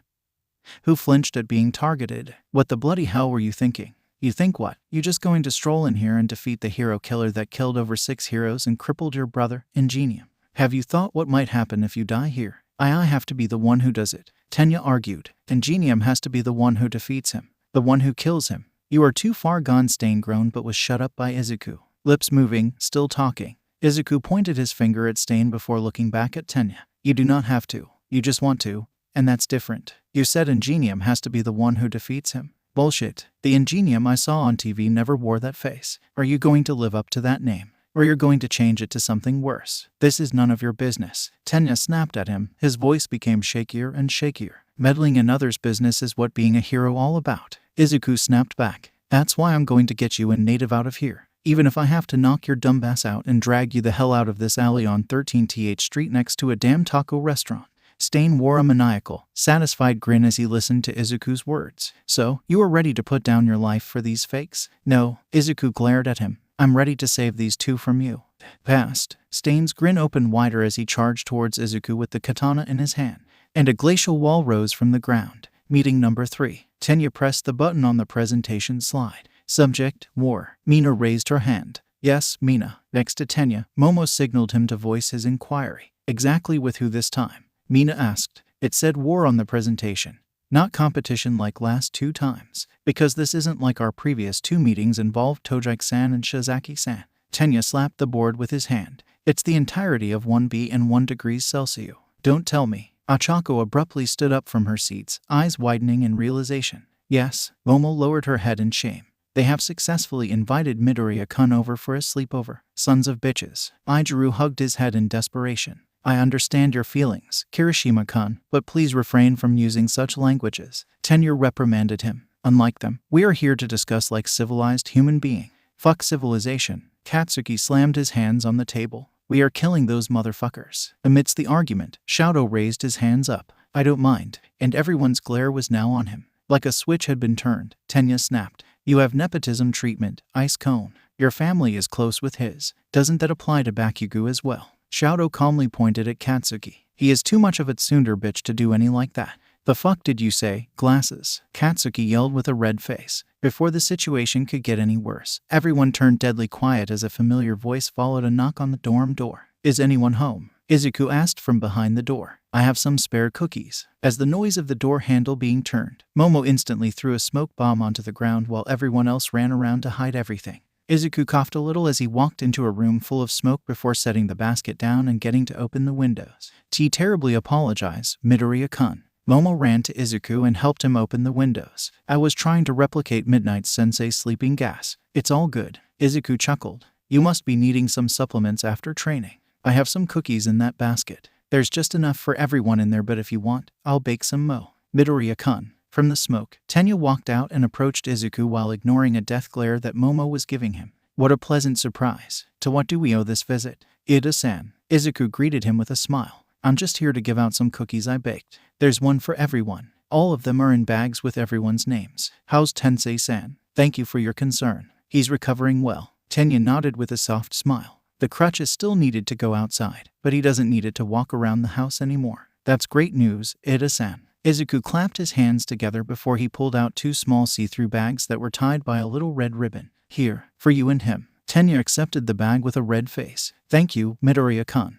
You're welcome. Izuku nodded. Waving Wana goodbye, Izuku put his green scarf back on and left the dorm. Before the door was closed, Izuku turned towards Tenya and winked. I put a little bit more effort and love into those, by the way. After Izuku had closed the door and oblivious to the carnage behind it, he pulled up the recipe and read it again. Lastly, remember to put effort and love into these gifts. They will 100% enjoy it when you give it to them. Izuku mumbled to himself with a smile. I hope they like it. Case file number 14, Todoroki Shadow. Dear Diary, my Pokemon knowledge has betrayed me. I have been lied to my entire life. Grass type is super effective against ice type. What do you think about a bracelet that also acts as a GPS, Izuku? I think you should keep that away from me, Mom. Izuku replied to Inko's suggestion as he put a slice of apple into his mouth. Inko only hummed at the rejection as she continued to cut a few more slices. Then you better do something about that trouble magnet thing you have going on.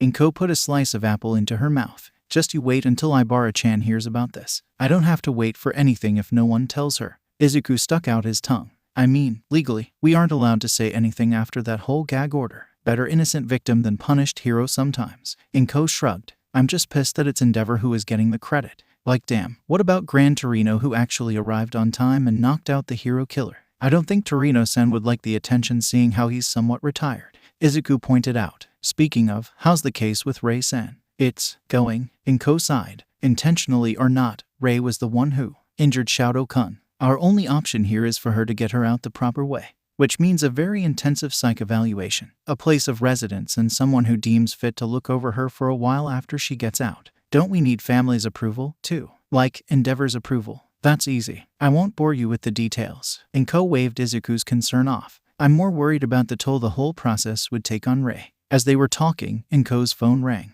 She took a quick look at it, sighed and stood up. I need to take this call. Inko walked towards the door. Be back in a sec, sweetie. You grounded me, Izuku complained. Exactly. Izuku once again stuck out his tongue at his mother, who giggled before she closed the door, flopping himself onto the bed. Izuku checked his phone and found messages from his friends. All of them shared the same concern as they heard of his involvement in Stain's case. As Izuku read through and replied to the messages, he heard knocks on his door. Come in, Izuku called out loudly. The door slid open, revealing a dual-colored hair teen with a cold expression walked in.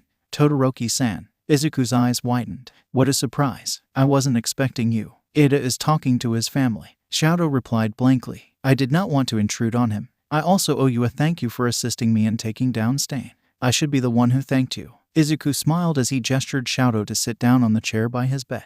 Things would have turned bad hadn't you arrived. Shadow only replied with a nod. The two sat in silence, both not knowing what to say to the other. After a moment of awkward silence, Izuku finally broke it. Todoroki-san, is it okay if I ask about your quirk? Shadow nodded. It's half cold, half hot, right? Izuku smiled. Can you control the temperature, density of your ice? I can control how fragile the ice is, the force, the amount, and how big the area it affects. That's so cool. Izuku nodded his head. But if I remember correctly, half of you was covered in ice if you overused it, correct? Izuku then looked straight into Shadow's heterochromia eyes, and with his soft tone and sincerity, Izuku asked, why don't you use your fire? Detective Midoriya. Inko turned towards the voice that called out to her. A woman in white hair elegantly walked towards her direction with a kind smile on her face that contrasts to her sharp eyes. Rei-chan. Inko smiled. What brings you out of the castle? I heard about what happened with Midoriya-kun, so I wanted to check up on him. Rei explained. He also said that I should exercise more often, so...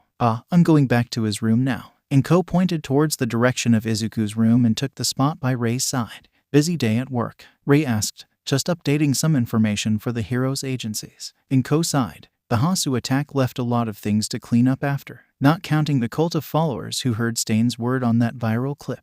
The speech he made after he rescued Midoriya-kun from that thing, correct? Rei wondered as she recalled the footage of Stain saving Izuku from a Nama with wings, the one about true hero and whatnot. The reason it got viral was because of the amount of people who agrees with it. Inko commented. The commission put a lot of pressure on the police department to take it down. Permanently. How's it going, then? Honestly, best we could do is slow down the pace of it being spread. Inko admitted. Thankfully, the HPSC has no control over how the police work, so I can just direct them to our voicemail. I do hope you've been having a better day than mine. Fayumi told me Shadow was mostly unharmed aside from a few scratches he received. Rei nodded. I wanted to go and talk to him, but hey, it's okay, honey. Inko gently patted Rei's back as the woman wore a crestfallen expression. Just take it easy, all right. I'm sure it's hard for both of you to talk. Izuku's voice came from the hospital room's door. Why don't you use your fire? The adult froze up. The four students blinked at the sight of Chiyo, who wore a deadpan expression that turned more and more tired as the seconds dragged on. The eerie silence went on for another 5 minutes before Chiyo finally let out the most tiring sigh Izuku ever heard from her. Just for the sake of my curiosity, what are you guys doing here at this hour? After hours club activity, Izuku offered. At midnight. Chiyo hummed. And is that a pentacle drawn on my office's floor? I'll clean it up when we're finished. Izuku shrugged. Finished doing what, exactly? We are attempting to summon a demonic being that shall serve as a way for us to covertly communicate with one another, be it directly or indirectly. Ryuko explained. The dark stars align, converging at the center, creating a round table for the dark nights that serves it. Fumikage whispered mysteriously. What a mad banquet of darkness this evening turned out to be. Shihai grinned. Chiyo looked through the 3 other students before looking back at her assistant, silently begging for a proper explanation.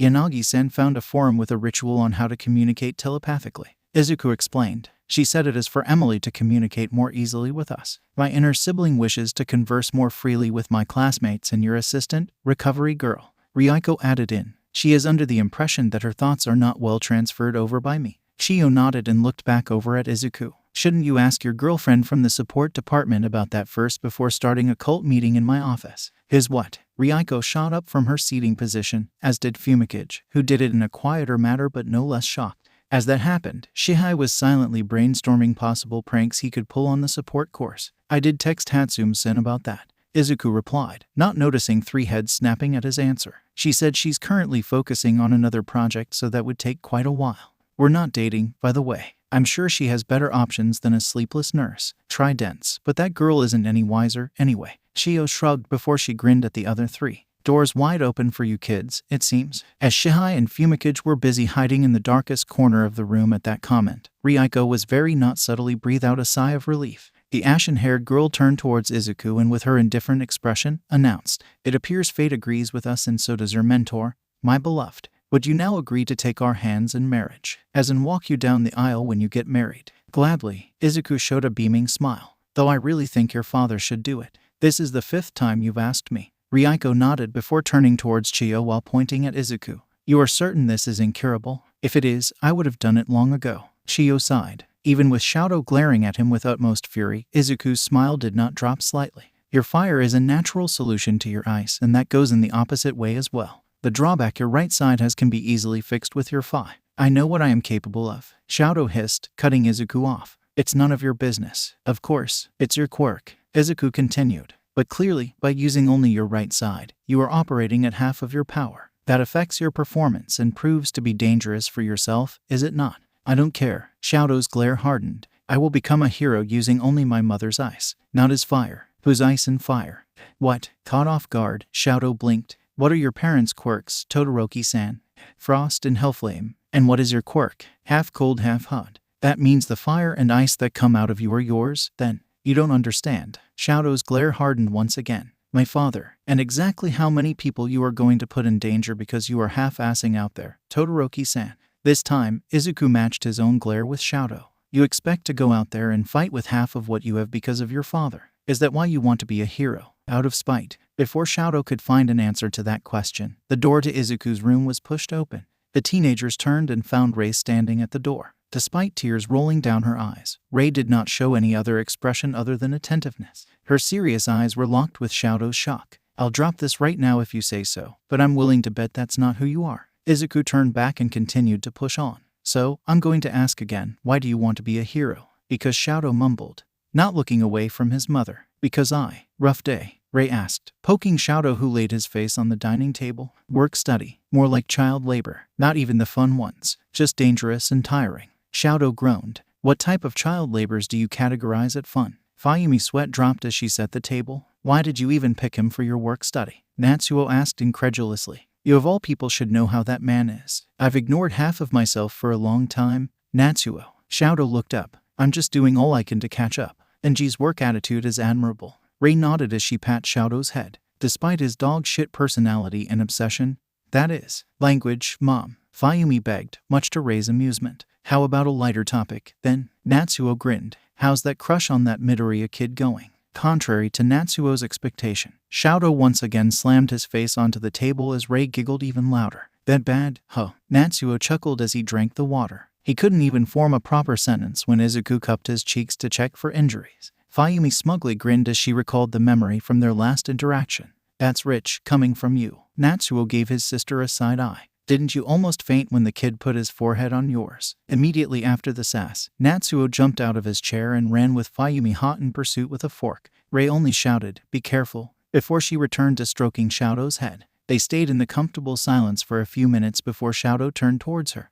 "Mom, do you still remember what I said that day in the hospital?" Rei nodded with a soft smile in response. "Am I still doing it right?" Shadow asked with worry. "Are you happy now? We are Suo getting chased out of here." Inko sighed as she covered her ears from the loud fire alarm's noise. Izuku only giggled as he sat by his mother outside of the room. "Quirk accident, Mom." Izuku grinned. "You taught me to use that excuse. I'm regretting it now." Inko groaned. "I'm the one who has to write this report later." Inko peeked into the room to Rei and Shadow crying as they hugged each other. With a smile, she gently closed the door. You did good, honey. Inko pinched Izuku's cheek. I'm proud of you. Proud enough for you to forgive me for this. Oh, hell no. Inko grinned. No katsuden this weekend. Doctor's advice. Izuku's facial expression turned into one of despair while Inko laughed out loud. I've got you, Natsuo and Fayumi right here with me. Rei hugged Shaoto. I'm not just happy, I'm full. Shaoto hugged her back. A rare smile appeared on his face. Dear diary, it's finally happening. What I fear has come to be. My sister's family found out about Setsuna's crush, Aka. My assistant, Aka. The rock that is Midoriya Izuku. Lord helps me. Izuku curiously turned towards Chiyo, who was letting out an uncharacteristic groan as she tossed her phone on the table. Bad news? Izuku asked as he stood up and headed towards the teapot. That depends. Chiyo groaned. Got any plans tonight? Apart from feeding my axolotl and reading some books? No. Izuku tilted his head thinking. I see. Chiyo dryly confirmed. My sister, I don't know if I should still call her that after this found out that I have an assistant. She wants me to invite him to our weekly family's dinner. Who is Ho? That's me. Yeah, that makes sense. Izuku hit his fist into his palm in realization after handing Chiyo the cup of tea. This is the last day of your internship. Chiyo shrugged. I suppose this could be a celebratory dinner. Crazy week you've had. I need to check with my mom first, but I think it should be okay. Izuku smiled as he pulled out his phone. Do I need to go home and change before coming? That's too much traveling for you. I'll drive you there. Chiyo told him. We're leaving after 5. Go rest up. You used too much of your quirk on Ada. How's that going, anyway? The fracture parts of the spine have been healed up, Izuku reported. The nerves still aren't responding as well as before, though. That's something he has to work on in physical therapy. That's all I can do, unfortunately. Dear, you did all that for him. Chiyo softly assured him. Tensei would have spent his life in a wheelchair if it weren't for you. But he still wouldn't be able to return as Ingenium. Izuku muttered. We can't save everyone, Midoriya. Chiyo poked her cane at the dejected Izuku. But we're trying our best for those within arm's reach. And that's important. Chiyo returned to her paperwork after she acknowledged the nod came from Izuku. I could still save more. A woman in a dark costume shakily stood up. Skyward. I could still go in, Chiyo. She limped towards the burning building in front of her. There are still people in there. I need to go in. Nana, Chiyo shouted, making Nana flinch. Look at yourself. You can't even walk right. Stay here and let Torino and Yagi handle the rest. Nana's gaze followed the figure of Torino flying around the building before dashing in through a window. And the silhouette of her student running through the burning flame with civilians on his back finally made Nana fall to the ground. Immediately, Chiyo ran over and put her lips on Nana's burnt hand. Chiyo let go early to carefully not draining off her friend's energy. As Chiyo carefully wrapped Nana's burns, the heroine watched the fire of the burning building being slowly put out. The screaming slowly drained out as more and more people were taken out of the building. When was the last time you slept? Scratch that. When was the last time you even came home? Chiyo followed Nana's gaze as she spoke. You look like you're about to crumble. That's rich coming from you, Chiyo. Nana chuckled, though Chiyo couldn't find any humor in that. I work duo jobs that are understaffed while having no one waiting at my apartment. Chiyo shot back. You have kids and a husband at home. I've been hearing rumors. Nana answered. People lost control of their quirk. Or quirks. I've seen some cases like that at the hospital. Chiyo nodded as she tried to fight back her hastened heartbeats. Kids came in, apparently losing their newfound quirks after some counseling. Chiyo, if that's true, it means you need to go home and have a proper rest with your family. Chiyo immediately cut Nana off. You can't win any battle looking like you're about to faint from a push. Nana only stayed quiet as she snuggled into Chiyo's embrace. Although surprised by the sudden action, Chiyo wrapped her hands around Nana, bringing her into a hug. Nana held tight onto Chiyo, trying to think of anything but the horrible premonition that she felt was coming. Chiyo held tight onto Nana, hanging onto something that wasn't hers. Neither said anything through the whole ordeal. That's probably your great aunt. Hanbun turned at the sound of the doorbell. Setsuna, honey, could you please go and get the door? 8, Mom. Setsuna put down her phone before letting out a long stretch. The internship with Majestic, as entertaining and helpful as it was tiring. Despite his zero knowledge on romance, the man was as good a teacher as he is a hero. Though that also meant he worked her to the bones to improve her quirk. With a yawn, Setsuna skipped towards the door to open it. Granny Kai. Setsuna greeted her great-aunt with a smile. Setsuna. Chiyo smiled at the sight of her excited grandniece. Mind if we come in? We. Setsuna repeated confusingly. Shuzenji-sensei, are you sure this is good enough? Setsuna looked behind Chiyo and found a familiar set of verdant hair approaching with a big basket in his hand.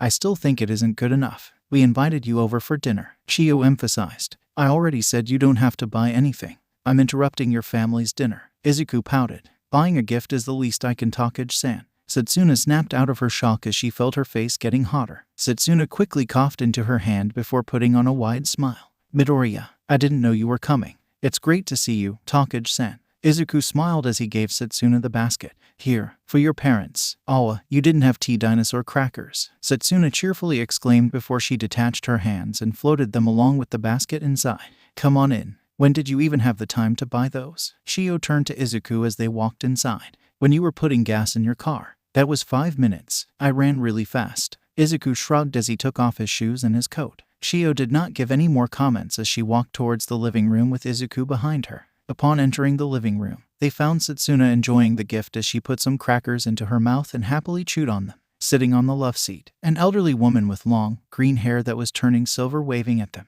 Shio, the lady greeted Shio with a smile before turning to Izuku. This must be your lovely assistant. I'm Takage Nonkina. Nice to meet you, young man. I'm Midoriya Izuku. Nice to meet you, ma'am. Izuku bowed. What a humble young man. Nonkina giggled. I hope my sister isn't being too hard on you. Nice to see you too, sister dear. Shio rolled her eyes. Where's Isha and Hanbun? They're setting up the table. Shio followed her sister's eyes towards the kitchen. With a nod, Shio slowly walked towards the kitchen while Izuku took a seat next to Setsuna, who was not so subtly scooching closer to him. How was your internship, Takage-san? Izuku asked. Shuzenji-san told me you went with Majestic. I did, Setsuna proudly confirmed. He taught me some very useful tricks with my quirk. Really? Can I see? Izuku excitedly vibrated in his seat from anticipation. Setsuna grinned. Immediately, Izuku could feel his waist being grabbed by Setsuna. He giggled from the sudden contact. When did you get your hands there? Some cool distraction tactics I learned. It's really Yuzef. Setsuna stopped as she felt her hands on Izuku's hard abs. Takage-san. Izuku tilted his head. Why yeah,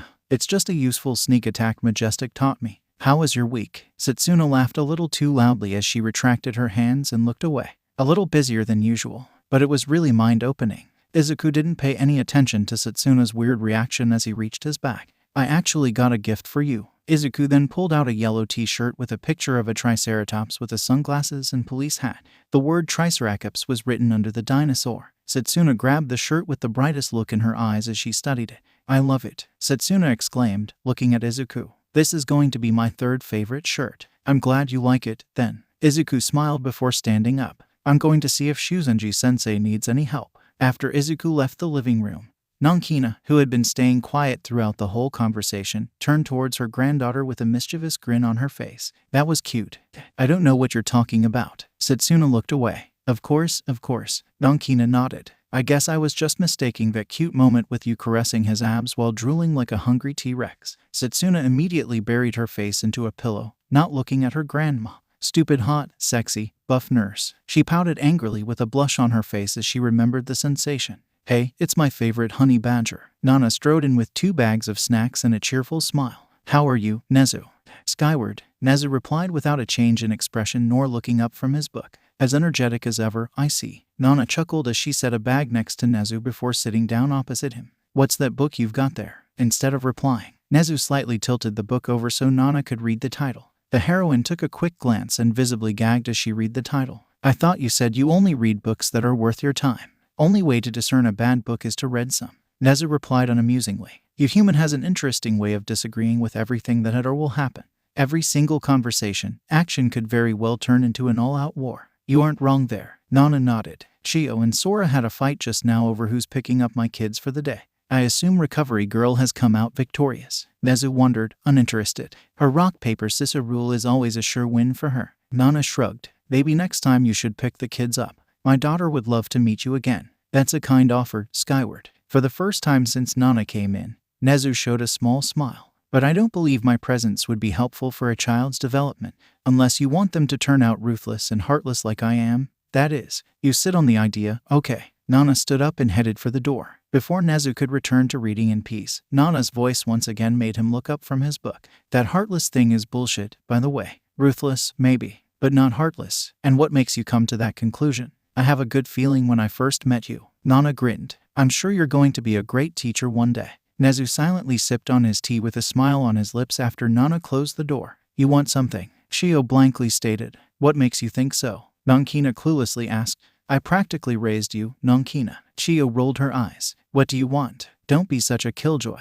Nankina giggled as her eyes darted towards the living room. I'm just feeling nostalgic. Shio silently followed her sister's eyes toward the living room. There they saw Setsuna and Izuku sitting together on the love seat, squeezing against each other as they giggled at something on Setsuna's phone, completely unaware of Setsuna's parents recording the scene as they themselves hugged each other. They remind me of you from back then, you know. Nankina's observation pierced Chio's ears like a sharp, rusty knife. You and Shimura-san.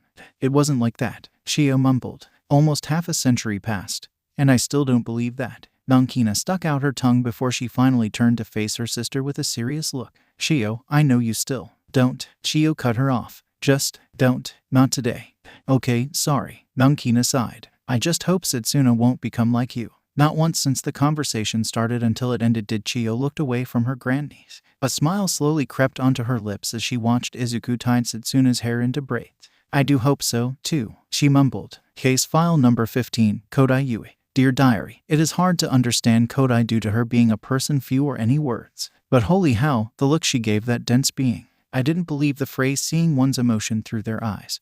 But I also don't understand what is going on inside his head that makes him not realizing what is going on. Joy, happiness, ecstatic, excited, relief, enjoyment, were the direct opposites of what Yui was feeling as she held onto her side while limping towards the nurse's office. She silently cursed at Kamakiri for the sharp edges he put on one of the pipes that ran through her. It didn't help that her perpetually neutral expression threw a lot of people off from talking to her, aside from Shota and Kendo. But even they have their own friend groups that she couldn't or rarely join because the canteen was too noisy for her sensitive ears. It also wasn't easy to make friends, being socially awkward and selectively mute. Yui winced as she felt another sharp pain. The nurse's office was at the end of this hallway, but every step she took just made the room feel further and further away. It only took a few more steps until Yui realized she couldn't stand straight anymore as her feet entangled with each other, causing her to lose balance. Yui let out a strained yelp as her face came closer to the floor. What in tarnation? Shio let out a scream as she walked into her office and laid her eyes on the horrid sight in front of her. At her scream, her assistant turned around.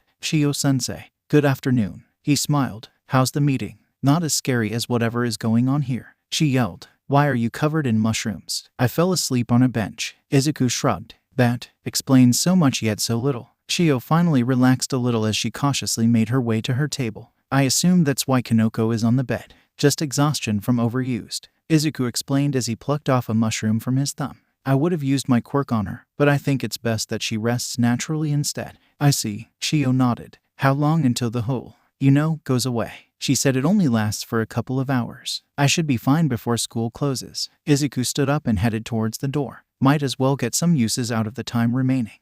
You're going to prank the people at the staff room, aren't you? Shio squinted her eyes suspiciously. Izuku put a finger on his grinning lips before closing the door. The fall Yui was expecting never came as she felt an arm holding her by her waist before slowly positioning her into a seating position against the wall. Yui finally laid eyes on a set of green hair as he carefully studied her injuries. Can you hear me talking? He asked. Yui nodded. That's good. He smiled warmly. Can you feel any pain at your wound? Yui nodded, wincing a little as the pain kicked in again. My name is Midoriya Izuku. I can use my quirk and ease the pain. It requires direct contact, so I do need to hold your hand. I can go and get Shuzenji-sensei if you're uncomfortable with the idea. Yui raised her eyebrows. I breached that rule so much recovery girl already gave me permission to use my quirk on school ground.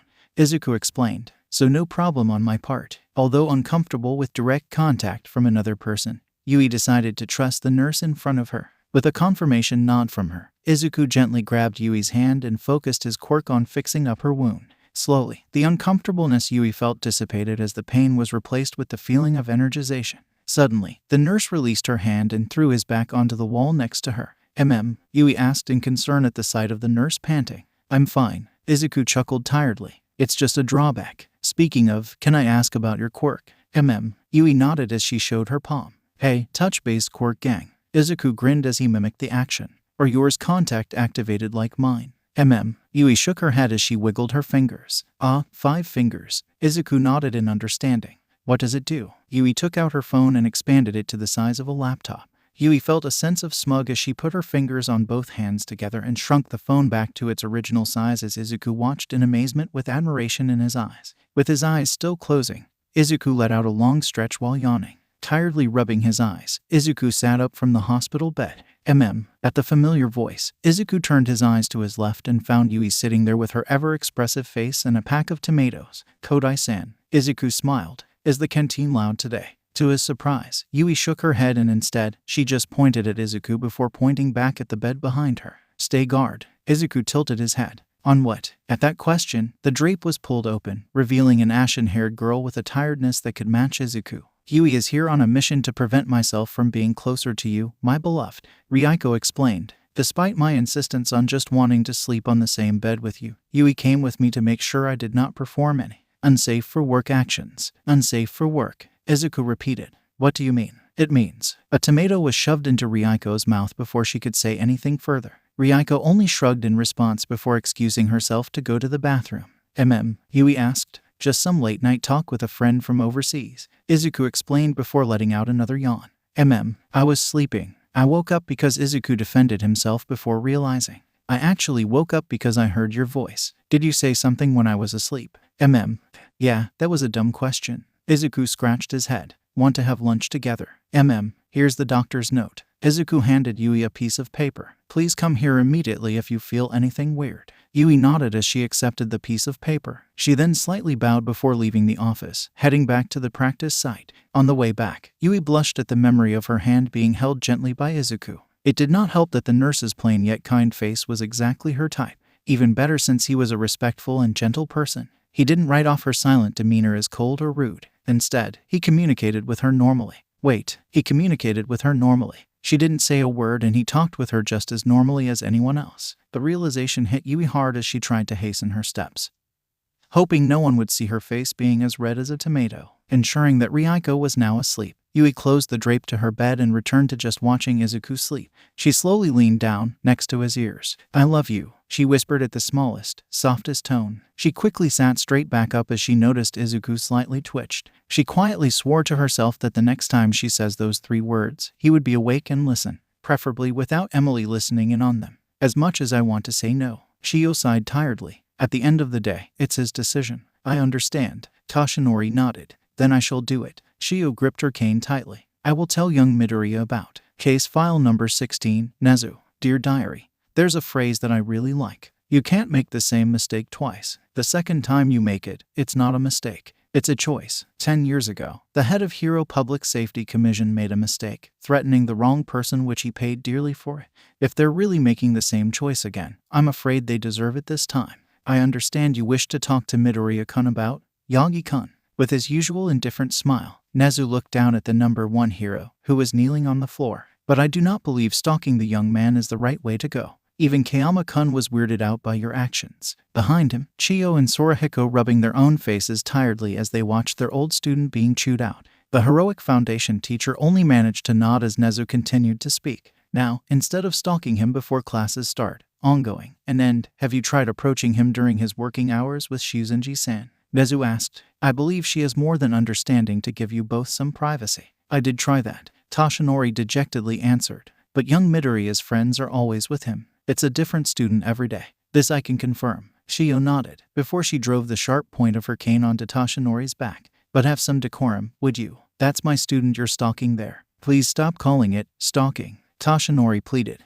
It's just difficult to ask the young man to speak privately with someone he doesn't know. You're the number 1 hero, you blonde oaf. Sorahiko kicked him on his back. Your face is everywhere. It's infuriating. Now, Shuzenji-san, Torino-san. I believe Yagi-kun has learned his lesson. Nezu cackled as he was satisfied with the lecture. Let me have a talk with the young man. It's a good opportunity to get to know the possible holder of, after all. Nezu-sensei, I will not reveal. Nezu addressed the issue before it was even brought up. I believe that's fit for the current holder. I'll just have a quick chat with the young man before setting up a meeting for you, Yagi-kun. Does that sound good? Better than this one following him around. Sorahiko grunted. I agree with the goblin. Shio sighed. Toshinori nodded. Excellent. Nezu clapped his paws together. I believe that concludes our meeting here. Good job, everyone. He will make us millions. I don't give a shit about money. This thing will put our names in history books. Quirk animal, man. One with intelligence quirk and an extended lifespan. Nezu shook the memories away from his head as he once again gulped down the cup of coffee. The scar on his left eye itched. It always does whenever he has one of these awful nightmares. Awful memories. Setting down the cup of coffee with a growl, Nezu peeked out of the curtain. The sunlight immediately attacked his eyes. The realization that he had slept through the entire morning hit him as hard as the strength he used to pull the curtain closed. With yet another groan, Nezu slowly made his way towards his laptop. However, before he could comfortably settle on it, he could hear his doorbell ring. Ding, probably just some deliveries. Nezu opened his laptop and started typing. Ding, ding, maybe it's the HPSC with yet another proposal. That just makes it easier to ignore. Ding, ding, ding, those kids down the hallway are persistent today. Nezu thought he scared them off quite surely last week. Bang, bang, bang, bang, bang, bang. Those CRC members are going aggressive today. Huh, maybe it's best to get some blackmails materials on them after Ow. NAZU. If you don't open this door right now, I'm going to kick it down. Dagnabit, it was someone worse. Closing his laptop, Nezu made his way towards the door and opened it calmly. Shimura-san. He slightly bowed. What brings you to my humble abode? So you like Ultraman too? No, let me guess. Ultra Zevon. Izuku thought for a moment. I knew it. Izuku snapped his finger. That season was peak Ultraman. Yui poked her index fingers together. Of course I'll watch it with you, Kodai-san. Izuku showed her a beaming smile. When is good for you? If it's Friday, I can probably ask for a projector to use in here. Otherwise, we'll have to watch it on the computer, which we might have to sit quite close together to watch. Any day except for Friday. Got it. Izuku nodded. Shio watched the conversation go on with absolute confusion. She shook herself off the shock and turned to her assistant. Are you telepathic? Shio asked. Nope. Izuku held his head for a few seconds before answering. Then how the hell did? She didn't even. What? She talks fine. Izuku tilted his head confusingly, an action Yui mimicked. What are you talking about? I'm too sober for this. Shio groaned. Go home, Kodai. It's getting late. Yui crossed her arms. No, you are not using that takohei. I can understand you, after all. Shio blinked in amazement. Anyway, go home. It's an order. She's right, Kodai-san. Izuku turned to Yui, who was tilting her head yet again. I think I'll leave in 15 minutes. Are you sure you want to wait? We'll meet at the front gate, then. I need to talk to Shuzenji-sensei a bit and then I'll pack up. Yui gave him a thumbs up before exiting the room. That girl's a real mystery, huh? Shio whistled. I don't see it, though. Izuku scratched his head thinking. She doesn't talk, but her body language conveys all her thoughts. She's very expressive. Maybe we should just agree that you operate on a level that mere mortals like me couldn't comprehend, Shio declared. We still need to address the notebook thing. What notebook thing? Later, Shio interrupted. You have a guest. Before Izuku could voice his question, someone dropped from the ceiling. The creature in the suit stood proud on the chair with a cheerful smile as he introduced himself. Am I a dog, a mouse, a bear, or human? It's me, Yue. S1 and only Principal Nezu. Nezu cheered. Good afternoon, Principal Nezu. Izuku slight bowed. Shuzenji-sensei said you want to speak with me? That is correct, Midoriya-kun. Nezu cackled. May I ask what it is about? Worry not, student of mine. Nezu assured as he sat down on the chair and gestured Izuku to sit down on the one in front of him. At that cue, Chiyo quietly left the room. I thought it is already past time I have a conversation with the school's first nurse. How are you today, Midoriya-kun? There's the exam incoming, so just dandy, I suppose. Izuku shrugged as he brewed the tea. But Shuzenji-sensei said I can help her with the hero course's treatment, so there's that to look forward to. It's good that you are passionate about this job, Midoriya-kun. Nezu nodded. Would you prefer to continue this after you have transferred to the hero course? Izuku froze in the middle of handing the cup of tea to Nezu. The Chimera took it himself from Izuku's hand. You are here for a chance to transfer, after all. Nezu continued. And I believe you are more than qualified for that transfer. This is a bit sudden, Izuku admitted. I agree, but at the end of the day, it's your choice, Nezu pointed out. Let's play out a scenario, then. Say I am giving you the transfer right now, yes or no, Midoriya-kun. If so, why? I don't know, Izuku muttered. I thought being a hero was the fastest way to do it. But now, doing this, it's different. I don't have to hurt anyone while still helping others. I've only ever wanted to help people, doctor or hero. It just doesn't matter anymore. What about Shuzenji-san? She's both. Nezu studied Izuku's expression. There's that route for you to pursue. But Shuzenji-sensei can fight, with or without her quirk. Izuku argued. I would just be my ability. What good can healing one person bring when another one collapse? I understand. Then please, take all the time you need to consider your options. Nezu conceded, reminding himself to have a talk with Nimuri and Chiyo. I must apologize for dawning this on you so suddenly. No, please, it's not.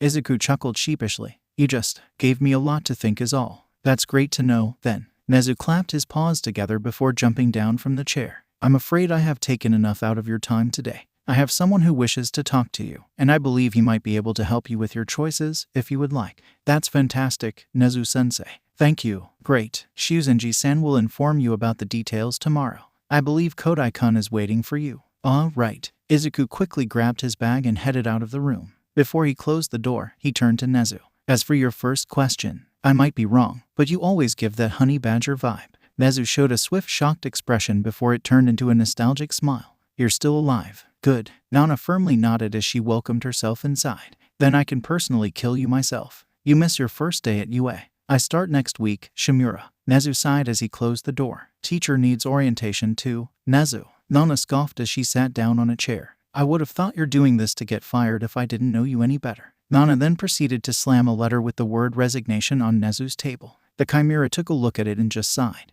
Which I fucking did. Nana glared at him. Do I need to ask you to explain to me why? It doesn't concern why. Don't fucking use that on me. Nana rolled her eyes. Why? Because as I've told you multiple times before, I am not suitable to be a teacher. Nezu snapped back at Nana. In fact, I am the last thing on this planet suitable for that job. What good can intelligence do when the person giving it is so unhinged? Nana. I don't eat, I barely sleep. Every time I do, I was back at that place. The children aren't safe around me, Nana. No one does. Nana stayed quiet throughout Nezu's outburst. Even when he was done and gasping for breath, Nana stayed quiet as she gently guided him into a chair. She still stayed quiet as she held his palms in her hands, guiding his breath with her own. After Nezu had calmed down, Nana handed him a cup of water which the rat gratefully accepted. As Nezu slowly drank from the cup, Nana spoke in a soft, gentle tone. You remember Kotaro's birthday? The first time I took you to see my kids. Nezu nodded. Then you must remember how happy my daughter was when he played with you. How you took over as her favorite uncle. Sorahiko was flabbergasted. Nana chuckled as Nezu also smiled slightly. That's when I realized you should be a teacher. It's just right. Nana, you know what happened to me. Nezu mumbled.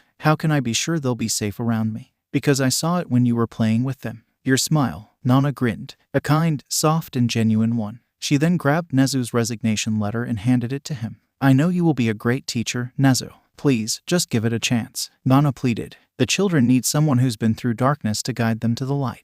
Nezu shakily took the letter from Nana's hand. He stared at it for a few minutes in silence. With a tired sigh, he rubbed his eyes blackened from losing sleep, and he tore the letter to pieces. Case file number 17. Yagi Toshinori Aka. All Might. Dear Diary, I think we've both knew that Yagi is an idiot, but at least he wasn't dense. That blonde oaf at least knows when someone makes a move on him. This green goofball didn't even know someone was proposing to him.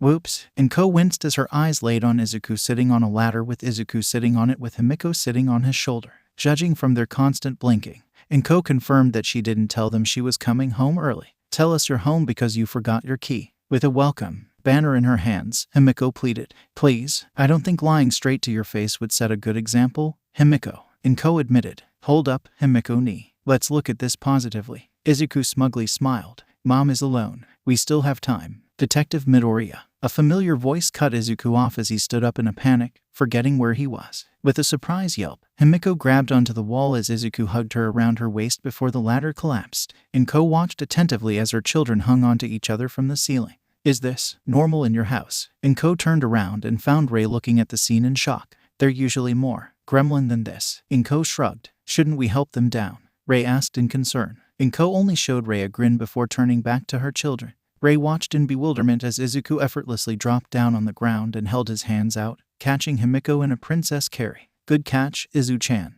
Himiko giggled. Onwards to helping Rei send packs. I'm setting you down. Izuku smiled sweetly. And Todoroki just blasted us straight to the Shadow Realm with his fire. Mina groaned as Izuku lightheartedly giggled at her complaints. Did you at least win the fight? Izuku asked as he continued to write down answers to his homework. It was a tie. Time out, you know. Mina whistled with a pen in her mouth. What's your answer for this question, Midori? I went through that with you earlier, Ashido-san. Izuku casually replied. 3 times. Studying is hard. Mina threw herself onto the pink beanbag behind her. She then watched Izuku's focused expression for a while. Suddenly, an idea popped into Mina's head as she sat up and crawled over to Izuku with a smirk. Rai, Mina seductively called, making Izuku turn towards her. What's with that tone, Ashido-san? Izuku innocently asked. You know, I just put on a request to soundproof this room last week. That reminds me, I should put in a similar request for Hatsune-san's room. Izuku wondered. A lot of 1H have been asking for my help to rein her in on the weekends. A man and a woman, alone in a room. Mina whispered into his ears. Who knows what's going to happen in a closed room?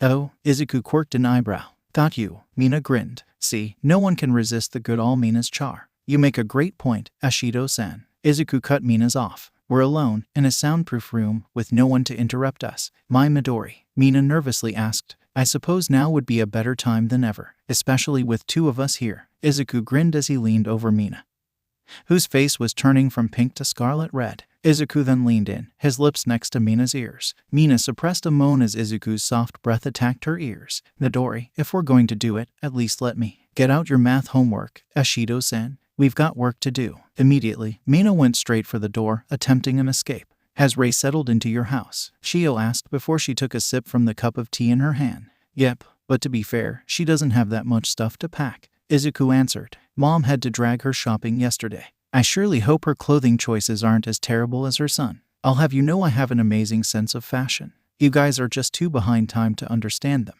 Only Takage-sen gets me. Izuku stuck out his tongue before he shrugged. But then I would argue that this fashion sense is a Midoriya kind of thing. Mom said my dad was the one who bought all my shirts when I was young. Personally, I would file that as child abuse, but let's not get carried away. Shio deadpanned. I believe I've never heard you mention your dad before. He and Mom divorced when I was 6 or something. Can't remember. Izuku shrugged. It was a mutual decision since they both worked too much. We still talk from time to time. He's in America now, actually. Your mom didn't change back to her maiden name after the divorce. She said it was not worth the paperwork. Izuku chuckled. Akatani isn't that good of a name. Anyway, your grandparents aren't going to be happy hearing that. Shio quirked an eyebrow. They'll forgive me. I'm their first grandchild. Izuku grinned. You tell me you don't have a soft spot for Takage-san? Well played, child. Shio raised her hands in defeat. Now go back to your afternoon classes and ready for that appointment you have. After Izuku had waved her goodbye and disappeared behind the closed door, Shio's expression changed to one of disappointment as she let out a tired sigh while rubbing her tired eyes. She opened the drawer under her table and picked up a picture frame from it. Holding it up high, Shio again looked at the photo she took with her best friend's family and friends. Despite it being slowly more and more withered with time, Shio could still see a grumpy Sorahiko putting a teenage Toshinori in a headlock. On their left was her younger self kneeling to hug an emerald-haired girl, while next to them was the girl's older brother hiding behind his parents. Akatani and Midoriya, not Shimura. Shio whispered to herself with her gaze fixed to the picture. I knew that. I read the file. Her wrinkled fingers touched the frame tenderly. I shouldn't have gotten my hopes up. Maybe it's better this way. Her fingers stopped as they traced to Nana's face. Shio bit her lips, preventing them from shaking. She took a deep breath before putting the picture back into the drawer. With a heavy heart, she closed the drawer and turned back to her computer. Maybe it's better that the boy and his mother weren't a Shimura. She didn't think she could afford to get attached again. Have you ever thought about how small we are in this vast universe? Laying on the bed, Izuku wondered. No matter how impactful our actions are today or in the future, it will all but a blink in the near future. It's still lunch, Izuku. With the sandwich in her hand, Shio blinked. Have you been drinking coffee again? Well, yes, but that's not important now. Izuku abruptly replied. I have opened my third eye, my sixth sense, Chiyo-sensei. This realm, among many others, is destined for invasion. Only combat shall. All right, let's get you to bed, dear. Shio closed the drapes. I'll inform Nimuri that you won't be attending afternoon classes. I am fine, Chiyo-sensei. Izuku insisted. But I must inform this realm's protector of the upcoming invasion. They must be prepared for combat. I know. Shio half-heartedly agreed with him as she typed on her phone. We played that game yesterday, remember? At your house, with your mother and sister. You must be one of Earthrealm's champion, then. Izuku gasped. Yes, I am. And the Netherrealm might have me when it earns me. Now go back to bed. I swear I'm banning anything caffeine in this damn building. This is a lot of firepower in one room for career counseling. Izuku nervously commented as he took a quick look around the room. 2 couches sitting directly opposite each other, surrounding a coffee table. On one of the couches, a blonde, dangerously malnutritioned man was sitting between Sorahiko and Nezu.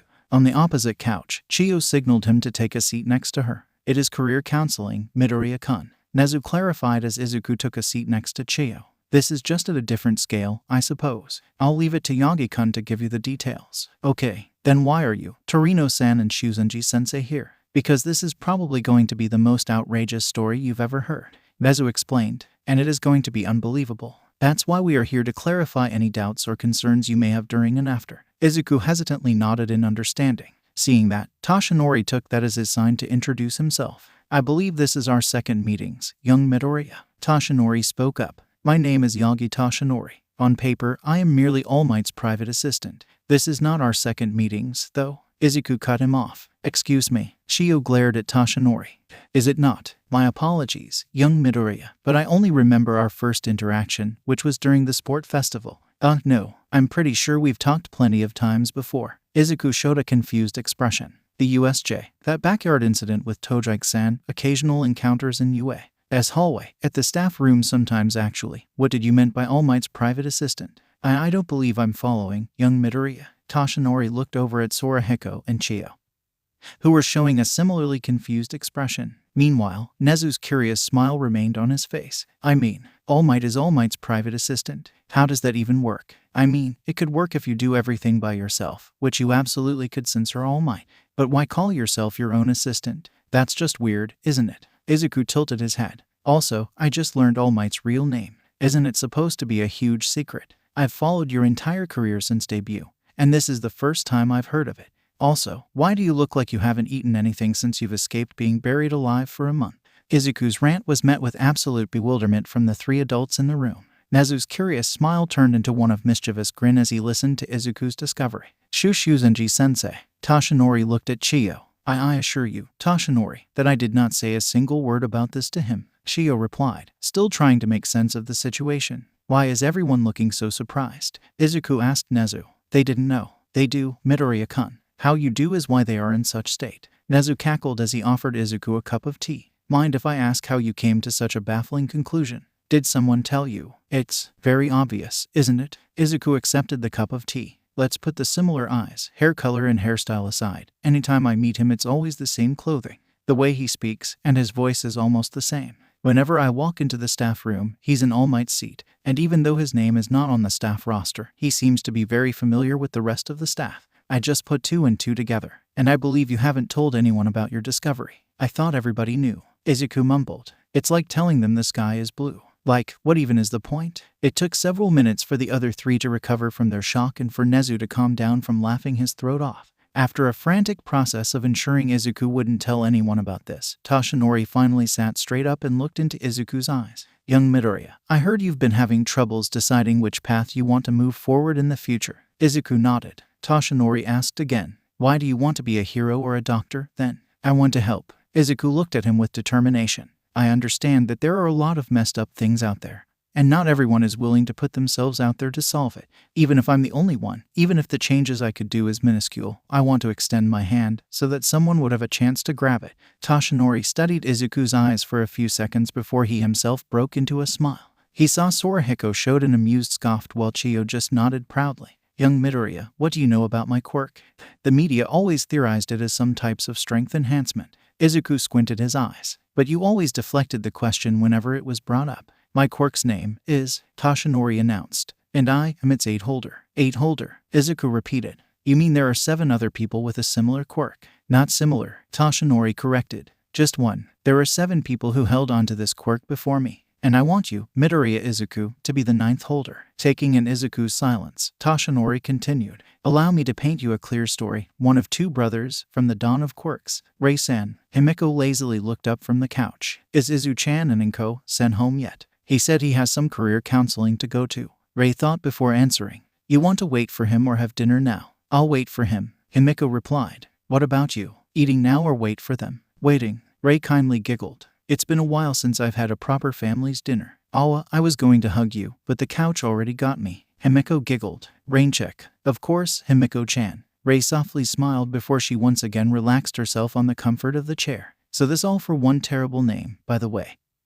Had a quirkless brother who resented him for his reign of terror. Yes, Yagi nodded to Izuku's recap. Due to his crazy obsession, All for One forced a stockpiling quirk into his brother. But as it turns out, this quirkless brother has a quirk, one that allows him to transfer it to another person. The combination of the stockpiling and the transferable quirk has created a quirk dedicated to taking down All for One. It has been passed down for 7 generations before you, the 8th. Yes, and you want me to be the 9th? Yes. Yagi nodded once more. What do you say, young Midoriya? Izuku took a few more minutes to blink the request into his head. He turned to Chiyo. Yes, it's real. All of this is real. Chiyo sighed. He turned to Sorahiko. No trick here, kid, Sorahiko calmly assured him before taking another bite out of the taiyaki. The rat, the harpy and I have been with 2 generations of. Izuku raised an eyebrow. You know the previous holder. Who are they? The adults in the room looked at one another. Putting on a smile, Nezu answered. Shimura Nana was a fellow hero, friend. Nezu took a deep breath. She was like family to us. She was my mentor for quite some time before she passed on to me.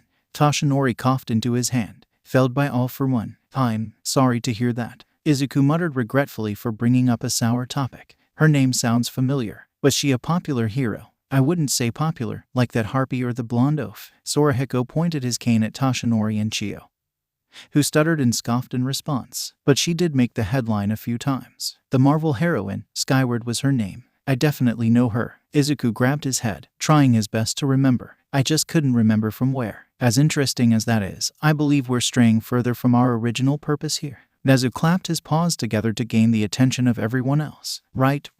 Izuku coughed into his fist before looking back at Toshinori. Just, why me? I'm sure there are better candidates out there. There might be, Toshinori agreed. But I saw this boy who stared straight back at death for someone he just met. This boy who stood up for the others, believing in what is right. This hero who risked his own safety for others. That is the type of person who I believe deserves to inherit. The adults watched in bated breath as Izuku sat in silence. The white noise of the clock ticking along with students shouting occasionally through the window became the only noise occupying the room. Nezu only smiled cryptically as Chio and Sorahiko impatiently tapped on their canes while Toshinori nervously gauged the reaction of Izuku. After less than 10 minutes later, Izuku finally spoke up. What does it stockpile? Excuse me, Toshinori asked. You said it is a stockpiling quirk. Izuku repeated clearer. What does it stockpile? Is there a reason for this sudden inquiry, Midoriya-kun? Nezu asked. On paper, my quirk is called. Izuku explained. But its real name is, I can rewrite a living cell structure, making it healthier or in some cases, preventing it from dying out. But my own cells are constantly in this state of change, putting me in a low-energy operation. Chio's eyes widened at Izuku's explanation. I see. That's an amazing quirk, young Midoriya. Toshinori confusingly scratched his head. But what has that got to do with S stockpile? Because if stockpiles on energy, Chio mumbled terrifyingly, if could potentially zap Midoriya off all of his already scarce energy, putting him in a coma at the very least, or death, Nezu concluded. Realizing the possible outcome, a look of horror dawned on Toshinori's face. Aren't we getting too ahead of ourselves here? Sorahiko chimed in. Maybe might be the solution to the kid's energy problem. We're talking about unlimited and unconditional healing here. Yes, but the risks outweigh the benefits here, Nezu countered. We have no sure way of knowing what we'll do to Midoriya-kun. I'm not risking my students' safety on a what-if, Torino-san. Sorahiko grumpily grunted as he acknowledged the logic. Maybe we could look into its previous holders, Izuku suggested. They might have had the same issue. We could also learn more about what it stockpiles on. Does this mean you accept? Toshinori quirked an eyebrow. I'm still on the fence. Izuku lowered his head. It's a huge responsibility, Yagi-san. Even without the current predicament, I wouldn't know if I am up for the task. I need some time to consider my option, like Nezu-sensei had suggested. A reasonable reason. Nezu nodded with a smile. We will look into Midoriya-kun. Take all the time you need to make your choice. Remember, you can always talk to any one of us here if you want. Thank you, Nezu-sensei. Izuku bowed. This is one interesting career counseling. Indeed, it has been. Nezu cackled maniacally. Now that we've reached a conclusion, I believe you should go home, Midoriya-kun. We've kept you here long enough. Oh, one thing before I go. Izuku remembered. Yagi-san, could I have a look at your injury? You can heal it. Sorahiko whistled out and impressed. I can try. Izuku shrugged. Usually, such an old injury would be impossible to heal. But since Yagi-san's cell might be affected by, maybe I can use that to heal as much as I can. I see no harm in trying. Yagi nodded as he pulled up his shirt, revealing a gnarly injury. Taking that as permission, Izuku gently put his hand on Toshinori's injury. As soon as Izuku activated his quirk, blackness engulfed his vision. That's a reasonable course of action to take. A man with white hair went over his eyes, put a piece of popcorn into his mouth. They'd better do one hell of extended research, then. A man wearing headband scoffed, turning to one with 2 scar lines ran across his left eyes. I'd rather not have another die of overclocking, especially one so young. I concur. With how much energy had stockpiled and will continue to do so, I'm not sure the boy will last longer than a year. What a missed opportunity, though. A bald man yelled out in frustration. He's such a good candidate. Now we may or may not back at square one. 7th, you've been oddly quiet. A man with short, black hair commented.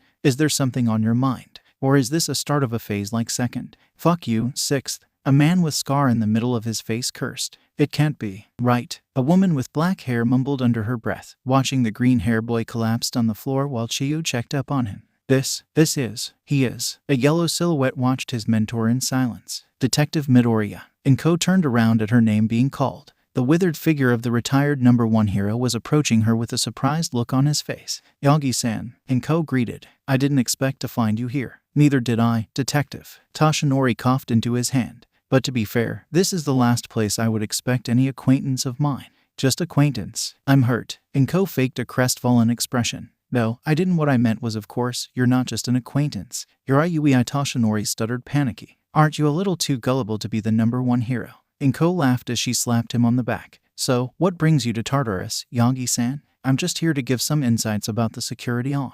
You know, Toshinori explained. What brings you here, Detective? An overdue conversation with an old friend, I suppose. Inko mumbled before she put back her confident expression. Anyways, are you coming for dinner tonight? Of course, Detective. Toshinori smiled. I do need to discuss with young Midoriya about a certain matter. Oh, right. About that. Inko awkwardly scratched her head with a sheepish smile. Izuku and Himiko won't be at home tonight. Himiko has girls' night. And Izuku told me his friend's family invited him over for dinner. So it'll be just us. Toshinori looked away. Yeah, just us. Inko smiled. Still want to come? Of course. Toshinori quickly answered. I must go home now. I am underprepared. Inko showed a beaming smile at that answer. She then wiggled her finger, signaling Toshinori to lean down. The man followed and found his ear being whispered at with a soft, teasing tone. I do hope you won't just refer to me as Detective for dinner later, Toshinori. Toshinori's heart beat so fast that Rumi had to tell him to stop breathing.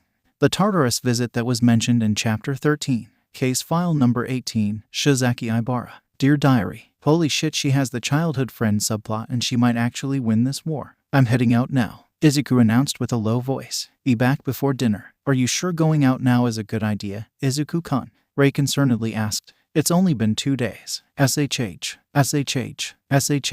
Izuku quickly shushed her in a panic. Mom and sis are still sleeping. This is my only chance to sneak out. Right? Sorry. Ray whispered at the same volume as Izuku. But shouldn't you still be resting? Just 2 days ago, you were bleeding from, well, everywhere. I was knocked out before the bleeding, so it wasn't like I remembered anything. Izuku shrugged. What about those voices you said you heard before you were knocked out? Ray wondered. 7 different voices, wasn't it? I was a patient at a psychiatric hospital. Izuku-kun. I know what is concerning and what's not. That's definitely in the concerning category. It's probably the teacher's voices. Izuku waved it off. I was pretty much a bleeding mess at that point. So you admit you were made a mess, thus admitting that you should rest.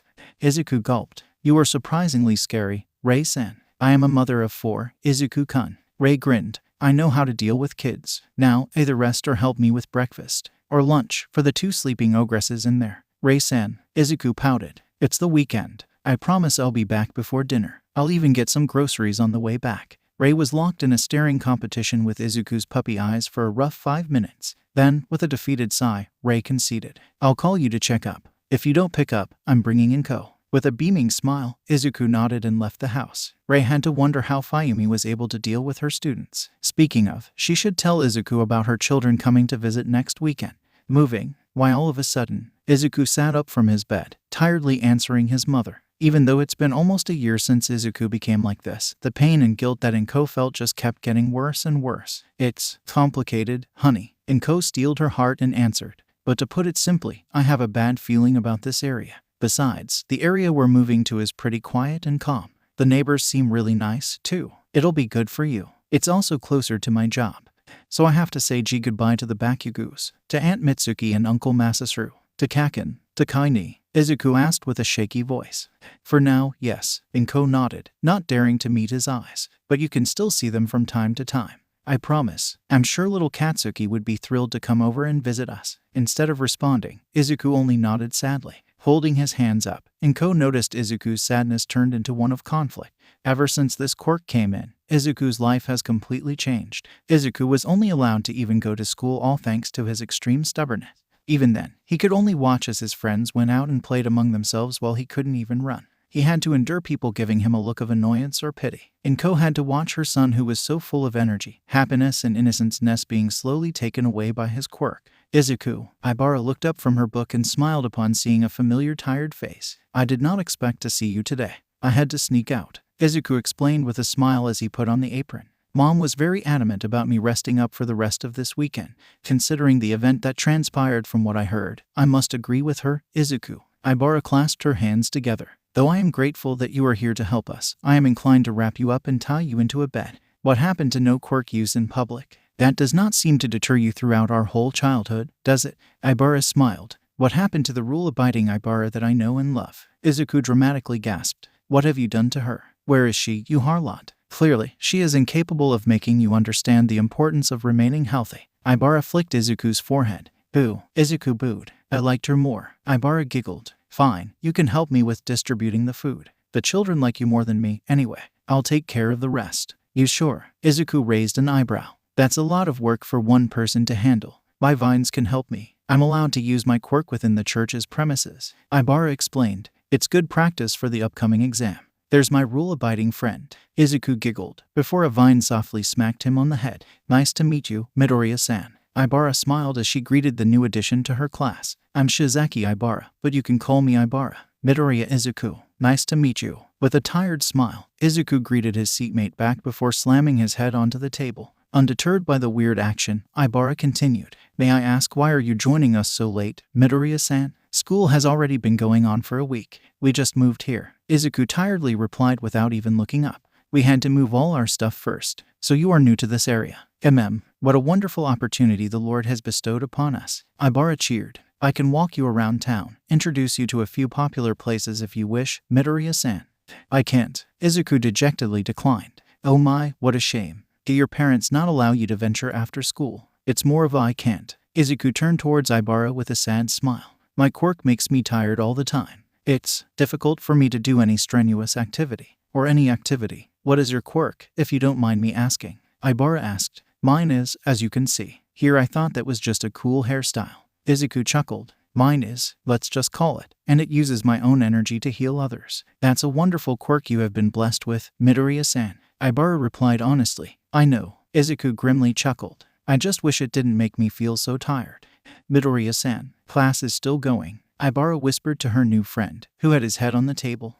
5 more minutes, please. Izuku groaned through his breath. School ends in 5 minutes, Midoriya-san. Ibara pouted at Izuku's unresponsiveness. Fine, then. I'll just leave without you. But you said that every day, Shizaki. Izuku finally turned towards her with a pout. You always end up walking home with me. Maybe I won't today. Ibara looked away. The two got so engrossed in their argument that they didn't notice the whole class was looking at them. Shouldn't you stop them? One of the students pointed at the scene while looking at the teacher in charge. They can flirt all they want as long as they understand the lesson. The teacher casually replied as he continued to write on the board. Which they do. They're my top students. Aren't you supposed to not play favoritism? Another student asked. It's more of a suggestion. The teacher shrugged. It definitely isn't, though. The student mumbled under his breath. Too bad, then. The teacher whistled. All right, class is over. Everybody go home. Remember to hand up your homework on Friday. Good morning, Shizaki-san. Izuku bowed and greeted. And you, Midoriya-kun. Kiba greeted back. Ibara is still preparing. Do you want to come in? Thank you for the offer, Shizaki-san, but I'll just wait out here. Izuku respectfully declined. How's the garden? The tomatoes are growing quite well, I believe. Kiba took a quick look at his garden. Too well, in fact. I might have to give some away. I'll tell my daughter to bring you here whenever it's time to harvest. Can't wait. Izuku chuckled. Sorry for the wait, Midoriya-kun. Izuku glanced over to his friend jogging towards him in her new middle school uniform. I hope this won't be an everyday thing from now on, daughter. Kiba chuckled. You're going to be late if you take this long to prepare every day. I just had a rough hair day, father. Ibara calmly replied while twirling her hair. It takes a moment to comb them. You look great. Izuku complimented her. Kiba had to suppress a laugh as his daughter looked away with a red face. Shizaki, God forbids me from saying this, but what in the hell of earth are you wearing, Midoriya Izuku? Ibara glared at Izuku's t-shirt. It said, pants. I think it's funny. Izuku pouted. I am not letting you wear that to your own celebratory dinner, Midoriya-kun. Ibara grabbed his hand and dragged him to the direction opposite from their destination. Why would you even wear that outside baffles me. Now you just sound like my mom. Inko-san is a wise person. You are blessed to have her fashion opinion.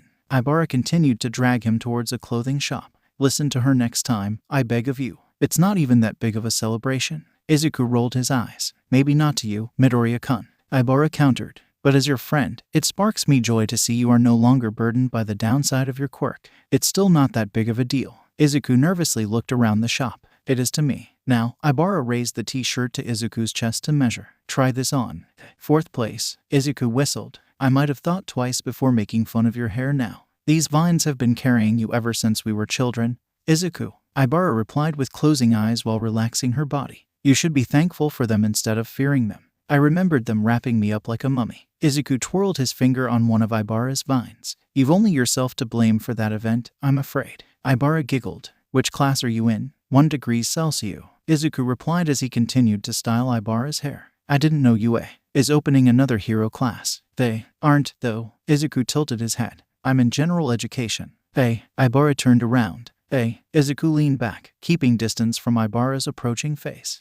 Oh hey, Ibara. Izuku turned towards the sound of his hospital room's door being violently open. How's school, Todd? Izuku was cut off as Ibara jumped towards him and tackled him into a hug. Thanks heavens. He heard Ibara's sob. I thought the worst when I heard about what happened at the USJ. You of all people should have known, shouldn't you? Izuku sheepishly chuckled as he embraced Ibara.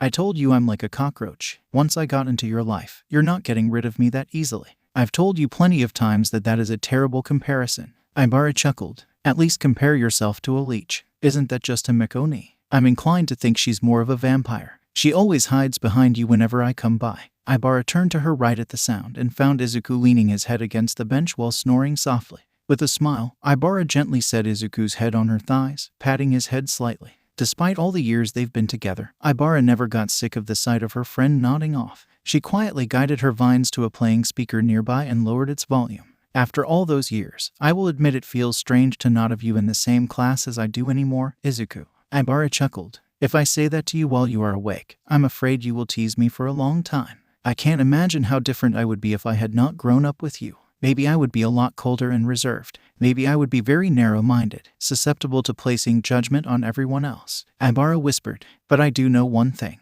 I will never let go of this special position, being by your side. With her finger, Ibara poked Izuku's cheek. Unsurprisingly, you are quite a popular individual. But that doesn't mean I'm going to give this up to anyone else. May we continue to be together from here on out, just as we have been for the last decade, Izuku. She closed her eyes, drifting off to sleep with her most important person by her side. Case file number 19, Hatsume. Dear Diary, I genuinely thought she would be the one who finally breaks his defenses. I was wrong. Now, Power Loader may retire and I might follow. P.S. Remind all staff personnel to never let those two interact without supervision. No other side effects. No vomiting, coughing, sneezing, bleeding. Shio tapped the pen on her checklist. I'm fine. 100% operation. A little hungry, actually. Izuku yawned. That was probably just as defense mechanism. Defense mechanism or not, I'm not comfortable with the idea of looking past my student vomiting blood while bleeding from every place one could imagine. Shio scolded him before reaching into her pocket and pulled out some money. Here, go buy some food before going to class. Is this my allowance? Izuku gasped as he accepted the money. Am I finally recognized as your grandson? That would just make it more complicated for Setsuna, so no. Shio straightforwardly answered. But I will say you're my most tolerable student till date. That's probably the best compliment I'll ever fish out of you, so I'll take it. Izuku giggled mischievously. Also, what did you mean when you said it'll make it more complicated for Takage-san? Because she likes you, Midoriya. Shio told him. Isn't it obvious? Izuku scoffed. I don't think she would hang out or even talk with someone she dislikes. Takage-san strikes me as someone who is very clear about who she likes and hates. No, I mean it as you know what. I am not having this conversation again. Shio raised her hands in defeat. All US users are the same. Thick-headed idiots. I am not yet a S user nor am I thick-headed. Izuku pouted. But were Yagi-san and his mentor oblivious? Yagi, I understand. His status as the #1 hero comes with many advancements from women. It makes it hard for him to recognize who was being genuine and who wasn't. Shio sighed. As for Nana, that woman is hopeless. No human expression would be able to describe how dense she was. Sounds like you had a hard time. Izuku raised an eyebrow. I always do. Shio scoffed as she pushed Izuku outside of the office with her cane. But that is a story for another time. Now get going, you young gremlin. After Izuku was pushed out and the door had been closed, Shio sat back down on her chair. Yet her mind lingered on the conversation. It lingered on how broken she became after the only person she ever loved died. It lingered on Nana's aloof, yet caring nature. She was prone to anger, yet always found it in her to forgive. A cheery, energetic person underneath that ice-cold glare she gave. How different, yet similar she was to Izuku. It kept lingering on how much she wished things were different, despite it being a long-gone dream. Shio let out a sigh as she tiredly rubbed her eyes with her fingers, before putting her full attention towards the computer screen. Man, not again. Setsuna groaned before she threw the paper away, letting it float aimlessly before landing on the ground. From her seat, Ibara commanded one of her vines to pick up the paper and bring it back to her. She took a quick second of skimming through the paper before turning to Setsuna. How many times has it been? Ibara asked. 3, Setsuna dejectedly replied. Principal Nezu is surprisingly strict when it comes to this. Having a pet, especially a reptile, is a long-term and serious commitment, Takage-san. Ibara set the paper on the table. Principal Nezu has to do all he needs to ensure you are not getting this. Aki monitor on a whim. And not. Setsuna pouted. I've been researching and buying enclosure, accessories, supplements, every single thing needed. Now, I have an entire terrarium in my room without the animal. Why are you even considering a pet here? Tagaru questioned. Just have the damn lizard at your house. You think I haven't tried that? Setsuna glared at him. My parents don't allow pets at home. It's either now or after graduation when I've found my own place. I believe it would be easier if someone with a pet vouches for you, Nito suggested. Like Kan-sensei. He wouldn't agree. Yui offered. I barely know Kuda. He's probably too shy to do it, anyway. Setsuna planted her face into the pillow. Is there really no way? Ibara watched Setsuna with a conflicted expression before letting out a tired sigh. Izuku might be able to help. Ibara clasped her hands together. He has a pet, and I believe Principal Nezu favors him above the rest of us. Yui looked at Ibara in shock. Midoriya has a pet. Setsuna gasped. He's never mentioned it before. Or is it a recent thing? He has had Axel, that's its name, before we started middle school. Ibara hummed. It was kind of an impulse purchase, but Izuku is responsible enough to keep it happy and healthy ever since. Wait, ever since before you started middle school? Pony sat up in excitement. That's quite a long time. What is it? An axolotl. Ibara smiled. A pink GFP axolotl, to be precise. I shan't bore you with the details, but he decided to bring it home with him after seeing the condition it was in and took care of it ever since. An axolotl? Huh. Nito chuckled. That fits him. Extreme healing capability. Kind and reserved nature. Cute, dorky face that makes you want to hug him all day. Ibara swiftly whacked Nito's head with one of her vines before turning to Setsuna. I can ask him to vouch for you, if you wish to, but you might have to convince him yourself. He is very strict about responsibility for a pet. Thank you, Shozaki. Setsuna smiled brightly at Ibara, who returned with an appreciative smile. Convincing Midoriya.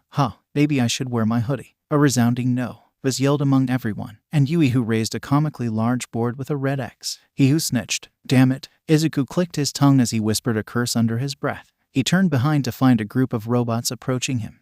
Am I finally getting jumped? Izuku tilted his head. Also, why are you guys in such terrible shape? Remember that time you snitched on us? The seemingly leader of the group spoke up. Vividly, Izuku nodded. We might be able to forgive you for that sin. The robot offered. If you agree to help us, that is. Okay. Izuku hesitantly nodded. I do owe you guys for that. What do you need? Are you aware of an individual called Hatsume? I don't remember anyone with that name coming to the nurse's office. Oh, I remember some people from the support course who visited mentioned that name. Is that them? Most likely. The robot confirmed. And recently, she has noticed our existence. Izuku swore he saw the robot shudder. She has been kidnapping some of our members for her own experiments. The teacher doesn't stop her. We consulted with Power Loader on the matter. The robot hung its head from disappointment. All he said was, better you guys than my workshop, before popping another bottle of vodka. Izuku only stifled a laugh before asking, so, what do you want me to do? Tell her to stop. If you are able to. The robot confirmed before he reached his hand behind.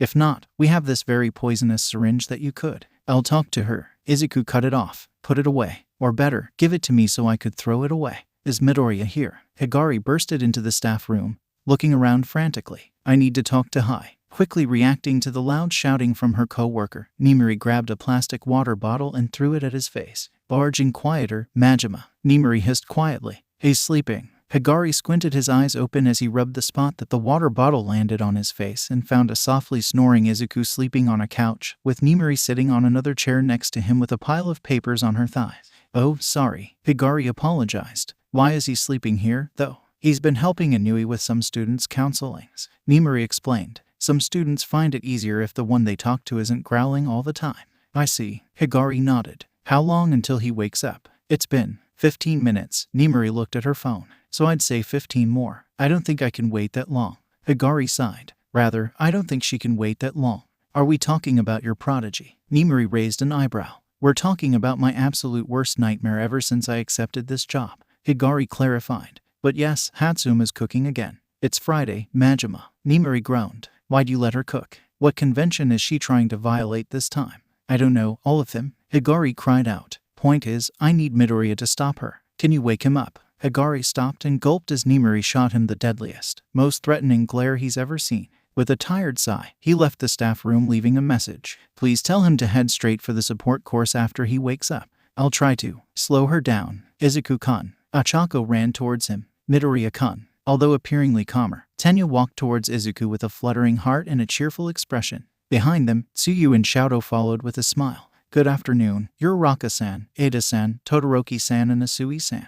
Izuku greeted them. Are you guys here for support items upgrade? Yep. Achako nodded. The exam is coming soon. And we're doing some quick final upgrades to make sure there won't be any issue. I told you to call me Tsu, Midoriya-chan. Tsuyu put a finger on her lips. It's a little unexpected, seeing you here. Do you need something from the support course? It's more like someone. Izuku chuckled. Oh, I almost forgot. Todoroki-san, Rei-san told me to tell you about family dinner this Friday. Your sister and brother are coming, too. I see. Shouto nodded. I'll see you Friday, Midoriya. What flower do you like? Red rose. Penny. I don't know much about flowers. Izuku hummed in thought, not paying attention to Tsuyu elbowing Shouto. I do like some daisies, but I guess I like whichever one is given to me. If you don't mind me asking, Midoriya-kun. Tenya cut in. But who exactly are you? Look. Tenya's question was never finished as the door next to the group blasted open. Before Izuku's brain could register what was going on, he felt a heavy weight crash into him, knocking them both down to the ground. Hatsum, a gruff, annoyed voice was heard shouting. Stop blowing up the workshop. We went through more fire extinguishers than we've had in 3 years. Now, Power Loader Sensei. A cheeky feminine voice chuckled. Failure is the mother of all successes. If this many explosions set us back, oh, hey, are you perhaps a customer? As the smoke settled, Izuku's eyes met with a beautiful pair of yellow, crosshair-shaped eyes studying him. Her pink dreadlocks entwined with his green, curly hair as she leaned in closer to Izuku. That depends. Izuku smiled, comfortable just laying on the floor. Are you Hatsum, one and only? Mei's smile turned wider. Hatsum, genius inventor, CEO of the future Hatsum Industries, at your service. Nice to meet you. Izuku chuckled at her enthusiasm. Midoriya Izuku, apprentice nurse, unknown of the future, at your beck and call. Now this is a sight to behold. Shio whistled. Izuku looked up from his book and smiled at the sight of his mentor. You don't look as pissed as you were when you left. Is it safe to assume that nothing terrible happened? Yeah, those dumb kids were just fooling around and ended up triggering the alarm. Shio retold as she sat down on her chair. I'm more invested in what I'm looking at right now. Oh, this. Izuku showed her his book cover. Jiru-san gave me a ticket to her parents' concert later this evening, so I'm using this free time to read up some information about them. It's really interesting. Not what I'm referring to, but she invited you, as in go together with her. Like a date. She said it was an extra ticket. Izuku shrugged. I shouldn't read between the lines. She dug her own grave, then. Shio shrugged. But I'm actually talking about Hatsum sleeping on you right now. At the mention of her own name, Mei groaned uncomfortably and snuggled closer into Izuku's stomach. With a gentle smile, Izuku patted her head softly. Majima-sensei sent her here on a timeout. Izuku explained. She looked like she hadn't slept for a few days, so I told her to. And she said she would only do it if I let her sleep on me, so I let her. She really took my advice to heart? Huh. Shio mumbled and impressed. What advice? Not important. Anyway, how does this make you feel? Flattered, I guess. Izuku hummed. She feels safe enough around me to let herself fall asleep. There's no better compliment than that. Good God. Shio exasperatedly sighed. This genetic is driving me fucking insane. So, you here for a baby? Mei grinned. Based on your look, I'd say a sleeping assist baby, but I don't have those on hands or prototypes, so that might take a while. Better get back to work, then. She immediately turned to her workbench, ignoring Izuku and Higari. While Higari just let out yet again a defeated sigh, Izuku just chuckled in amusement as he watched Mei work. Sorry about her. Higari finally spoke up. She's been pretty excited over this new project we're having for the Hero Courses exam. Nothing to apologize for, Majima-sensei. Izuku waved it off. It's always nice to see someone being enthusiastic over something they like, but I do need to talk to her about something. I can pass on the message for you if you want. Higari offered. The robots are having complaints about Hatsum-san, dissecting them for educational purposes. Izuku relayed the information. I was sent to stop her before the situation developed into a more confrontational manner. Yeah, I'm aware. Higari sighed. I'm afraid there's nothing I can say that'll make her stop, Midoriya. I see. Izuku nodded in understanding. Do you mind if I try? Have at it. Higari gestured a hand at a maniacally laughing Mei. If you can do it, I'll throw in a free support item. Anything you want. In the meantime, I'll try and get ahead of this damages she caused. Higari then left, with a bottle of whiskey in hand. Izuku only gave a sheepish chuckle before turning to Mei. Hatsume-san. Izuku called out to no result as Mei didn't even twitch at the mention of her name. Mei-san. Izuku tried again, only to be met with a similar outcome. He then pulled a chair and sat at a safe distance away from Mei's work, but still close enough to observe what she was doing. To describe Mei's work with a simple amazing is comparable to calling All Might's legacy as cool. The way she quickly yet precisely assembled her inventions made Izuku glued his eyes to her. He watched in admiration as Mei held her newly assembled bracelet up and studied it, before letting out a sigh and a proud smile before setting it to the side. What's that? Mei turned towards Izuku. You're still here, nurse. Mei tilted her head. Yep. Izuku smiled. That bracelet you just made. May I ask what it's for? This baby. Mei showed him a wide, genuine smile as her eyes glinted with excitement. This is a prototype baby for my exam. I call her suppressant bracelet. What does it do? Izuku came closer to study it. Power Loader Sensei asked everyone to make something that will limit the heroes to a certain degree. I'm making this baby to weigh them down, making it more difficult for them to perform. So this is basically Rock Lee's limit weight. Izuku held the bracelet and raised his hands up and down to measure its weight. I don't know what or who's that. Mei cackled. But she is a limit weight. A prototype, that is. Power Loader needs to approve the prototype before I can start making a more complete baby. This is an amazing idea, Hatsume-san. Izuku complimented, making Mei cackled louder. But will it work on everyone? What do you mean, nurse? Mei raised an eyebrow. This will certainly work on All Might or anyone who engages in close combat, Izuku explained as he tried to throw a punch with the bracelet in hand to demonstrate. But what about emitter quirks users like Cementos Sensei and Midnight Sensei? This only slows their movement, not their quirk output. It won't make much of a difference. So, what do you suggest? Mei pulled a chair and sat down. Have you heard of the quirk suppressant cuff? Izuku asked, which Mei nodded attentively. Instead of taking away one's quirk, you can tune it down to make it harder for them to use their quirk. For example, using their quirk will make them tired, or just simply limiting their output. I've considered the limit output, Mei hummed in thought. But if the teachers are using it for whatever they're doing, we have to manually adjust precisely how low the output is. The stamina thing sounds like a great idea, but I need to know how it feels and works for it to work. I think I can help with that. Izuku looked at Mei's eye back. When was the last time you slept? Last Friday night. Mei rubbed her chin and thought. Today is Monday. Though, I'm the last person who can lecture you on that. Izuku chuckled as he showed his hands. Your hands, please. Mei showed her hands as Izuku gently held it and used his quirk. Mei could feel the tiredness in her slowly fade away, replacing by energy that she could only achieve after 5 cups of coffee, 4 cans of energy drink, and a bottle of water. How do you feel? Izuku asked with hasting breath. Amazing. Mei grinned as she tried to move her shoulders. The shoulders and back pain are gone. That's your quirk. Izuku nodded. I can heal others at the cost of my own stamina. I can give you a sample of my blood to see how my cells changed after using my quirk. You can use it to see how you can apply that to your project. That's an amazing quirk. Mei smiled, making Izuku chuckled with slight embarrassment. How are you feeling now? Well enough to answer any questions you may have. Izuku nodded in understanding. Good. Mei grinned. You're helping me make a new baby. Our baby. Shinsu. Hitoshi turned to the table at the corner to find a familiar blonde hair called out to him. Over here. Monoma. Hitoshi greeted as he set his tray on the table and sat down. I begs. Mei greeted him. You sure you don't want the eye mask baby? Absolutely not. Hitoshi immediately replied. Give it to the sleepy man over there instead. He pointed at Izuku, who jolted at his name being called. Tiredly rubbing his eyes, Izuku asked, Sorry, how long was I? Half an hour. Nito answered. We didn't want to wake you. No one from the hero course went to the nurse's office today. Hitoshi put a spoon in his mouth. Why are you more tired than usual? Yuri had nightmares last night. Izuku yawned. We ended up playing games till morning last night. Mei pinched his elbow. Don't turn the little pipsqueak into a second you, nurse. Why not? Izuku pouted. I turned out great, didn't I? How long do we have before class starts? Hitoshi turned to Nito. Around another half an hour. Nito replied.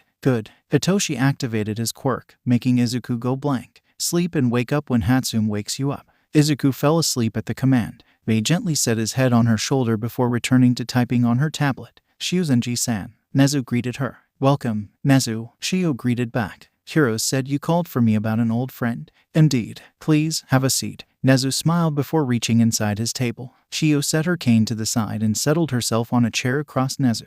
The chimera pulled out a file with a red confidential mark on the front and slid it towards Chiyo. The doctor opened the file, pulled out the paper and read through them. Nezu watched as Chiyo's expression turned from one of uninterested and annoyed into one of surprised, shock, and then a gasp escaped her mouth. Nezu, it's true, Shuzenji-san. Nezu grimly nodded. Taotaro and his family have all been confirmed dead. Only dust and ashes were found at the crime scene. Nezu waited for Chiyo to calm her breathing before she finally spoke up. And Inko, let us wait for Toshinori-kun and Torino-san first. Case file number 20, Shimura Akatani Midoriya Inko. Dear Nat %, she's beautiful, just like you. But did you really have to pass on that part of the genetics to both of them?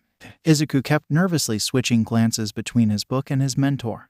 Chiyo didn't bat her eyes away from Izuku while sipping her tea, despite noticing his awkwardness of being studied like a hawk. Okay, yep, that's it. Izuku slammed his book shut, making Chiyo jolted from the sudden noise, almost spitting out her tea. Shuzenji-sensei, what's going on? What do you mean? Chiyo coughed out her question as she wiped the tea stain on her shirt. It's been going on for a week now. Izuku rubbed his eyes tiredly. You've been avoiding me since Tuesday. Every time I strike up a conversation, you just answer non-committedly to end it. It still would have been normal if I don't find you glaring at me when you think I'm not looking.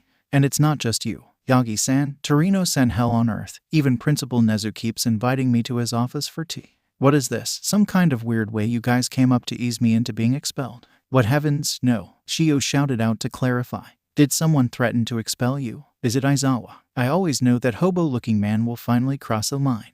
Hold up, I'm going to call Nezu. No, he didn't. No one did. That's why this whole thing is getting confusing. Izuku assured her. Is this something you can tell me? Might as well rip this band-aid off. Chiyo sighed. She then pulled her chair closer to Izuku. Sitting face to face with him, Chiyo looked into Izuku's eyes. The viridian was a mismatch to Nana's purple, but the way they shone, those she could never forget. Mido Izuku, Chiyo corrected. Your mother's old last name, was it Shimura? No, it's Akatani. Izuku gave a confusing answer. Shuzenji-sensei, where are you going with? Let me phrase it better. Chiyo didn't let Izuku continue. Before it was Akatani. I'm home. Happy birthday. Himiko's greeting was cut off by two loud shouts. As the light was turned on, she saw Izuku, Ibara and Inko, with scone hats and a cheeky, satisfied grin as they witnessed her shell-shocked reaction. Ew, she's lost for words. Inko giggled. It'd say it's a resounding success. Indeed, Midoriya-san. Ibara nodded in agreement. I'll head inside first and prepare the table. Let me help. With that, Ibara and Inko went together into the kitchen, leaving Izuku and Himiko alone in the hallway. Himiko watched in silence as Izuku walked closer to close the door behind her before picking the bag that she dropped on the floor. He showed her a smile as he grabbed onto her hand. So, do you like it? That's not the point. Himiko shook herself off the surprise. You didn't say anything about this. That's the point of a surprise, Himiko-san. Izuku grinned. It's your fault for letting your birthday slip in front of Mom. She's a detective, Himiko argued. She took my statement when I dragged you home. That's an fortunate coincidence, I suppose. Izuku shrugged. But if you're not comfortable with this, I'll tell Mom to stow. Izuku didn't get a chance to finish as Himiko tackled him onto the ground and hugged him tight. I guess this means you like it. Izuku patted her head. Himiko nodded. Then we're going to light a firework next year to celebrate, Izuku declared. That's against the law. What are you, the second detective of this house? Was it Shimura? Izuku blinked a few times as if that would somehow explain the question. Shimura as in Shimura Inko, daughter of Shimura Nana, All Might's mentor, Chiyo confirmed. The seventh holder of. Chiyo took a deep breath. The grandmother that you never met. Inko-san, Himiko called. Inko turned around from the sink, setting the plates back into it before turning off the tap. What's up, Himiko-chan? Inko smiled. I don't know what to say. Himiko avoided Inko's gentle eyes, instead looking at the table. All this second chance you gave me, despite me being a monster. Miko didn't get a chance to finish as two pieces of meatball flew into her mouth. She looked up at Inko in surprise. Izuku hasn't brainwashed you enough, I see. Inko joked with a soft, gentle smile. Your quirk doesn't define who you are, Himiko. What you do, does. But Himiko swallowed the meatballs. I attacked Izuku, your only son, and yet, you still took me in and cared so much for me. Izuku, too. Oh, believe me when I said I was about to pull your eyes out of their sockets when I saw you holding my bleeding son in front of my doorstep. Inko giggled, making Himiko shivered in a type of fear she didn't know was possible. But Izuku was snoring, so, as snoring, Himiko stuttered. Right, you've never been with him long enough. Inko chuckled. Izuku sleeps a lot. Like, a lot. But he will wake up at the absolute smallest sound that is made around him. He's only sleep snoring when he's near someone he can trust. He trusted you then, so did I. Himeko turned her head towards Izuku's room where she heard excited, although a little salty, screaming noises from Izuku and Ibara. They must be playing Mario Kart again. Inko mumbled under her breath before an imaginary light bulb popped up in her head. Himeko-chan, is there anything you want for your birthday? I focused so much on the party I actually forgot about the gift. So, tomorrow, you and me, mall all day. Anything you want. It's all right, Inko-san. Himeko waved at her in a panic. You've already done so much. I can't ask for more. I've waited so long for someone else with a normal fashion sense to go shopping with me. Himeko-chan. Inko went over to bring Himeko into a hug. Please. Himeko giggled in delight as Inko gently swayed her in the bear hug.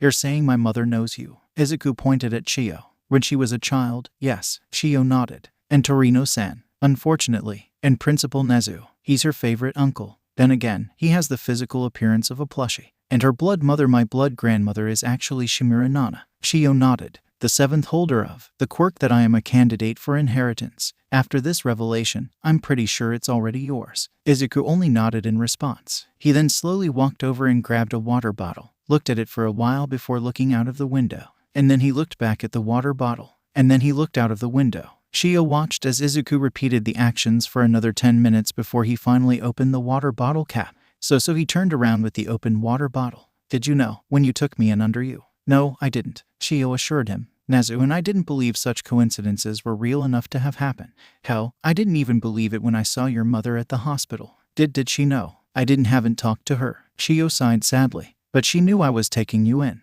If she didn't talk to me then, I doubt that she would want to talk to me now. Or any of us, as a matter of fact. Izuku put the cap into his mouth and chewed on the plastic before spitting it out immediately when he realized what it was. Then how did you find out? Nezu was looking into the past users of when he found out something. Terrible. Izuku could notice Chiyo slightly choking on her words before she regained her composure. Koutero's Inko's brother, your uncle family was found dead 17 years ago. Immediately, he went straight to looking for Inko's whereabouts and found out that Inko was actually my mother, Midoriya Inko. Izuku finished her sentence tiredly after gulping down the entire bottle. Holy coincidences, Batman. Listen, I know this must be hard on you, Midori Izuku. Chiyo put a hand on his shoulder. Take all the time you need, all right. But just know that I took you in because I recognized your talent and potential, not because of who your mother and grandmother were to me. Thank you, Shuzenji-sensei. Izuku mumbled. I suppose I need to have a talk with my mother.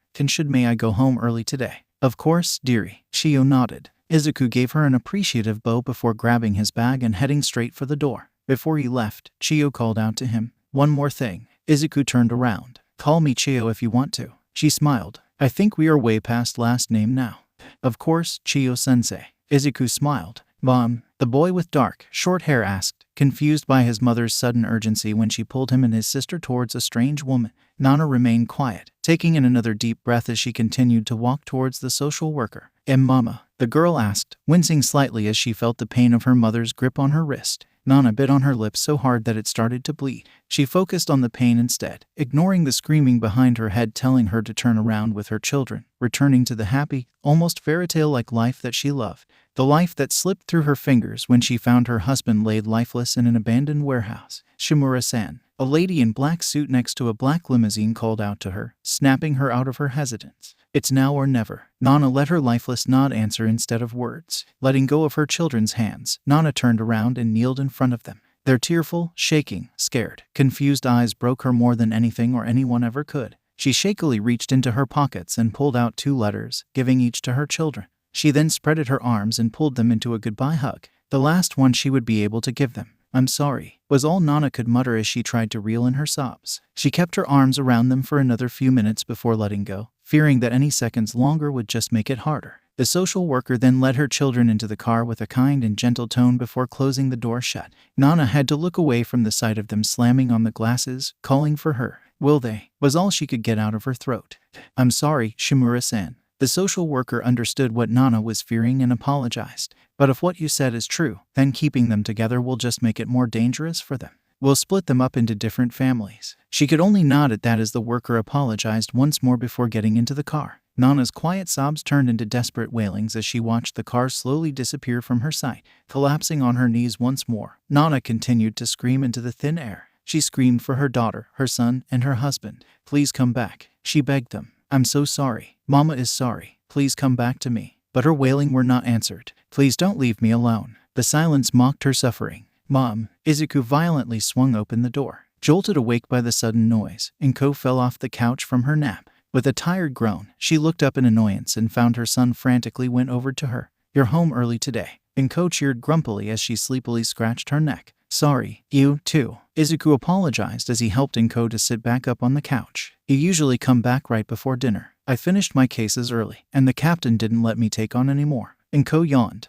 Why are you coming home all panicky, by the way? Oh, right. Like a bulb being lit up, Izuku stood up and looked around the living room. Himiko and Rei aren't home, right? Yeah, they're out for groceries, Inko confirmed. Izuku, you're scaring me. What's going on? I need to ask you this, and I need you to be completely honest with me, Mom. Izuku looked into Inko's eyes. Despite being weirded out by the sudden seriousness, Inko firmly nodded. Izuku took a deep breath. Do you know anyone named Shimura Nana? Case file number 21, Komori Kinoko. Dear Diary. All those years of preparation turns out haven't been for naught. A zombie apocalypse might come, and I'll be damned if I'm not one of the last of us that survives. So, I guess you talked with Inko? Shio asked, looking at Izuku who looked more exhausted than she's ever seen. And that's something. Yeah, Izuku nodded tiredly before gulping down another can of energy drink. Can't believe I'm saying this, but this is too much drama. I'm so sorry you had to go through that, Mom. Izuku cried, tears turning into streams as he hugged Inko tightly. I'm so sorry I kept this a secret from you for so long.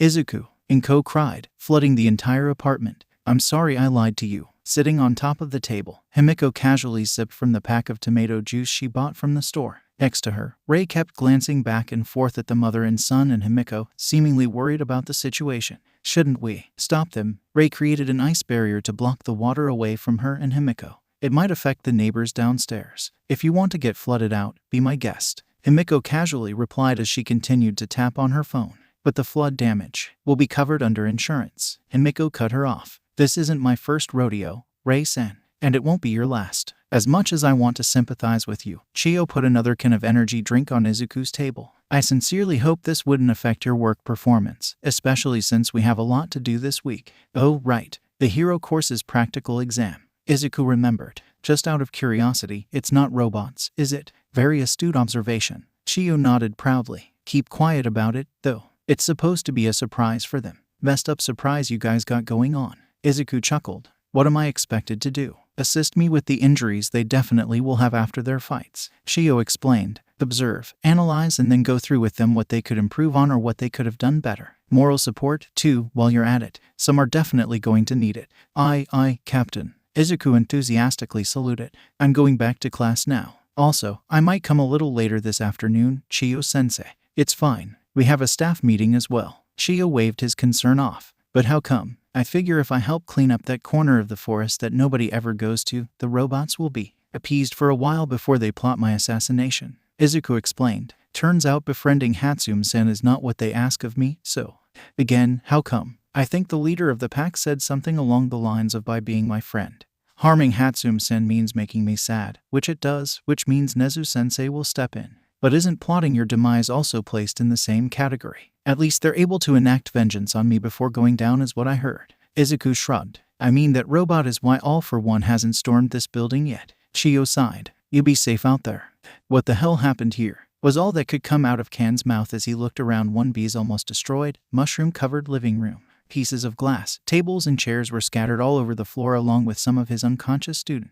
He could also see some more of them being put into the wall with their heads, their bodies sticking out. Kan-sensei, one of his most level-headed students, Shizaki Ibara, approached him calmly. Were we being too noisy?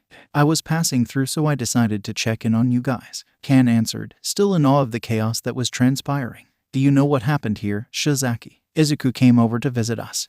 That explains so much yet nothing at the same time. Kan nodded. If you need to know, I shall explain. The Sidua Ibara stopped in the middle of her sentence as she felt her shirt sleeves were being pulled. Kan watched Ibara unhesitantly send her vines into the kitchen and did something. Seconds later, the vines retracted and she continued as if nothing happened. Izuku came over to visit us for a promised movie night. After a full dinner, all 20 of us and him settled ourselves around the television before putting on a movie. But apparently, Kendo and Izuku were exhausted beforehand, so they fell asleep halfway through. Kan followed Ibara's glance towards the beanbag chair in front of the muted TV, where Itsuka and Izuku were cuddling into each other while snoring softly. Their foreheads touched as they leaned in closer, grumbling from the not-so-much commotion. And Kan nodded in realization, but he gave in to his curiosity and asked. While the sight was endearing, it was also compromising and opportunistic for the other heathens around. Ibara tried to come up with the proper words. Yanagi and Takage tried to join the snuggle, but Tagaru and Kodai swiftly put a stop to their scheme.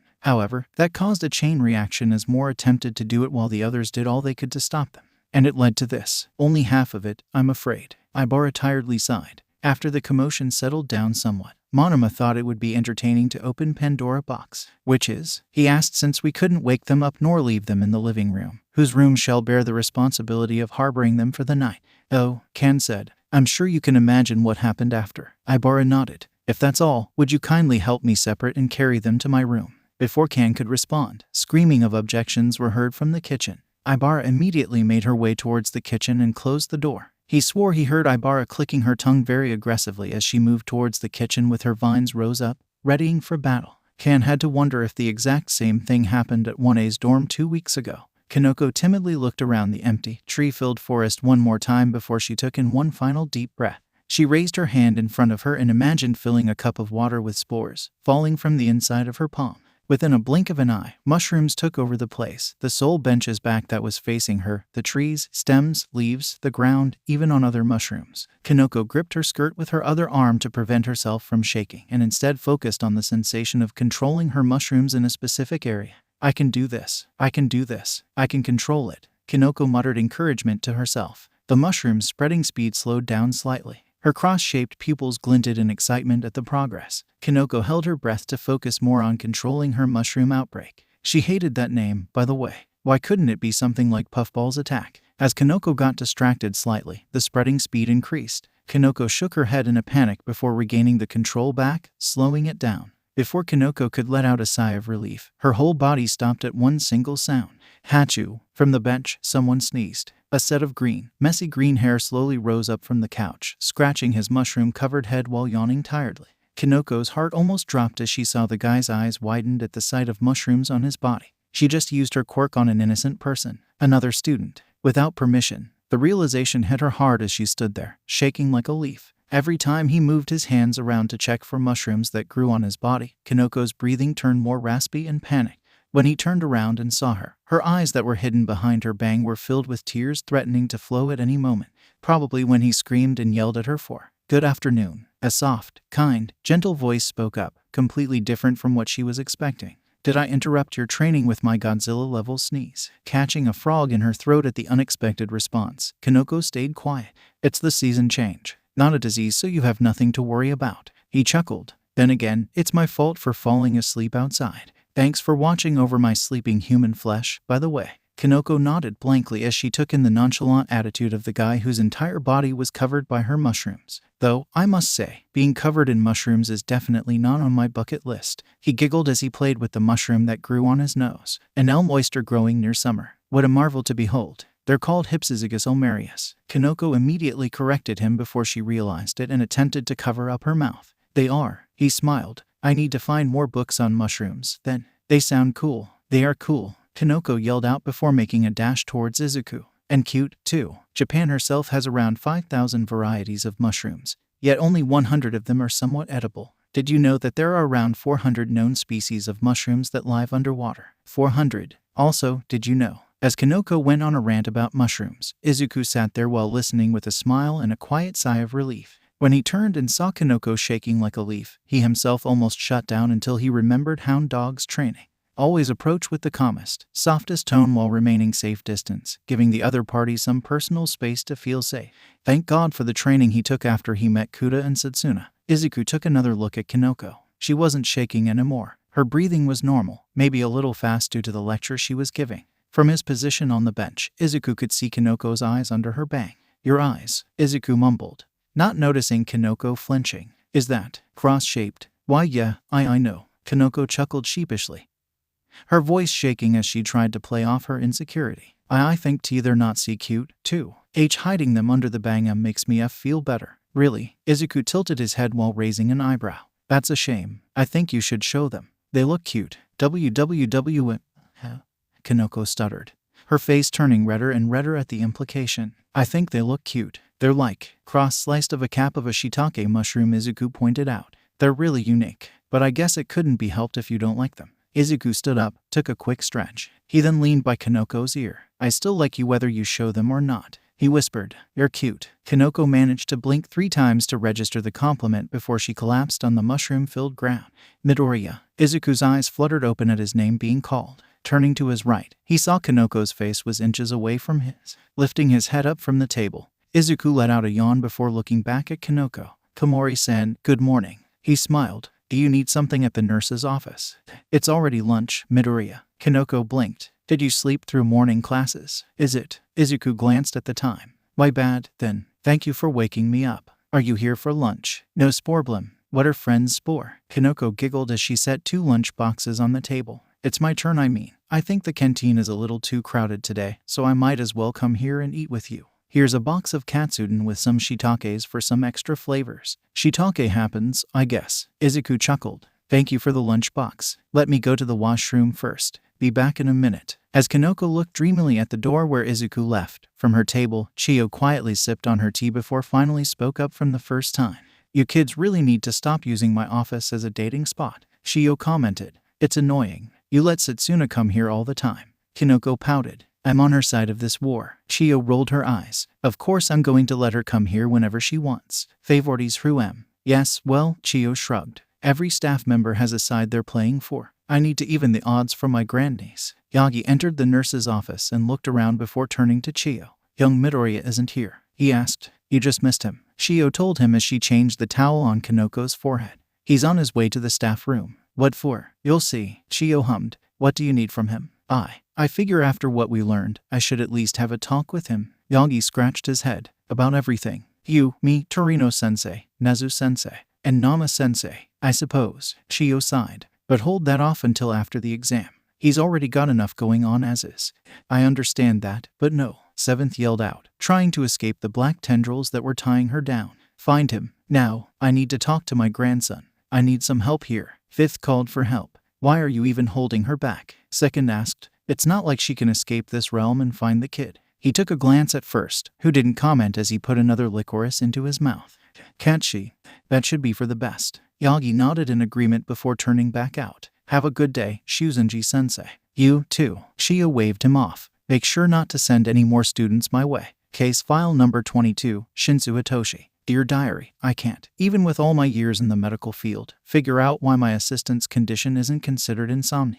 Yes, I know he wakes up and sleeps anytime he wants. But how do you explain him sleeping at every encounter with others before he seduces them? Unknowingly seducing them. Sloppy, Shouta commented, looking at a hanging upside-down Hitoshi. Hitoshi only groaned in response as he struggled to escape from the binding. Shouta only stood there and watched for a while before he finally released his grip on his binding scarf, dropping Hitoshi onto the floor. A practical exam starts in 3 days, Shouta emotionlessly commented. At this rate, your chances of failing are higher than everyone else. Hitoshi scowled as he pulled himself up, getting into his fighting stance. We're done for today. Shouta looked away and headed towards the gym's exit. I can still fight, Hitoshi called out. I know, Shouta didn't slow down. And if you keep going like that, we'll just be wasting both of our time. Before turning the corner at the door, Shouta looked back at Hitoshi once more. Come up with something different, Shinsu. Something better than just insults to get me to reply to you. Hitoshi flinched. Your seat in the hero course depends on it.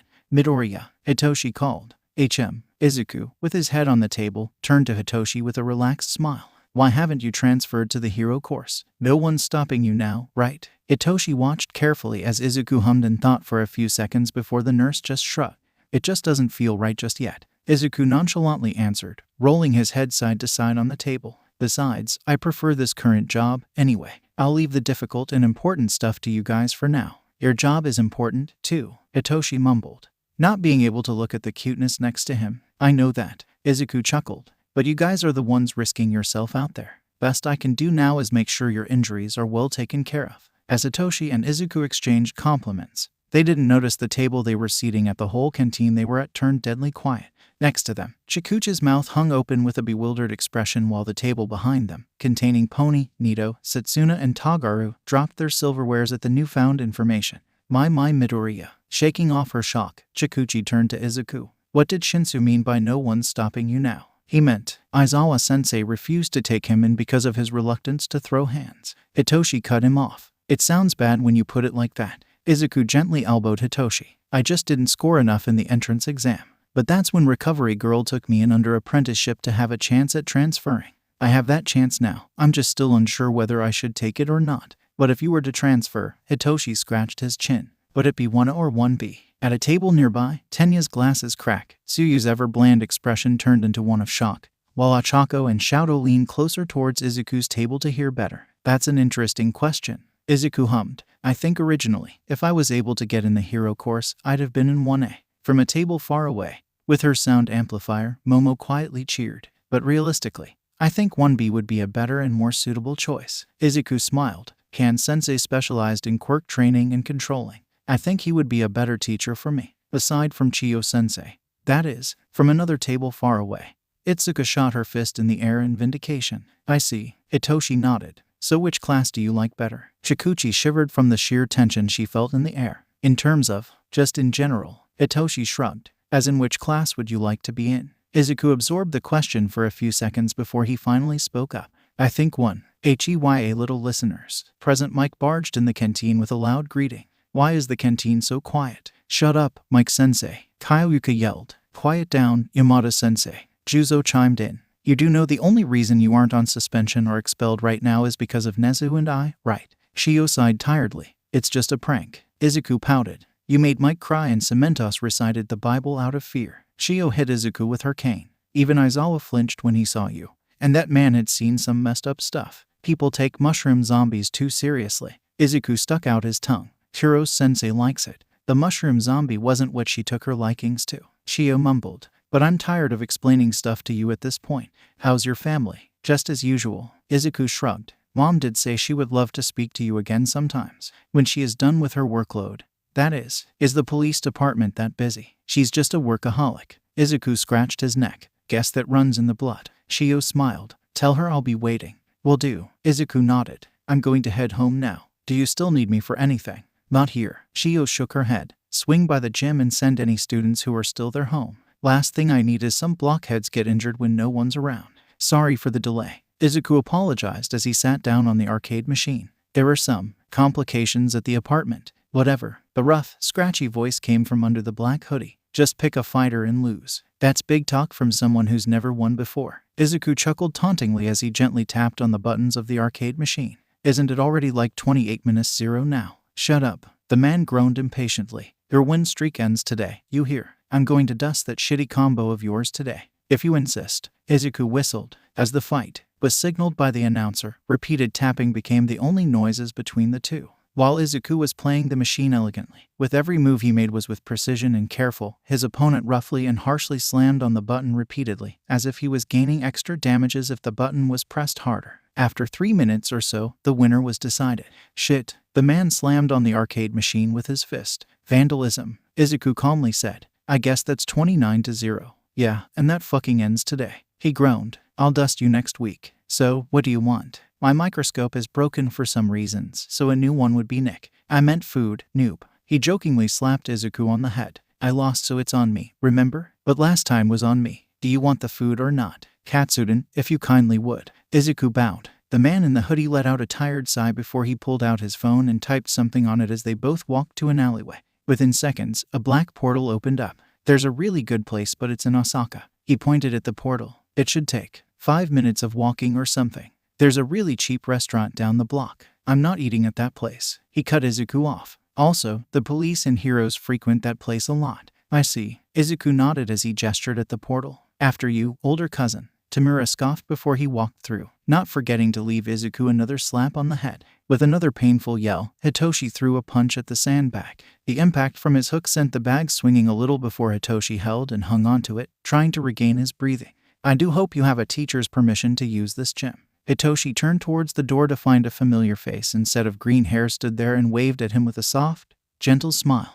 I do. Aizawa-sensei's. Hitoshi shortly replied. Where is he, then? Izuku peeked his head in and looked around. This gym is only allowed to be used under the supervision of a staff member. He left 5 minutes ago. Hitoshi answered, throwing another punch. Figure I should stay and practice for a little longer. How long have you guys been practicing before he left? An hour, maybe 2. Hitoshi said between his breaths. Couldn't tell. Suddenly, his punch was stopped as the punching bag was held firmly on the spot. Hitoshi glared over at Izuku, who did not drop his smile. Then I guess you should continue this tomorrow. Izuku told him. You shouldn't be overworking yourself, especially when the exam is coming up. That's why I'm still training. Hitoshi groaned. I'm fine. Move. I believe you. Izuku did not budge. That's why to continue being fine, you should stop, change, go home and rest. Maybe have a big meal and 8 hours of sleep.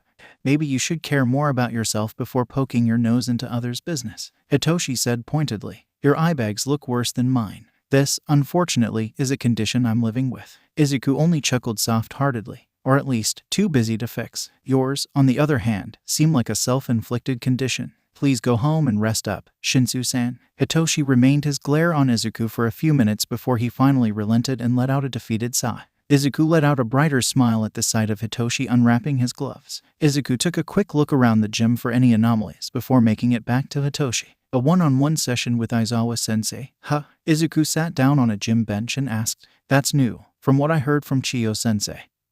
He never gives students private lessons. Maybe I'm his first pity case. Hitoshi grumpy scoffed. Not every day you see someone with a villain quirk playing hero. A terrible hero, at that. Villain quirk. Izuku tilted his head confusingly. What do you mean? You know what my quirk is? Hitoshi looked away. Figure it out. Your quirk is called brainwashing. You can take away the control of a person's body if they reply to you verbally. Izuku read out Hitoshi's quirk. Pretty useful in hostage or negotiation situations, in my opinion. How? It's especially effective against people who love to monologue. Brainwashing, Hitoshi emphasized. Even the name sounds villainous. Once again, Hitoshi watched as Izuku's head remained tilted as his expression became more and more confused. I still don't get it. Izuku scrunched his face in thought. Villain quirk. Hitoshi scowled in annoyance. If you're here to mess with me, are you a villain?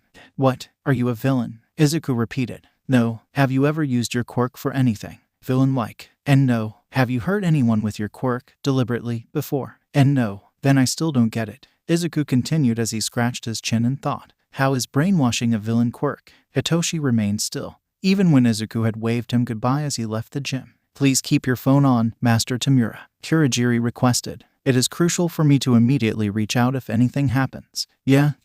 Tamura waved him off. I'm just out for some video games. Stop being such a tutorial NPC. With that, Tamura slammed the door shut. On his way to the department store, Tamura's mind wandered off, and it only singled out one conclusion. Everything became boring after the USJ. He came to USJ with full hatred and determination to kill All Might. He failed on that, even with Namu's help. He used Stain for publicity. He somewhat succeeded and failed on that. His name got out there, but everyone's focus was on the shit Stain himself. Even Sensei grew dissatisfied with him as days went on.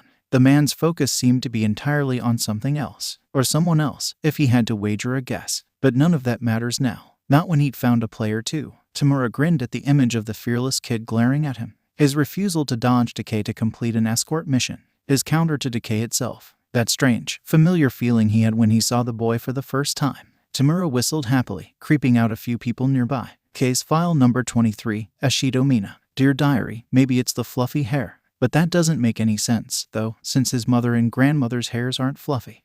This is the pairings. Izuku looked up from the report at Chiyo. If it isn't, tomorrow is going to be awkward. Chiyo answered nonchalantly as she continued to type on her computer. I mean, this is the correct pairings. Izuku asked once more. If it isn't, then the entirety of last week spent researching, reviewing and notarizing the papers was a huge waste of my time. Chiyo answered once more. Something wrong with it? Well, not wrong, but Izuku studied the paper again. Unfair and cruel are the words I would use. For 1A, especially. This is a designed to fail them kind of exam.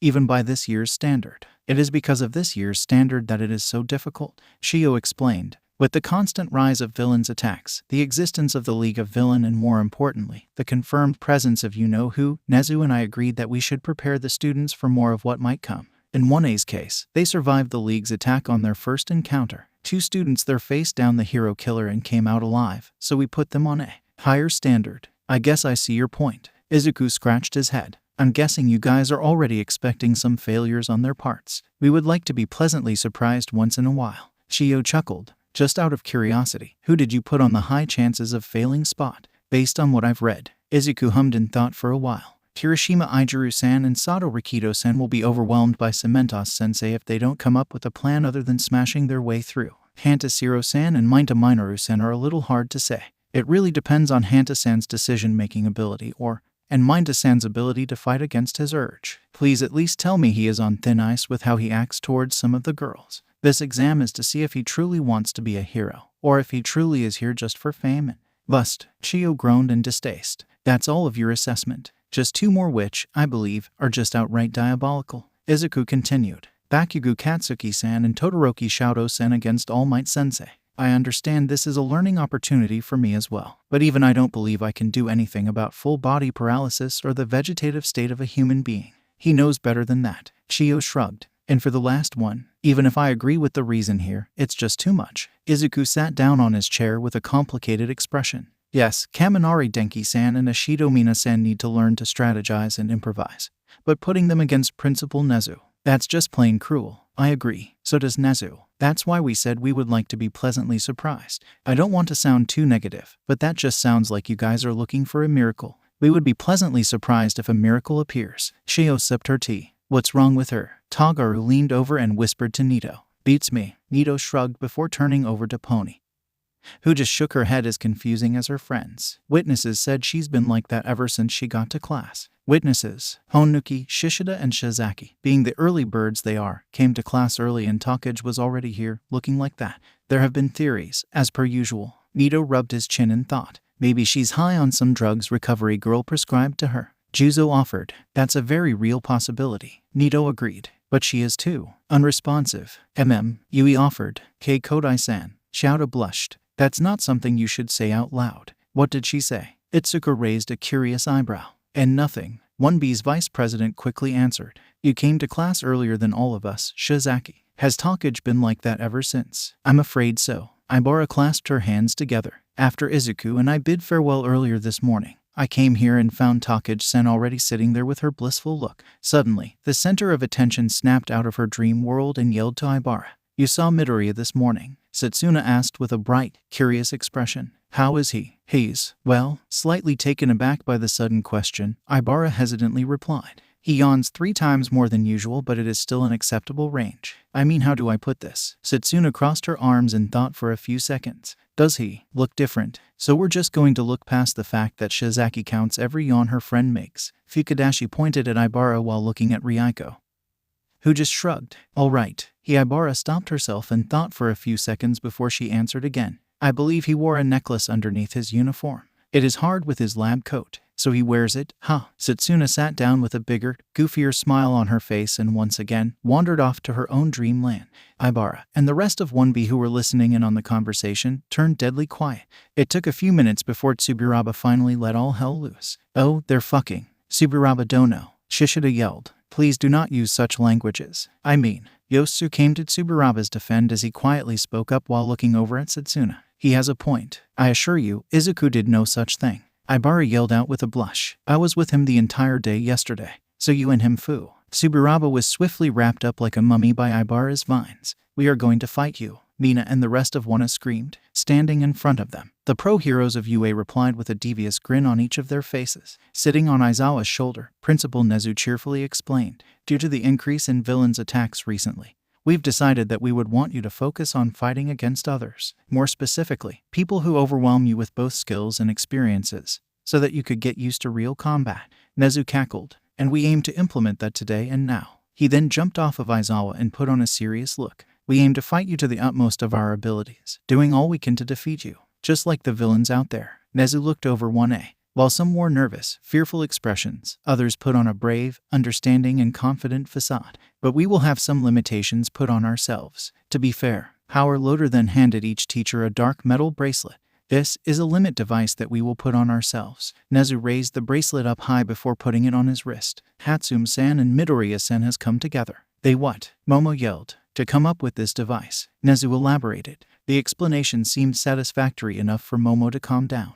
While this is a limited weight, it also puts us in a state of exhaustion, making it harder for us to perform. All of us will be wearing this, even teachers with emitter quirks like Present Mike and number 13 here. We also encourage you to work in a team. Aizawa picked up from where Nezu stopped. But unlike the indoor battle training, this time, we will pick the team for you based on our observation of your abilities, scores, fighting styles, and compatibility. Wana looked around one another, curious about who would be their teammate. To start off with the pairings, Aizawa landed his tired gaze on his students. He then broke into a devilish grin. Meanwhile, in the medical tent, through the viewing monitors, Chiyo sat there with a defeated smile while Izuku was attentively writing in his notebook. I give up. Chiyo smiled defeatedly. Those notebooks must be coming from a pocket dimension or something. What do you mean? Izuku asked without looking up from his writing. Don't worry about it. Chiyo blew past the topic. Ready for your busiest day yet? Shouldn't we hope for less injuries on the students? Izuku tilted his head. I've known these idiots ever since they took up a job here. Chiyo put a gummy bear in her mouth. This is going to be your busiest day.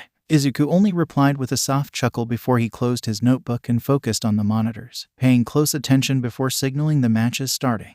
Was there like a gas leak or something? Aizawa mumbled, looking at the scene in front of him. It fell more in line with food poisoning than anything. Chiyo tiredly mumbled as she put towels on her grandniece and her classmate's forehead. I assume your side is done. I have some help from the robots. Aizawa nodded. They're asking if this is finally their chance to go after Midoriya without repercussions. Could you tell them he's not involved? Are you asking me to lie? So it is his fault. Aizawa sighed defeatedly. Just for the sake of my sanity, do you mind explaining the whole situation? It's Valentine, Aizawa. Chiyo rolled her eyes. What did you expect? For Nezu to finally put the ban on this godforsaken day. I'm guessing they fought each other to see who gets to give Midoriya their chocolate. Worse, Chiyo showed a deadly serious expression. He's the one who's giving everyone his chocolate.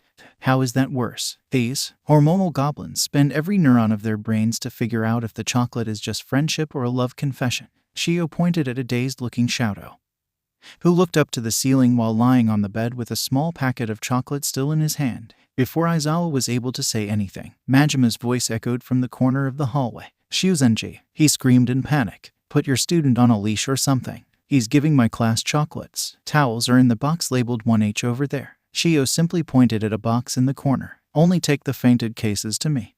Should I? Izuku pointed at the monitor. Don't bother. Chiyo calmly sipped her tea. That's how Nezu has fun. Yeah, well, that's also how Joker has fun before Batman swooped in. Izuku sassed. If you want to be Batman, be my guest. Chiyo gestured at the door. But I think we both know Nezu knows what he's doing and no danger will befall those two. Izuku didn't say anything as he watched Mina and Denki frantically run away from the collapsing structure of the arena. Fine, Izuku reluctantly conceded. I'll escort Yaoyorozu-san, Shinsu-san, Todoroki-san and Bakugo-san back to the main office. Do you want me to bring anything over? Before Chiyo said anything, hers and Izuku's attention was drawn to the screen showing Kirishima and Satu punching through another cement wall, only to be immediately surrounded yet again. Their exhaustion and frustration were clearly visible on their faces. Maybe some energy bar and food that is high in sugar. Chiyo finally spoke up. Right away. Izuku bowed and left. My do-rai, Mina said with a musical, cheerful tone. At the mention of his name, Izuku pulled up the eye mask and smiled. Ashido-san, Izuku greeted before letting out a yawn. What's got you chipper so early in the morning? Sun's about to set, Midori. Mina's sweat dropped. Really? Izuku glanced over at the clock on the wall. Guess I've been here since yesterday. That's actually why I'm here. Mina jumped on a chair and slid it across the room towards Izuku. I came to the nurse's office and recovery girl said you haven't been there. She said, maybe he's finally taken my advice and got some rest for that thick head of his. Izuku giggled at Mina's imitation of his teacher. No one knows where you were, so I figured you must have been here. Mina grinned. At our secret place. I wouldn't say it's a secret. Izuku chuckled as he walked towards the fridge. I did ask for Principal Nezu's permission to use this. Oh, bap. Mina shushed him. It's our secret place. I guess it is. Izuku accepted as he handed Mina a can of soda. Why were you looking for me? Oh, right. I almost forgot. Mina snapped her finger in realization. Midnight Sensei gave us some homeworks and let me tell ya, they are a head-scratcher. Mina pulled out her books and threw them on the table. Izuku picked them up and quickly skimmed through them. She really went all out on these, huh? Izuku whistled. Right. Mina nodded in agreement. So can I copy yours? I'm afraid not. Izuku's smile remained on his face as he answered. But I can help you out with these.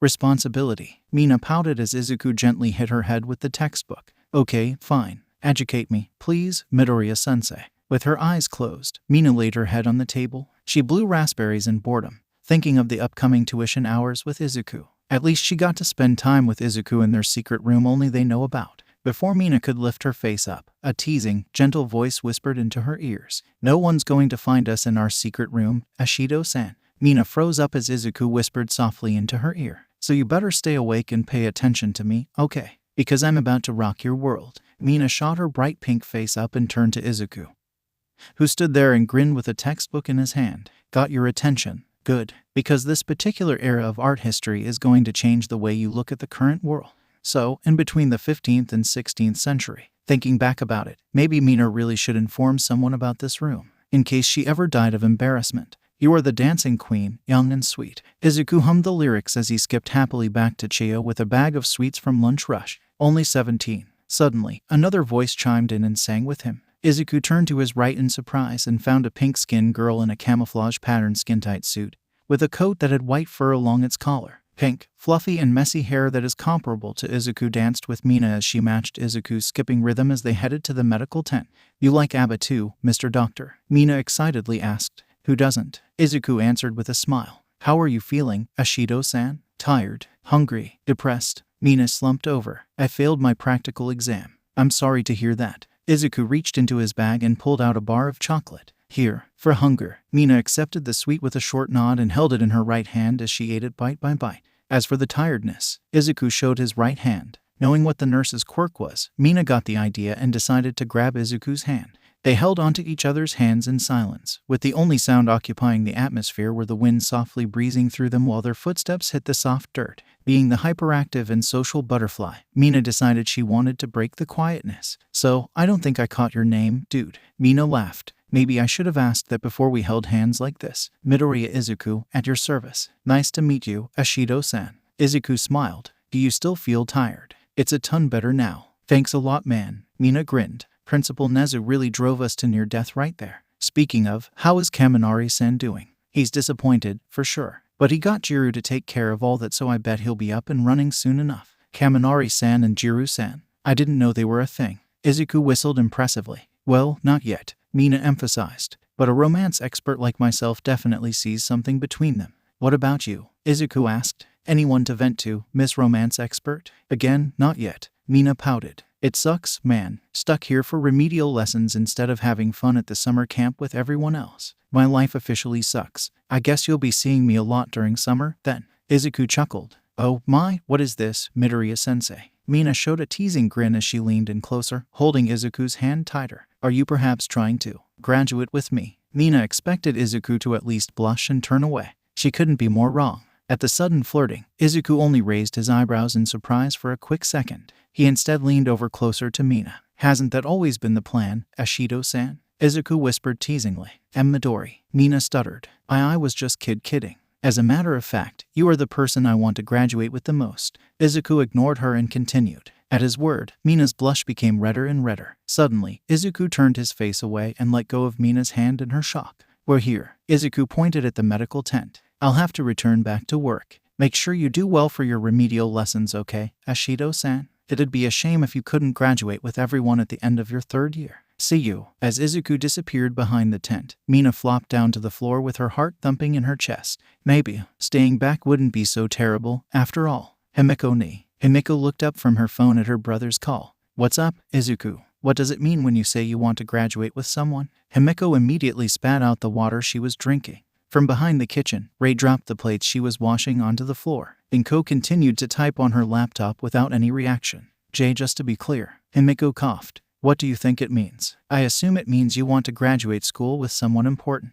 Izuku tilted his head. "But whenever I said that to someone, they just ended up with a nosebleed or something, so I'm just wondering if it means anything else." Himiko hesitated for a moment before she turned to Inko, who continued to type on her laptop with her utmost concentration. Seeing that their mother was no help, Himiko called out, "Ray-san, you want to take this one?"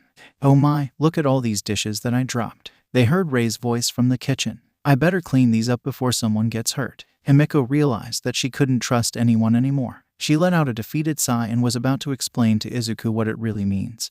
But her brother's bright, tired, innocent eyes stumped her. Words choked in Himiko's throat before she yelled, "I can't do this, not to you," and ran away. Izuku showed a confused expression and turned to Inko. Do you know what else it means? I don't know. Inko shrugged. It's always just graduating to me. Side chapter number 2, The Doctor and the Hero. Dear Diary. At this point, Setsuna is becoming more and more like I was. Or am. Shit, that dumb assistant of mine had better married her now. Otherwise she might stay single. Damn you, Nana. Of all the things you could pass on to your blood. Congratulations on passing your practical exam.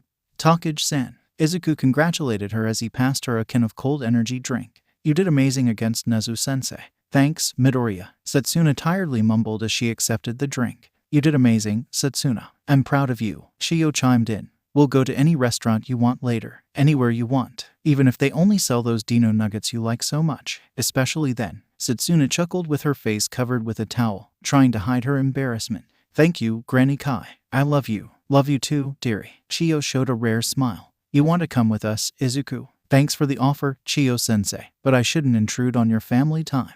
Izuku smiled softly. Besides, I've got all these reports you guys are making me write. You used your quirk the whole day, didn't you? Shio reprimanded. Those reports are due next week. Rest up for today, at least. Do those on the weekend. I have plans for the weekend. Izuku pouted. It's better to complete all the work in one go and have free time without worries, right? Speaking my language right there, man. Setsuna cheered. I'm really worried about you too. Shio sighed. What are you planning for the weekend? Tomorrow is Friday, so probably trying not to get murdered by a certain psychopath I know. Izuku hummed and thought for a few seconds. Sunday I'm hanging out with Ibara after church. As for Saturday, it's not confirmed yet. Actually, I'll check right now. Izuku then turned to Setsuna. Are you free this Saturday, Takage-san? The energy kin in Setsuna's hand was caught by Izuku as the girl let it slip in shock. Shio, Nana spun the chair. Please, just one more time. Despite being spun around in her chair, Shio, with a book in her hand, replied firmly. No, it's the last time. Nana begged. I promise. You said that before our 22nd visit.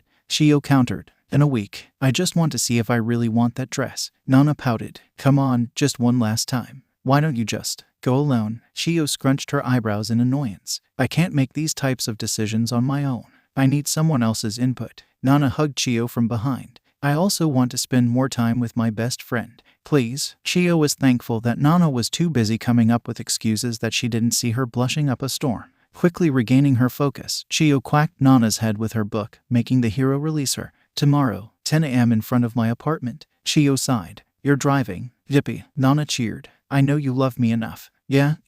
Shio scoffed. Keep flattering yourself. Okay, breathe, Setsuna. Breathe. Setsuna muttered to herself with her hand on her chest. You can do this. You've been preparing for this all day yesterday. Just be calm, confident, and cool. He'll like it. He'll like you. Listen, it's already 20 minutes before your meeting time. Shio glanced at her watch and sighed. Are you sure you want to keep repeating that mantra? I can see he's nodding off on the bench over there. Setsuna followed her great aunt's eyes towards the bench in the park. Despite the slight crowd of people during the weekend's morning, in the midst of people walking by, through the car's windows, they could see Izuku laying his head on his fist, nodding off. We came 20 minutes earlier than the agreed time. Setsuna held her head in despair. He shouldn't have been here already. Now I'm the one who comes late and makes him wait. Shio shoved a mint into Setsuna's mouth. Then you better get out there and start your date already, stupid grandniece. Shio scolded her. You go out there and make that rockhead think he's the luckiest man alive. I'd better not see you come home without at least doing something worth mentioning, young lady. Setsuna let her great aunt's words sink in for a few seconds before her worried look turned into one of determination. With a firm and confident nod, she bid farewell to Chio. I'm going now, Setsuna declared. Love you, Auntie Kai. See you later. Love you too, Setsuna. Shio smiled back. With the door slammed closed, Setsuna walked towards Izuku, filled with determination. She took in a deep breath with every step she took closer to Izuku. Midoriya, Setsuna called out cheerfully. Rough morning. At his name being called, Izuku's eyes fluttered open in surprise. He rubbed his eyes tiredly before looking up and found Setsuna standing there, grinning. Takage-san. Izuku greeted her with a smile. You look amazing. Good morning to you, too. Gee, thanks. Setsuna turned her red face away, thankful that Izuku was still too busy yawning to notice. You look great too, dude. Really, thank you. Izuku scratched his head with a smile. This wasn't the outfit I picked out, actually. My aunt and sister saw what I was wearing and they pulled me back in and forced me to change before I could leave. Hey, me too. Setsuna gasped. My mom literally dragged me back inside and she said she would only let me out if I changed out of my hoodie. Can you believe that? I mean, this green dress looks great but it's not hoodie great. What a missed opportunity for both of us, then. Izuku chuckled as he stood up. We'd better get today started if we don't want to be late for dinner. Here, Izuku showed Setsuna, who turned into a worse blushing mess, his hand. You don't know where we're going and it can get a little crowded on the weekend. Izuku explained. We wouldn't want to get lost, would we? Setsuna hesitantly grabbed Izuku's hand. With a smile, Izuku gently pulled her and the couple started making their way through the wave of people. In the car, Chiyo just sat there inside. Youth. Listen, I can explain. Nana raised her hand nervously. Explain away, Chiyo said, emotionlessly. Explain why you left me waiting for almost 3 hours on a trip that you pressured me into going. There was a villain attack nearby. Nana mumbled. I passed by it when the guy went on a rampage, so I thought, might as well, you know. And that took you almost 3 hours. Chiyo raised an eyebrow. And then I saw a note in his pocket that turned out lead to a huge drug ring. Surely you handed it to the police. Chiyo asked a question she already knew the answer to. And something big was happening soon. So I thought, you know, might as well have a quick look at it. And a fight broke out. Listen, Chiyo, I'm so sorry. Nana got down on her knees and hugged Chiyo's leg. I'll buy anything you want later, okay? Just don't make me go there alone. The saleswomen there are scary. Communicating is scary. You have a husband and kids. That's different. They're special, Nana pleaded. Like you. Nana watched anxiously as Chiyo turned her head away for some reason before the doctor turned back around with her ever-unchanging expression. Fine, Chiyo sighed. You're buying me coffee. The expensive one. Isn't it already past noon? Are you complaining? Not at all, Doc. It's okay if we eat katsudon, though. Setsuna pouted as she followed Izuku. I'm glad that someone finally agrees with my preference in food. Izuku chuckled. But I'm meeting with Ibara tomorrow and she won't be happy to know that I ate katsudon again. How would she find out? Setsuna showed an extremely confused expression. Also, how much katsudon do you eat per week? An healthy amount. But I do need to eat something else every now and then. Izuku waved off her question. The clothing shops are upstairs. We should take the escalator. Izuku stopped as he turned around and noticed Setsuna still, eyes stuck to something behind the glass panel. Izuku quietly got closer and checked out what Setsuna was looking at. Behind the glasses, on display, a pair of pink chrysanthemum flower earrings laid elegantly behind a price sign. Izuku glanced back and forth at the earrings and Setsuna's desireful yet innocent expression. See something you like? Izuku whispered. Seemingly snapped out of her trance, Setsuna quickly explained. Yeah, she chuckled grimly. I've always wanted to have earrings, but my healing factor immediately heals any ear holes I make, so. Izuku hummed in understanding. Afraid that she might have brought the mood down, Setsuna put a huge grin before slapping Izuku's back. Don't feel too sorry for me, though. She laughed. I still can wear other accessories and other badass shirts. Let us make haste upstairs and don't you dare disappoint me, doctor. Wouldn't dare to, madam. Izuku smiled. Here, Chiyo put a shirt inside the basket. This is the 5th plain pink t-shirt you've picked out. Nana groaned. I can help you, Chiyo. With what? Chiyo tilted her head as she stuffed her hands inside her coat's pockets. A better fashion sense. Why would anyone care about whatever I wear under this coat? Chiyo rolled her eyes. It's cheap, efficient, and logical. But the fashion, whatever. Chiyo flicked Nana's forehead. To the cashier, you go. After Nana begrudgingly checked out their stuff, the pair found themselves casually strolling around the mall. They walked side by side as Nana went on and on about topics while Chiyo silently listened and tiredly chimed in whenever she felt necessary. As the pair was heading to a coffee stall, Chiyo found herself stopping in front of a jewelry store. Nana, Chiyo called. Hearing her name, Nana turned around and leaned over to see what Chiyo was looking at. Behind the glass panel, on display, was a necklace with violet flower-shaped gem at the end of it. I didn't know you like accessories like this. I don't, usually, Chiyo curtly replied. I just thought they would look good on you. My, paying attention now, aren't we? Nana giggled teasingly. You have a point, though. They look quite nice. Thinking of buying. I might lose them, flying around and all. Nana shrugged. Ring or necklace is better, but I lose them all the time. You still have your wedding ring, right? Well, duh. Nana grinned. Remember what happened last time someone tried to steal it? I remember you putting me through an extended session of healing a criminal and writing reports about the countless injuries that happened to him. It wasn't that bad. Nana looked away. Was it, Torino, and I had to talk you down from dropping him off the building? Chiyo glared at her. From the 30th floor. Hey, coffee. Chiyo showed a flabbergasted expression as she watched her friend shamelessly run away. Hey, Setsuna waved at Izuku, who saw and jogged towards her. What took you so long?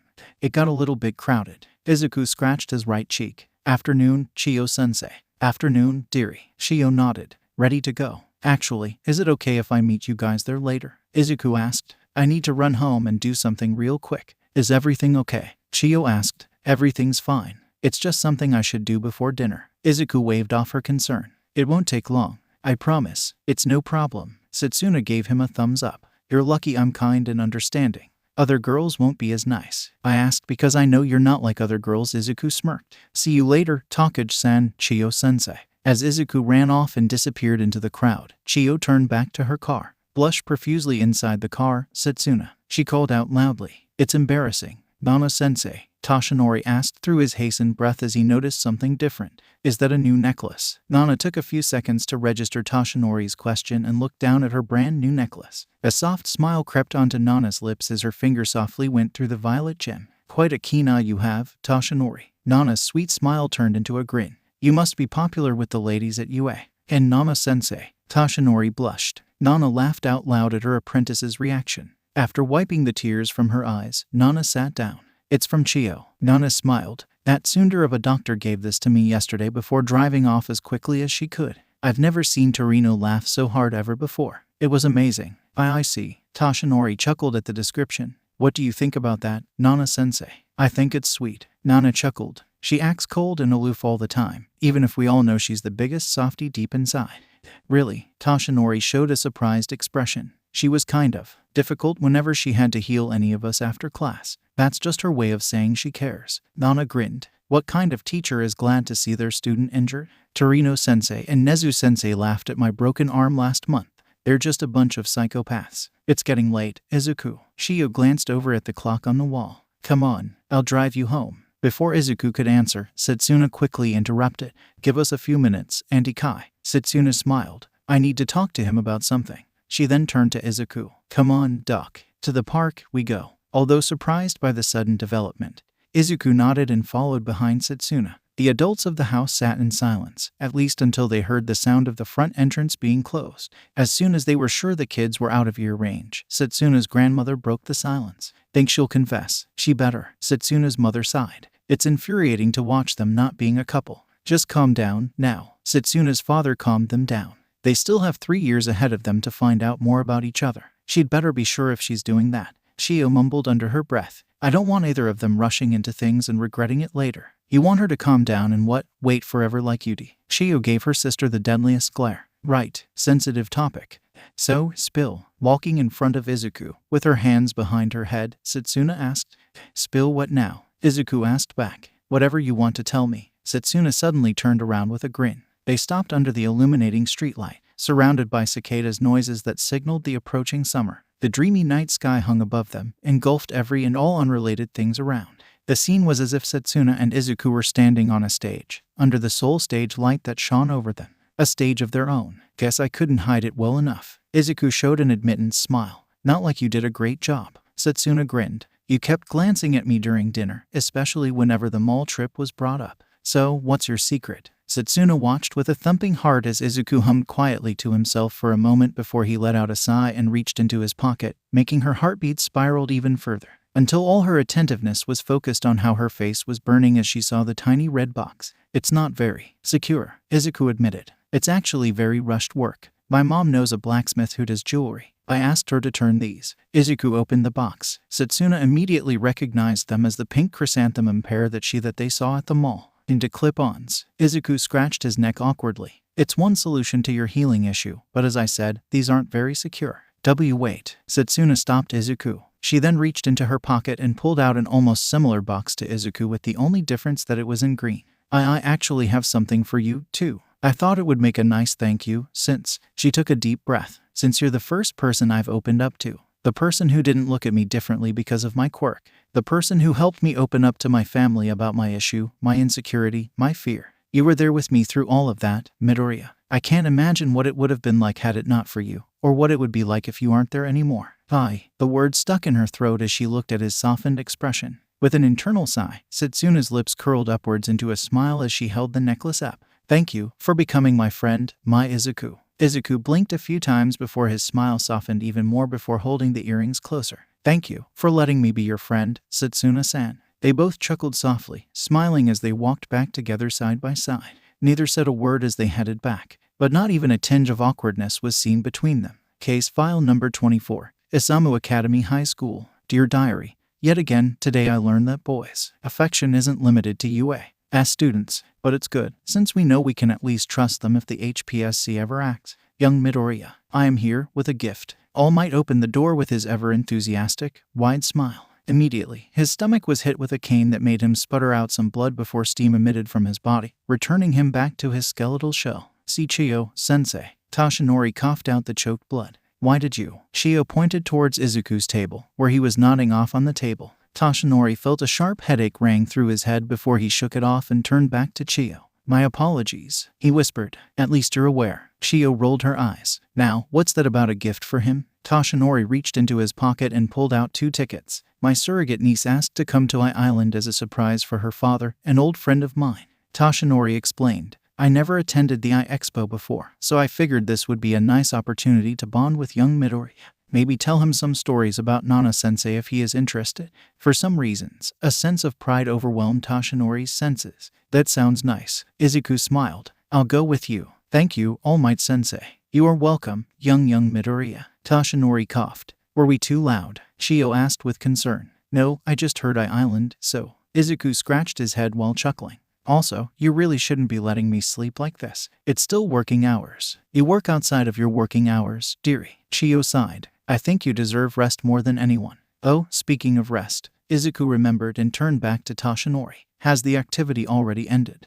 Activity, Izuku repeated. You know, the one Aizawa-sensei told you when we were all in the staff room, about how Isamu Academy High School is sending a few students to collaborate with us for practicing. Toshinori blinked a few times before the realization hit. His face turned pale before he quickly buffed into his muscle form and dashed out of the room with incomprehensible speed. I swear, he's just actively trying to get himself fired at this point. Chiyo commented. Oh hey, joke-sensei. Himiko looked up from her phone and waved at her teacher, who was jogging towards her alongside her classmates. What took you so long? You're the one who's working too fast. Shindo snapped. That's a B-class villain you're sitting on. How did you even get him? Himiko glanced down at the body she was sitting on. The B-class villain she was sitting showed a mix of disgruntled and pleasure expression. His breathing got heavier and heavier as Himiko only shrugged and ignored him. All that aside, nicely done, Himiko. Emi complimented. This is the 6th one this month, correct? I don't know. I didn't count. Himiko whistled as she stood up, letting her classmates restrain the villain.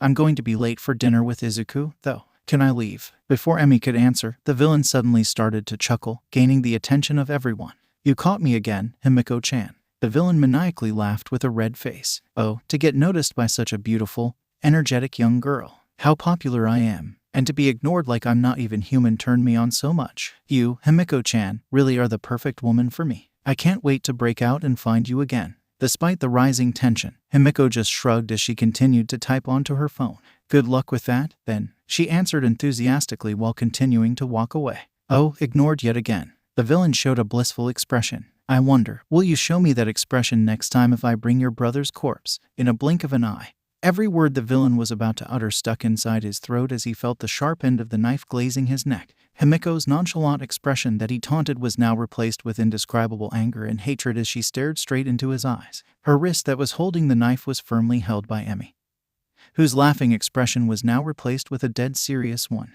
From behind, Tatami wrapped her hands around Himiko's waist, calming and stopping her from going too far while from far away, Shindo had his hands readied on the ground. Himiko, Emi commanded. Let go of the knife. Himiko did not answer, nor did she loosen her grip on the knife even a little. I am not repeating, Himiko. Emi glared at her student. Let go. Himiko glared back at her teacher before she finally clicked her tongue in annoyance before letting go of the knife, letting it fall onto the floor before it was kicked away. She gave the villain one last deadly glare before leaving without saying a word. Emi looked at Tatami, who nodded and followed behind Himiko. Did I just hit A? Once more, the villain was interrupted before he could finish. Albeit this time, Emi's fist got him instead of Himiko's knife. That was not funny, but I'm going to be generous and give you a little warning, buddy. Emi grabbed the villain by the hair and lifted his face up. You are going to Tartarus, and for your sake, I hope you at least know how to keep your mouth to yourself. Tears started to form in the villain's eyes, the eyes that were being glared at by Emi. I don't care how dangerous or strong you think you are, Emi continued. But you talk about the boy in there, in front of her. Emi let go of her grip. Not even God could help you. This unironically reignites an irrational fear I had long ago. Izuku chuckled nervously as he watched the camera footage of 1A's students being turned into zombies one by one. I saw you sew your own wounds, Izuku. Chiyo looked at him. This scares you. When I was really young, me and my babysitter, neighbor. Anyways, Kaini and I came upon one of those old horror movies about zombies. Izuku explained as he tried to describe the movie from memory. As a very sleepy child, that movie did wonders in keeping me up all night. It eventually went away, but the damage has already been done. I really can't tell if your childhood is sad or just goofy at this point. Chiyo dryly chuckled. We still have another half an hour before the students need to be pulled out. You sure you're good to go? I'll take the 4 from Isamu before coming back to help you with the rest. Izuku stood up and stretched. It's a good opportunity to talk to people from a different hero school. I suppose that makes sense. Chiyo nodded in agreement. Just don't seduce any more of those poor kids. Seduce? Who? Me? Izuku tilted his head. I don't think I've ever tried that before. Chiyo showed a blank expression. What's with the new necklace? Oh, this. Izuku held the necklace up. Satsuna-sen gave it to me last Saturday. I've never worn necklaces before, so I don't know if they look nice on me, but I like them. Listen, I probably shouldn't be the one bringing this up. Chiyo coughed awkwardly into her fist. But do you know what that necklace is? The flower, I mean. Gardening with Ibara gives me some knowledge on flowers. Izuku hummed. This is freesia, right? It's green, but it looks like freesia to me. That's correct. Chiyo nodded. And do you know its meaning? Flowers have meaning. I think that childhood friend of yours needs to do a better job if she wants to get her feelings through. Chiyo rolled her eyes. Yes, flowers have meanings. You learn new things every day. Izuku shrugged. What does this mean, then? Look that up yourself. Chiyo turned away from her rock-headed assistant. The blonde oaf is about to jump in. I want to see this. Hey, brat. Rumi called out loudly, gaining the attention of the person on the couch. Getting lazy. Rubbing his eyes open tiredly, Izuku let out a yawn before he turned around and found Rumi in her casual clothing approaching him. Paperworks, Izuku replied. How were patrols today, Yuzujiyama-sa? Rumi crossed her arms and curled her right eyebrows up, silently daring Izuku to finish. Yuzujiyama Anki, Izuku corrected. How was patrol today, Yuzujiyama Anki? You still don't think that's a mouthful? Rumi sat down next to Izuku. Sounds normal to me. Izuku shrugged. I'll take what I can get. Rumi shrugged. Patrol was 8. Izuku whistled interestingly. That's a first, isn't it always? Boring as shit, or this hospital trip is going to mess the brat up so badly he'll be with God by midnight. Yeah, well, it was a fun fight that was made easy. Rumi slapped Izuku's head from behind in frustration. That's why I told you I don't take sidekicks. There's no fun. You had a lot of fun beating us up last Friday. Izuku groaned as he rubbed his head. I told you Kendo-san is an amazing fighter. To be an amazing fighter, that ginger brat needs a lot more self-confidence. Rumi clicked her tongue annoyingly. Maybe that's why I recommended her to my cool, awesome, strong, amazing big sister Yuzujiyama Rumi. Brat. With a smug grin on her lips, Rumi pulled on Izuku's right cheek, making the nurse beg for mercy. I probably shouldn't ask. Izuku chuckled as he noted down Tsuyu and Habuko's temperature. But what was it like, turning into a zombie? Honestly, Tsuyu put a finger on her lips. It was like your mind fell asleep, but your body is still up and about. That's exactly how I feel. Habuko agreed. Guess that's just my condition but reversed. Izuku amusedly commented. So, you guys have been friends since middle school. What's it to Oyao? Habuko asked back in an intimidated tone. Habuko-chan, you're doing it again. Tsuyu stopped her friend before turning to Izuku. Sorry, Midoriya-chan. Habuko-chan tends to intimidate people when she's embarrassed. Izuku shook his head. It's fine. I should be the one who apologized for being too nosy. Sorry for making you feel uncomfortable, Mongoose-san. SSSS sorry. For SS snapping at Yao. Habuko looked down in guilt. I'm SSS scared of people interacting with me, calling me SS scary or dangerous. I know they don't mean it, but it's SSSS still true. It's not. Izuku cut her off. You're not scary or dangerous, Mongoose-san. I just met you today, and I already know what you are neither of those things. You are kind and caring towards your friend, so much that they defended you when you were insulted. Asui-san, call me Tsu. Biologically speaking, she should be afraid of you. Yet you guys are good friends. So no, I don't think you are scary or dangerous. Habuko looked as Izuku stood up and headed towards the door. I think you're cute. Izuku winked at her before he left the room. Guess I don't have to add in anything. Tsuyu shrugged. He's a little forward and unconsciously flirty, but he's a good person. Don't feel too. He didn't turn away. A little stumped by Habuko, Tsuyu tilted her head and asked again. He didn't do what? My ice, Habu clarified. He knows what my quirk is, and even with how I look, he didn't break eye contact. Not once. Habuko looked dreamily towards the door as she placed a hand on her chest. He didn't look away from me. Tsuyu croaked nervously as she looked at Habuko's maiden expression. Group therapy session. With his head upside down, Izuku repeated. Yep. Satsuna, with her head upside down floating, grinned. A somewhat secret, low-key one. I can ask some from my classmates to attend. You can bring anyone you think would like to come. We can start with a small group, then slowly invite more and more once everyone is comfortable. That's not a bad idea. Izuku slowly rubbed his chin. Not only is it good for your mental health, public speaking about sensitive matters can be overwhelming. If anyone ever find themselves in that position in the future, they at least have some knowledge on how to deal with it. I wouldn't dig that deep, but if it gets you on board, then all right. Setsuna nodded. You're in, right? I don't know. Izuku titled his head. I can help you with a private room, but I don't think I have anything to share. I would make everyone uncomfortable if I was just there. I mean, you really don't have to say anything if you aren't uncomfortable. No one would show up if you're forced to talk, Setsuna explained. But I thought you said you had a lot of problems growing up. I wouldn't say there were problems, more like the lack of it, Izuku explained. Before I got used to my quirk's drawback, there's not much I can do. Going to and back from school already took a toll on my health. 24 hours a day and I slept for 18. Life was kinda boring back then, now that I think of it. Talk about that, Setsuna pointed out, before she wore a curious look. How did you get through it, though? I got a lot of support from people around me. A soft smile crawled its way onto Izuku's lips as he recalled. My mom, my dad, Kaini, Ibara, Himiko ni, a psycho rabbit and a stranger I met in the park. They put up with me, stood next to me through all that. I'm thankful for all of them. A sense of warmth washed over Izuku. Encouraging words rang through his mind. Bro, your whole life actually sounds like an anime protagonist, Setsuna teased, but her teasing grin was replaced with a soft one. But you can still be there, as a conductor, like a therapist. I guess I could try, Izuku mumbled. Why are you so insistent on me going, though? Because, Setsuna looked away. You helped me, saved me. I want everyone else to at least have the chance to overcome what they're going through.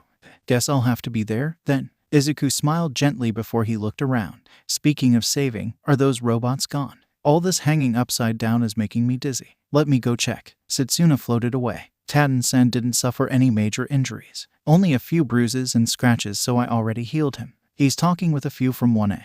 Izuku explained as he wrapped Kashiko's head with bandages. The noise from Bakugo-san's explosion disbalanced you a little. It should be fine after a few hours, but I used my quirk on you just in case. Please notify someone immediately if you think something's wrong. I understand. Kashiko nodded, a little slowly and painfully. I must apologize for inconveniencing you. It's my job, Sekigai-san. Izuku waved her apology off as he put his tools back inside the cabinet. Actually, since we're on that, may I ask you some questions about your quirk? Is there something wrong? Kashiko asked. Your quirk creates a holographic map that marks everyone around so that you can monitor their locations? Correct, Izuku explained. But by doing that, your brain must be overloaded with information, especially in the field, where the dots are always moving. I picked up things like eye strain, slight headache after use, exhaustion, and stress. That is correct. Kashiko hesitantly nodded. Those are the minor side effects. Not minor. Izuku stopped her. Quirk side effects should not be underestimated in any way, Sekigai-san. Eye strain could lead to loss of vision. Slight could turn severe, especially with exhaustion and stress capping on top of them. I see. Kashiko gulped. I suppose I have been neglecting my own health in pursuit of my dream. Ragdoll from Wild Wild Pussycats mentioned she used to have the same problems. Izuku smiled as he put 2 small boxes into Kashiko's hand. Here you go. This is green tea and chamomile tea. They'll help a little, Izuku explained. I also recommend a balanced diet, occasional yoga and meditation, just for you to relax and not put too much strain on your own mental health. Tea, thank you, Midoriya-san. Kashiko stood up and bowed. No need for that. It's my job. Izuku once again waved her off. But make sure you stop overworking yourself, all right? He then leaned in and whispered. Otherwise, I might have to drag you away for some fun. Just the both of us. No, work. Kashiko then proceeded to scream into a pillow after Izuku had left the room. Slowly, Izuku instructed as he guided Tensei. Slowly, Tensei joked with a strained voice as he held onto the support bars. I'm kinda used to people saying it the other way around. Unless you want to hear people say that again.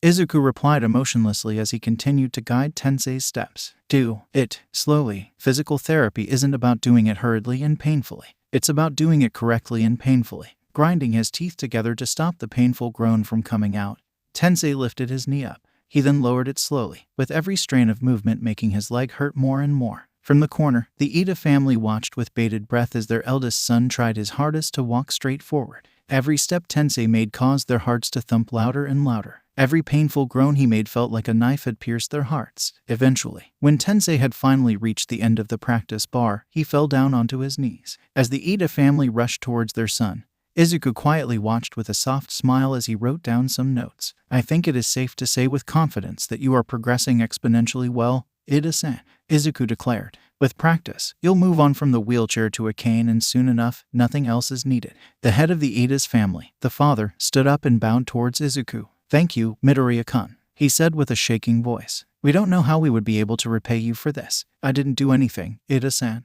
It's all your son's effort. Izuku chuckled awkwardly. Though, I might need to ask you to monitor Tensei-san so that he doesn't overwork himself. We shall make sure that does not happen, Tenya declared. I'm glad. Izuku nodded. If you'll excuse me, I need to bring this progress report to Chiyo-sensei. Just press the red button over there if you need anything else. After bowing goodbye to Ida's family, Izuku left the room. As soon as he left, Tensei turned towards his brother. So, when are you marrying him? Brother, Tenya scolded with a red face. That is not father, please tell him. That's not right, Tensei. His father responded. I would like them to at least date for a while before they move on to marriage. But I want him to be my son-in-law. Before Tenya could retort, his mother cut in. You better not screw this up, Tenya. Mom, someone like him must be popular at school. Tensei mumbled to himself. I'll ask Nimuri for more info, but make sure you do not fall behind, Tenya. Tenya decided to shut up as his parents and brother chatted among themselves about a wedding venue. Whatever, noisy brat. Romero turned away with an annoyed face as he muttered under his breath. What the fuck did you just say? Katsuki yelled.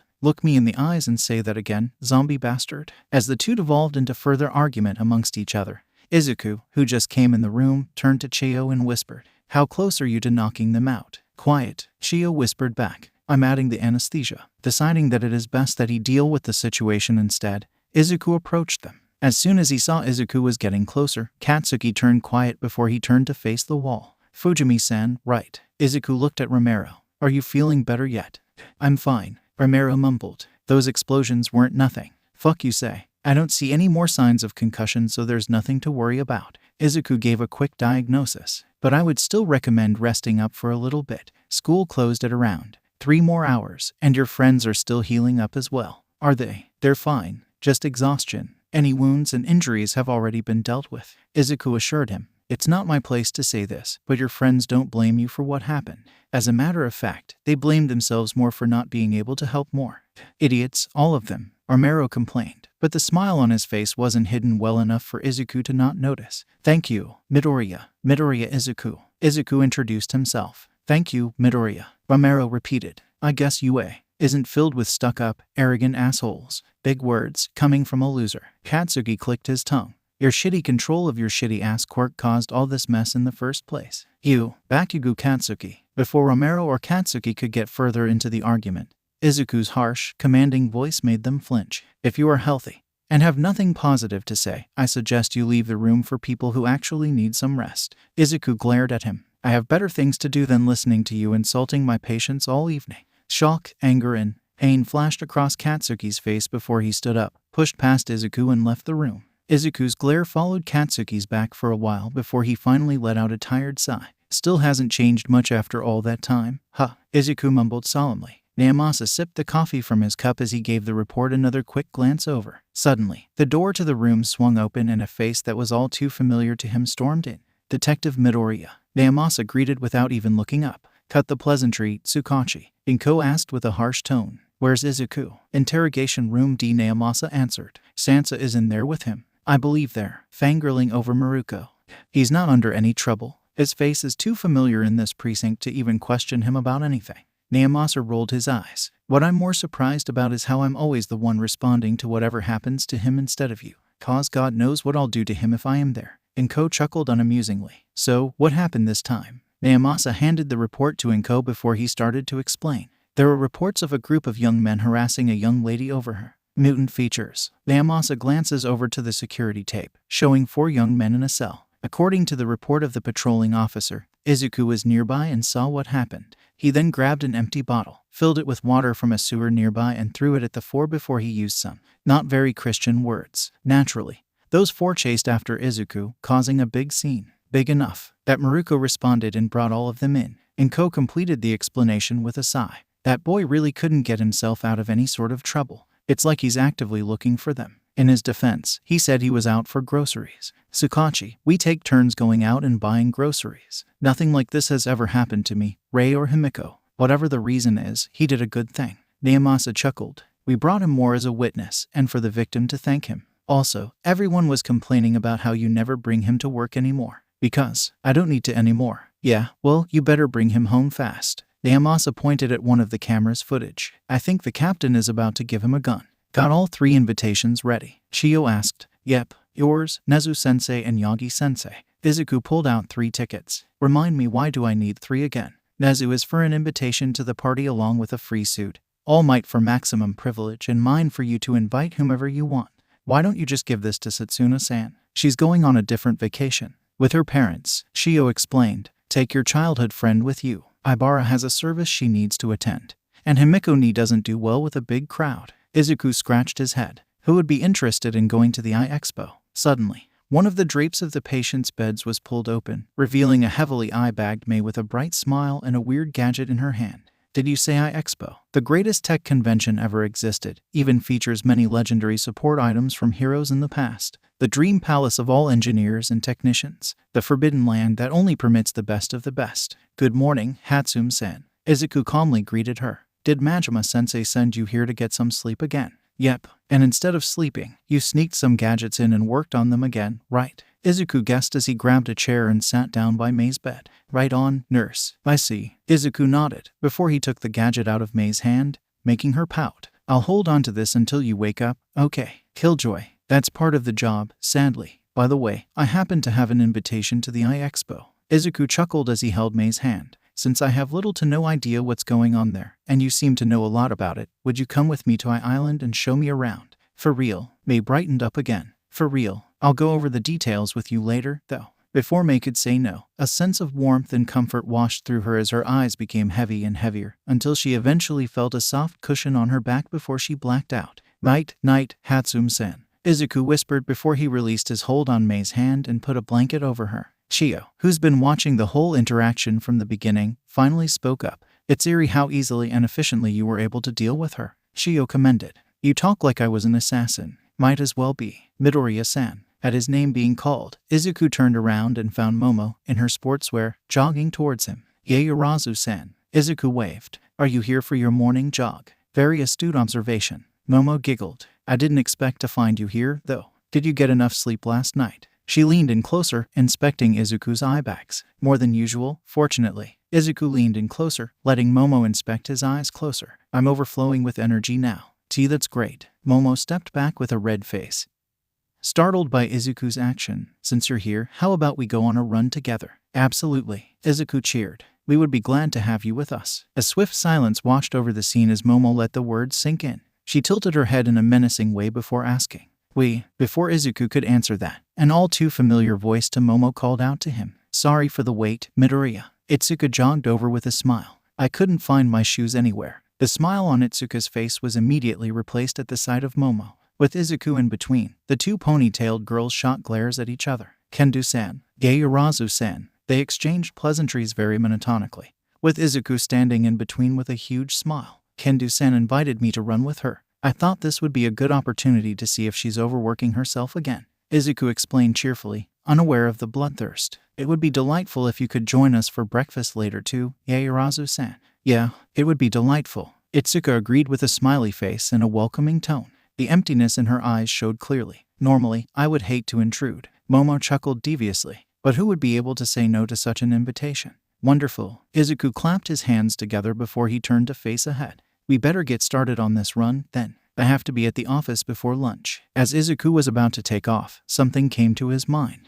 He turned around to face Itsuka and grinned. I'll give you a massage if we finish early, Kendo-san. As Izuku took off, Momo had to watch in despair as Itsuka, with a red face, showed her a smug and victorious grin before running off behind Izuku. I didn't expect you to bring a friend, young Midoriya. Toshinori coughed into his hand as he glanced over to the seat on the other side of the airplane, where May was excitedly reading through notes of the Eye Expo, especially one that is so colorful. She needs some time away from her lab. Izuku smiled. And I don't think I know anyone better to walk around the expo with. You'll be surprised. Toshinori mysteriously chuckled. But it is good to see you making friends, young Midoriya. That is, assuming you guys are just friends. We're not just friends. I'm the #1 engineer Hatsume, and he's my #1 nurse. Mei jumped into a seat next to Izuku and took over, making Toshinori sputter in surprise. I see. Toshinori coughed into his hand. I believe we haven't been properly introduced. My name is Yagi Toshinori. Nice to meet you, young Hatsume.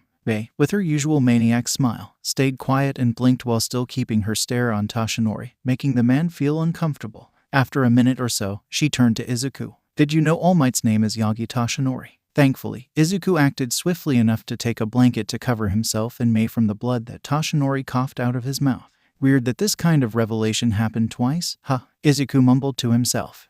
Excuse me for the sudden outburst earlier. Toshinori apologized, still wiping the blood from his mouth. Before I further dig my grave, how did you find out, young Hatsume? I talked to All Might you once when I gave the suppression cuff baby, Mei explained, not forgetting to nudge Izuku to put a piece of chocolate into her mouth. How you talk, your tone, pitch, body language, vocabulary. It's like you aren't even trying to make it a secret. Normally, I would take shame in that, but you and young Midoriya are two very special cases. Toshinori scratched his head defeatedly. To be fair, your case is like Superman, Izuku pointed out. No one expected the undefeatable symbol of peace to look like this usually. Hatsume-san and I just look at you in a non-biased way. I must say once again that this is considered a national secret. Toshinori sat up straight. I sincerely hope you won't go and spread this information around. No one would believe me. Izuku shrugged. Got no one to talk to and everyone already thinks I'm crazy. Mei smiled. Now, could you explain how you turned out like this? Toshinori took a second to consider the teenager's words before he nodded. He took a deep breath before starting to explain about what happened. Great, more children getting involved in this debacle. Just what we need. Second threw his hands up in the air. In Eight's defense, those two figured it out themselves. First chuckled. And only Midoriya knows about the existence of, so telling Hatsume about my brother should be no problem. Knowing about All for One's existence is dangerous enough for the girl. Second yelled. He's also trying to give to Seventh's grandson. And what are you implying? Nana raised an eyebrow. My grandson isn't good enough. I know he'll tear your moody ass up if he wants to. You haven't seen him fight. Third raised his hand as he looked around. I think no one ever did. Yeah, because he's a compassionate and kind child. Nana proudly smiled. But he's my grandson, so I just know he can throw hands. Nepotism. Fourth tilted his head. Damn right. Not that this isn't fun. Fifth stepped in. But have we figured out what we should do with the whole possible overclocking? I do. Don't give it to him. Ignoring Second's obvious bias against Midoriya. Sixth finally spoke up, ignoring Second glaring at him. Fifth has a point. Got any idea? First, all the vestiges' attention turned to First, who sat and hummed for a while before he spoke up. Hard to say, but I do know something that may or may not happen, First said with a mysterious smile. But to confirm that, he might need to interact with again. What do you mean might or might not happen? Third asked. Last time the kid tapped into. He vomited blood, at first. Second said. You want him to do it again. I know. First's smile remained on his face as he turned his chair towards Fourth. Same thing that happened with Fourth before he realized what was happening.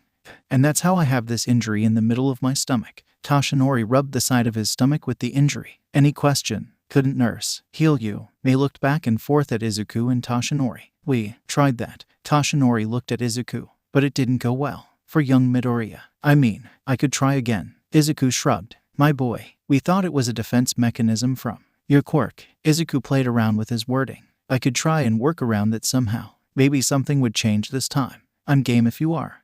Under normal circumstances, I would outright decline to take the risk. Toshinori put on a serious face before he let out a sigh. But I'm about to meet an old friend of mine, and I'd rather play down on what they might find out. So we're in agreement. Izuku looked back and forth at Toshinori and Mei. I want to see how it works, but I don't want to see you get hurt. Mei laughed. Does that make sense? Thank you, Hatsume-san. Izuku nodded with a soft smile before holding out his hand to Toshinori. Shall we? Toshinori hesitated for a moment, before he finally grabbed onto Izuku's hand. A moment of silence passed with nothing happening. Toshinori could feel a weird feeling swirling inside his stomach, which shouldn't happen because his stomach shouldn't be there anymore. Young Midoriya, I think it's worky. A loud slam rang through the whole plane as Izuku's head hit the wall. Not missing a second, Mei stood up and gently guided Izuku to lay down on the chairs before checking for his injury. There's no bleeding, and he fainted before his head was hit. He'll wake up in an hour or two. How can you be so sure? He listens to me when I ramble. Mei grinned as she poked Izuku's cheeks. I listen to him when he mumbles. Also, he's snoring. Toshinori could only let out a soft laugh. Izuku. Himiko lazily called out her brother's name, who looked up from his paperwork. What's up, Himiko ni? I'm bored, Himiko complained unenthusiastically. Play with me. I'm busy. With his pen, Izuku tapped onto the papers. Rain check. Nuo. Himiko rolled around on the couch. Listen, it's probably not my place to suggest this. Izuku set his glasses on the table. But have you considered a relationship with someone else? Sure. Himiko stopped rolling to face Izuku. Set me up with someone you know, I guess. Izuku scratched his chin. Any requirements? They need to love you as much as I do. Why? Just, Himiko shrugged. Anyone come to mind? Without the requirement, yes, I have someone. Izuku hummed. She's a little shy, though. I can invite her over to dinner tomorrow so you can talk to her. See how it goes. Sure. Himiko sat up with a bright, wide smile. Now I'm excited. Can you tell me her name? Is there no secret to love anymore? Izuku playfully grinned. You can ask her tomorrow. While Himiko was excitedly giggling while texting on the phone, Izuku quickly put his glasses back on and started working as fast as he could before Himiko got bored again. Izuku jolted awake, only to feel something soft pass by his face before his head collided with something hard, followed by a sharp pain. "Oi, didn't know you wake up so violently, nurse." He could hear Mei complaining painfully. "Hatsum-san." Izuku rubbed the part of his head that hit Mei. "How long was I out?" "Almost an hour and a half." Mei rubbed the part of her head that hit Izuku. "We're about to land. Sorry I hurted you." Izuku meekly apologized. "Should I use my quirk to subdue the pain?" "It's fine. I'm used to hard things hitting my head." Mei suddenly burst out laughing. "You had a nightmare or something?" "Not exactly," Izuku mumbled, trying to recall. "I felt like I was floating. Maybe it's because this is my first time flying." "Beats me." Mei shrugged. "You can keep sleeping on me if you want. It's fun having your head on me." Before Izuku could answer that, they heard Toshinori calling out to them from a few seats in front. "Sorry to interrupt, but we're about to land," Toshinori announced with an amusing tone. "Put your seatbelt on and enjoy the view, young ones." After a smooth landing and problemless security check, the trio finally managed to stretch their exhaustion away as they stood in front of the busy arrival of Island's airport. "Rest assured that all of your gears will be returned when we depart, young Hatsum." Toshinori turned to Mei, who tilted her head in confusion before she realized. "It was a baby I made to pass time on the plane." Mei laughed. "It's even more convenient if they hold on to it for me." "Are we going to the hotel now?" Izuku asked as he pulled up his phone. "Nezu-sensei told me it's pretty close to the airport. Actually, there's someone I'd like us to meet before I have to go prepare for the party tonight," Toshinori explained as he handed his, Mei and Izuku's luggages to a small group of robots. "They will take our stuff to the hotel for us." "That's so helpful." Mei excitedly ran around one of the robots. "Can we bring this one back to Japan with us? I'm pretty sure Island's tech is prohibited from being brought to the outside world, Hatsum-san." Izuku told her while he, too, looked at the robot with interest. "It's weird seeing a robot not actively trying to kill me. Give me a second, young ones." Toshinori chuckled as he started to walk into the washroom. "I need to switch up first." "You're walking around buffing up." Izuku squinted his eyes. "That's not exactly good for your already declining health, Yagi-san." "I still need to keep up my appearances as a hero." Toshinori laughed. "But honestly, there are people on this island who do not know what happened to me, and I'd like to keep it that way." "I see." Izuku nodded. "Then can you give me the location of where we're going? I think it's better if Hatsum-san and I wouldn't be seen walking together with you while you're buffing up." Toshinori nodded before he texted Izuku the location. The young nurse nodded before he waved Toshinori a brief farewell and walked towards the exit. "Why aren't we going with him?" Mei tilted her head. "Maybe it's because I want to spend some quality time with you." Izuku gave her a teasing grin before he looked forward, not noticing Mei's reaction. "You'll see why." After Mei had slapped the weird heat off her cheeks, she was about to ask Izuku to elaborate before a loud shriek was heard from behind. The shriek was then followed by gasps and loud yells, followed by people screaming and running towards the airport. "Yagi-san needs to realize how popular he is as a hero." Izuku chuckled. "Let's head to the meeting spot first before this place gets swarmed." "What are they talking about?" Mina whispered to Setsuna while looking at the kitchen. "I don't know, but it seems pretty serious." Setsuna whispered back, her sight being glued to the scene in front of her. "Can't you levitate your ears to listen in closer to the conversation?" Achako requested, trying her best not to look too much. "Please refrain from invading my friend's privacy." Ibara shut that idea down immediately. "I, too, must agree with Shizaki-san." Tenya pushed up his glasses. "Damn it, where are Jiru and Shoji when you need them?" Mina tapped her feet impatiently on the floor. While they were brainstorming about what to do, the rest of the students presented in 1B's dorm only paid close attention to the duo in the kitchen. Izuku was kneeling on the floor, finger wiggling around as if he was explaining something to Eri, who was also kneeling on the floor as she nodded attentively, taking in every word Izuku was telling her about Every time Izuku seemed to be pointing at the crowd, Eri turned her head towards his pointing direction and nodded. So, are we clear? They heard Izuku ask. Eri nodded. The smile on her face brightened up, melting the heart of anybody who caught sight of it. Izuku let out a sigh with a smile as he watched Eri walk towards the living room. What were you guys talking about? Setsuna leaned closer to Izuku and asked, just clearing up some misunderstandings she had. Izuku sighed. I don't mind it, but I'm not sure if you guys or anyone else woo. Mama. Time seemed to come to a stop in 1B's dorm. The cute, innocent all of a little girl to her parental figure sounded like a death sentence to everybody else. They all snapped their heads towards the source of where that came from Eri and where it was being directed at.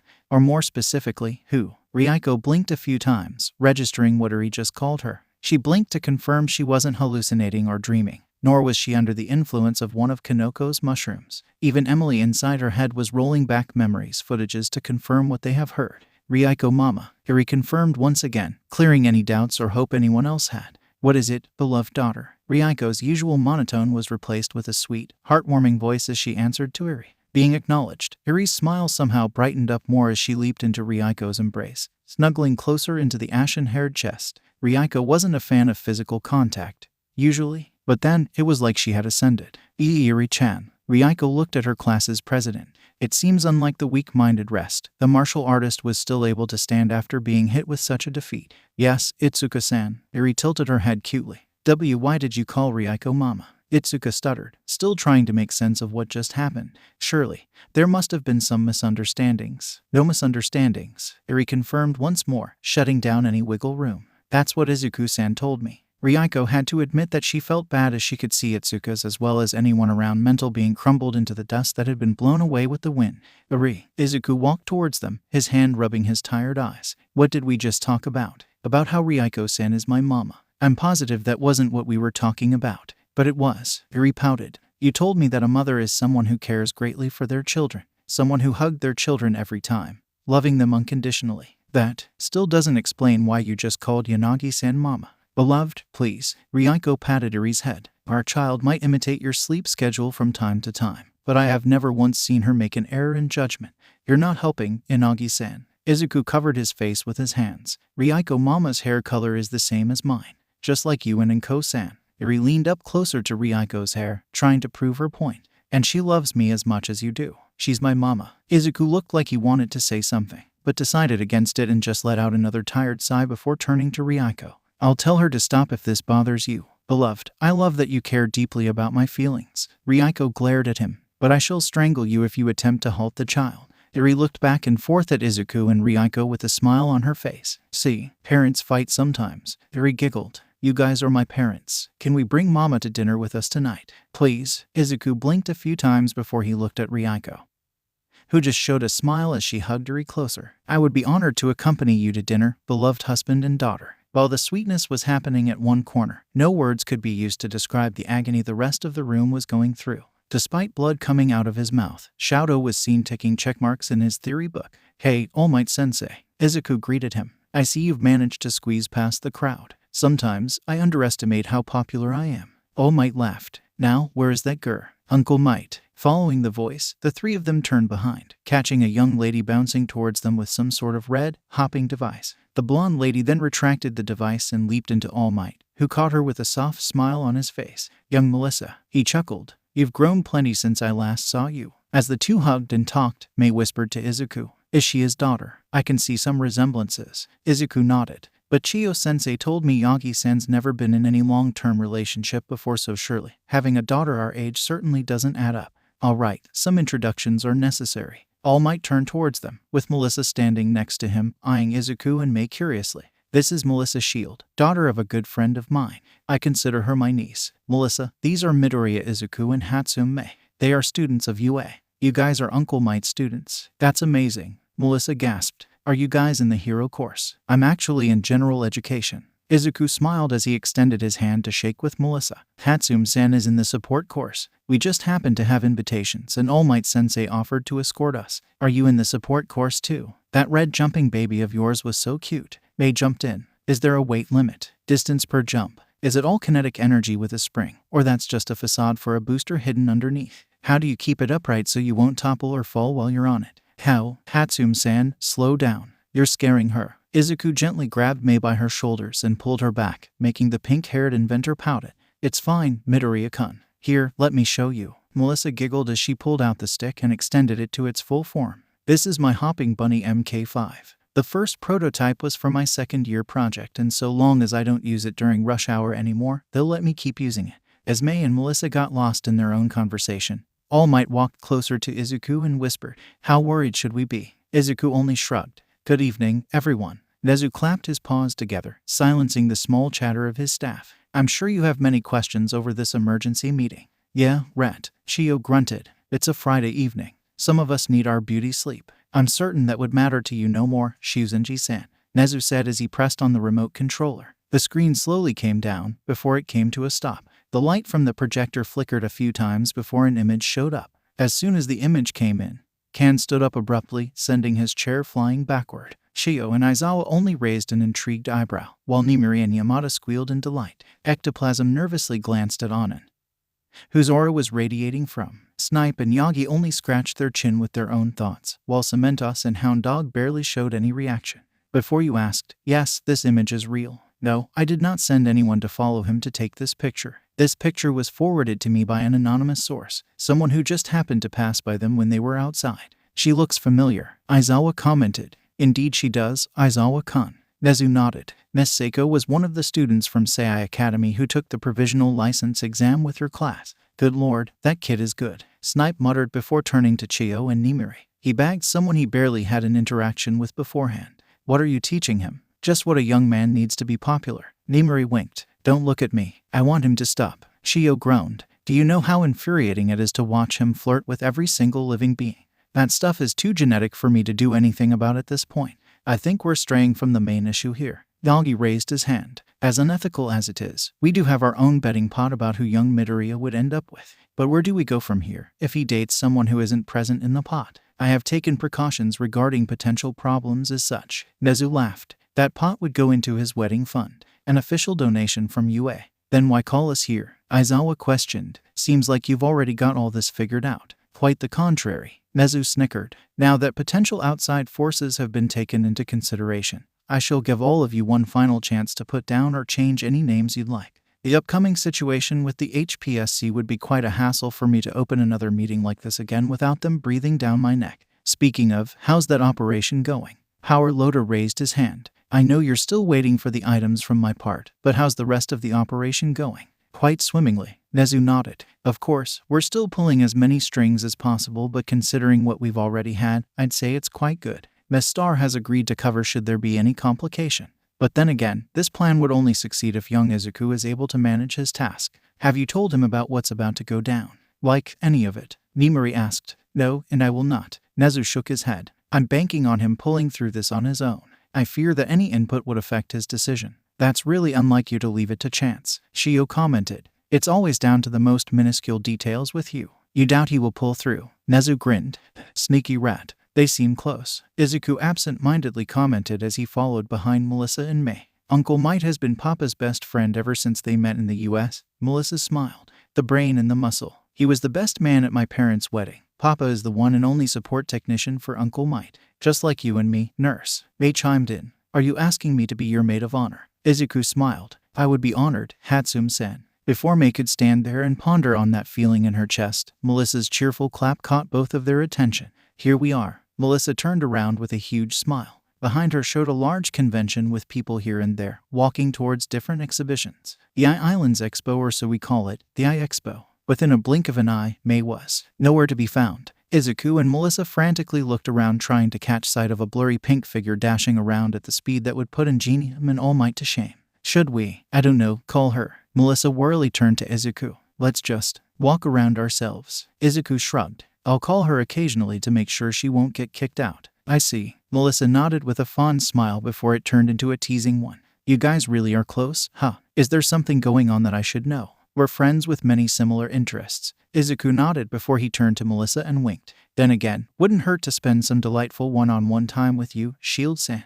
Quite a flirt, aren't you? Melissa grinned with a slightly red face before she started walking first to lead the way. Also, call me Melissa. Flirting? Izuku tilted his head confusingly before he just ignored it and followed behind Melissa. Listen, do we have any invention here that helps you from an army of AI that may or may not want to kill you? Also, please call me Izuku if you'd like. Oddly specific. Melissa's sweat dropped before they stopped in front of a mechanic suit. Come on, Izuku-kun. Good morning, hey Yu-senpai. Hadu-senpai. Izuku greeted with a smile before returning to his notebook. How may I help you today? Good morning, Midoriya Izuku-kun. Yu casually greeted him. Morning to you, too, Kuhai-kun. Nejiire cheerfully greeted him. We were on our way back from the teacher's lounge, talking to Snipe-sensei, then we thought let's just drop by the nurse's office to check on you and Recovery Girl. Speaking of which, where's Recovery Girl? We didn't see her at the lounge, so she definitely wasn't there. Is she sick? Are you in charge today? Can she be sick with her quirk? Do you need any help with work? Do you? I know I shouldn't let you have that cup of coffee. Yu groaned as she held Nejiire back. Is it just you today? Midoriya Izuku-kun.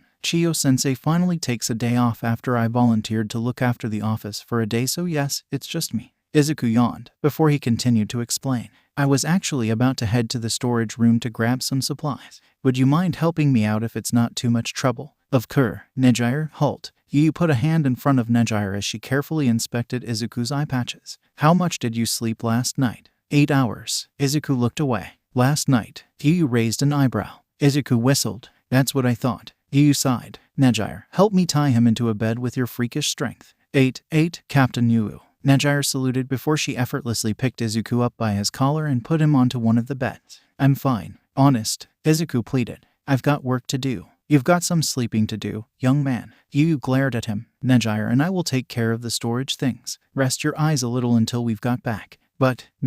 Yu glared at him before she exited the room, with Nejiire waving him goodbye before closing the door. On their way to the storage room, Nejiire floated behind Yu with a smile. What? Without even turning around, Yu asked. Nothing. Nejiire shook her head. Just happy to see you being so assertive and confident when dealing with Kuhai-kun. Take your weird fetishes to your dorm room, Nejiire. Yu rolled her eyes. I swear, one day, I'm going to actually tie both of you onto a bed to make you guys have enough sleep. Well, I don't mind that. Nejiire smiled as she leaned in closer to Yu's ear and whispered. Only if you are there with us, too. Nejiire quickly flew away with her max speed, laughing happily while being chased down by a furiously embarrassed Yu. Ever since she met Izuku on her first day at UA, Ochako understood that Izuku's kindness was towards everyone, and that's what she loves about him. It was also painfully clear that she's not the only one who realized that. The number of people who already fell for him, Aka. Her competition is insanely high. It's like he's not giving anyone a chance by giving everyone a chance. And he keeps doing it, unawarely. That's why currently, she and Momo were carefully observing Izuku and Melissa chatting together from another table. Didn't they just meet? Ochako mumbled. That's too friendly for someone who just met. Even though we both understand his charming point, I must admit Midoriya-san is surprisingly close with Shield-san. Momo coughed into her hand, eyes glancing back and forth. What do you think, Juru-san? I think you guys need to stop being so thirsty. Kayuka unenthusiastically took a sip from her drink. I mean, I guess he looks kinda cute. Kinda. Ochako snapped her head towards Kayuka. But he seems a little too soft. Like he'll fold over if you raise your voice at him. Kayuka continued without batting an eye. Why would you raise your voice at an angel? Momo tilted her head confusingly. Now you just sound like that green head from 1B. All I'm saying is, Melissa pushed up her glasses. Uncle Might is literally the #1 hero. That means he's him. I get your point. But have you considered, with his hands on the table and fingers crossed?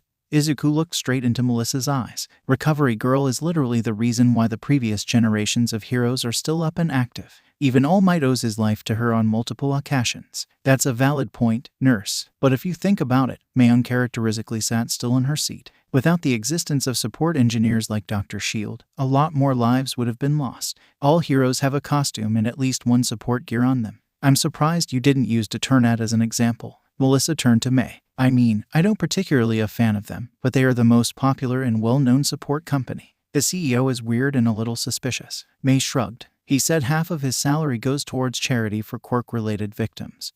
But I've seen no records on the increment of funding from those organizations. Also, 75% gear-related issues that lead to a quirk outburst has Deternat's name written over it. Then again, they pushed out so many different products that the market is practically theirs, so maybe that's why the number is so high. I think Mom mentioned their name amongst companies under a watch list. Izuku commented. But let's put our tinfoil hair away and talk about what we're going to do next. I'm supposed to attend the gala in Nezu-sensei's stat. Do you want to come, Hatsum-san? They have chocolate, new ones that aren't yet introduced to the public. Melissa nodded. I'm there. May nodded. I didn't pack any fancy clothes, though. Can I wear yours, nurse? As much as I agree that you would look beautiful in a suit, I only have one. Izuku scratched his head at the predicament. You guys seem to forget it's my domain here. Melissa showed a smug grin. An absolutely gorgeous dress shall be delivered to you before the party, Miss Hatsume. I'll need your measurements. Sure. Mei showed a thumbs up. My 3 sizes are. Izuku quickly shoved a chocolate cake into Mei's mouth. Before the pink-headed inventor could spit it out and drop sensitive information, a loud explosion went off from a distance. On a peaceful Friday evening, Chiyo finally has the free time to settle herself onto her favorite rocking chair with her favorite cup of tea in her hand. As she rocked her chair back and forth, she sank into the silence of her office. No students hurting themselves during training. No blonde oaf or hobo or stinky rat creating more work for her, and most importantly, no dense broccoli-headed gremlin made her want to pull out her hair out of frustration. It was as if this divine silence would last forever. Shuzenji, and immediately disappeared in a blink of an eye. What now, Snipe? Chiyo let out a defeated sigh. Did Tagata punch someone into the realm of dream again? No, Snipe exclaimed. It's about Midoriya. Of course it was about him. Of course it was about him. Chiyo sighed again. Did he somehow seduce someone again? Take that issue to Kayama. I'm not responsible for whatever. Not that. Snipe cut her off. Did you teach him how to shoot a gun? I can barely hold a stick, Snipe. Chiyo rolled her eyes. And I explicitly told you to not give him any weapons. Remember what happened last month? Instead of answering that question, Snipe slammed a can on a table in front of Chiyo. She picked it up and inspected it, until she found a hole in the middle of the can. Your assistant, with a Glock, accurately hit the can from 50 meters away. Snipe explained. I've seen you do more impressive tricks at a cowboy's theme party. With my aiming quirk, Shuzenji. Snipe held his head with his hand. He took a glance at the can and unloaded a mag, sending it straight to Valhalla. Last time I saw someone with that raw skill alone was Lady Nagant. You said a whole mag. Chiyo gulped. This is one hole. Exactly, ma got on point, Shuzenji. I'll ask him. Chiyo nodded. For now, make sure a gun will not be in his line of sight. Roger that. Sorry for bringing you here all of a sudden, Izuku-kun. Melissa apologized as she unlocked the door. It'll be quick, I promise. Don't worry about it. Izuku waved it off with a smile. Is this your lab? One and only. Melissa smiled. Until I can finally convince Papa to help fund me a private lab, that is. He said something along the line of, you'll work yourself to death without supervision. I'm kinda foggy on the details. Maybe it really is better that Hatsume-san is contained within UA. As premises, Izuku mumbled. What's that? Nothing. Izuku shook his head. So, what do you want to show me? Give me a minute, Melissa said as she rumbled through her cabinets. Izuku had to step aside as inventions flew around the room. And, here we go. Melissa then slammed on the table metal bracelet. Curious, Izuku picked it up and inspected it. At first glance, it looked just like a normal piece of ornament, but it felt heavier than a usual bracelet. Izuku ran his finger along its curve until a beeping sound was heard, followed by a voice. User confirmed. Welcome, Miss Melissa Shield. Izuku looked up at Melissa. Right, I need to update the information. Melissa held Izuku's hand and took off the bracelet before quickly dashing to a laptop nearby. What is it? Izuku asked. I don't have a name for it yet, Melissa mumbled as she furiously typed on her laptop. But I came up with this when I needed to push my stamina above and beyond to meet deadlines. By pushing your blood flows. This bracelet will make you temporarily feel a burst of energy. Only problem is, it's temporary and you'll feel dead tired after the effect wears off. That sounds really convenient. Izuku whistled impressively. You want me to test it? I want you to have it. Hands. Melissa wrapped a measuring tape around Izuku's wrist before getting back to her laptop. You sure? Something this valuable? Izuku asked. It would find more use with you than with me. Melissa hummed. I talked with Ochako and Yamomo-chan. They said you're looking for a transfer into the hero course. Call this your first support gear. You're talking like I'll definitely get in. Izuku muttered. I already got rejected once. He will. Melissa grinned before she put the bracelet onto Izuku's wrist again. Tell me if it hurts. Izuku nodded, prompting Melissa to activate the bracelet. It shone for a second before it wrapped itself around Izuku's arm. Perfect. Melissa nodded proudly before she took a glance at the clock on the wall and gasped. Damn, we'll be late for dinner. Let's go, Izuku-kun. She grabbed Izuku's hand and pulled him out of the room. Izuku couldn't help but run his finger over the bracelet. A soft smile unconsciously crept its way onto his lips before he laughed and ran with Melissa.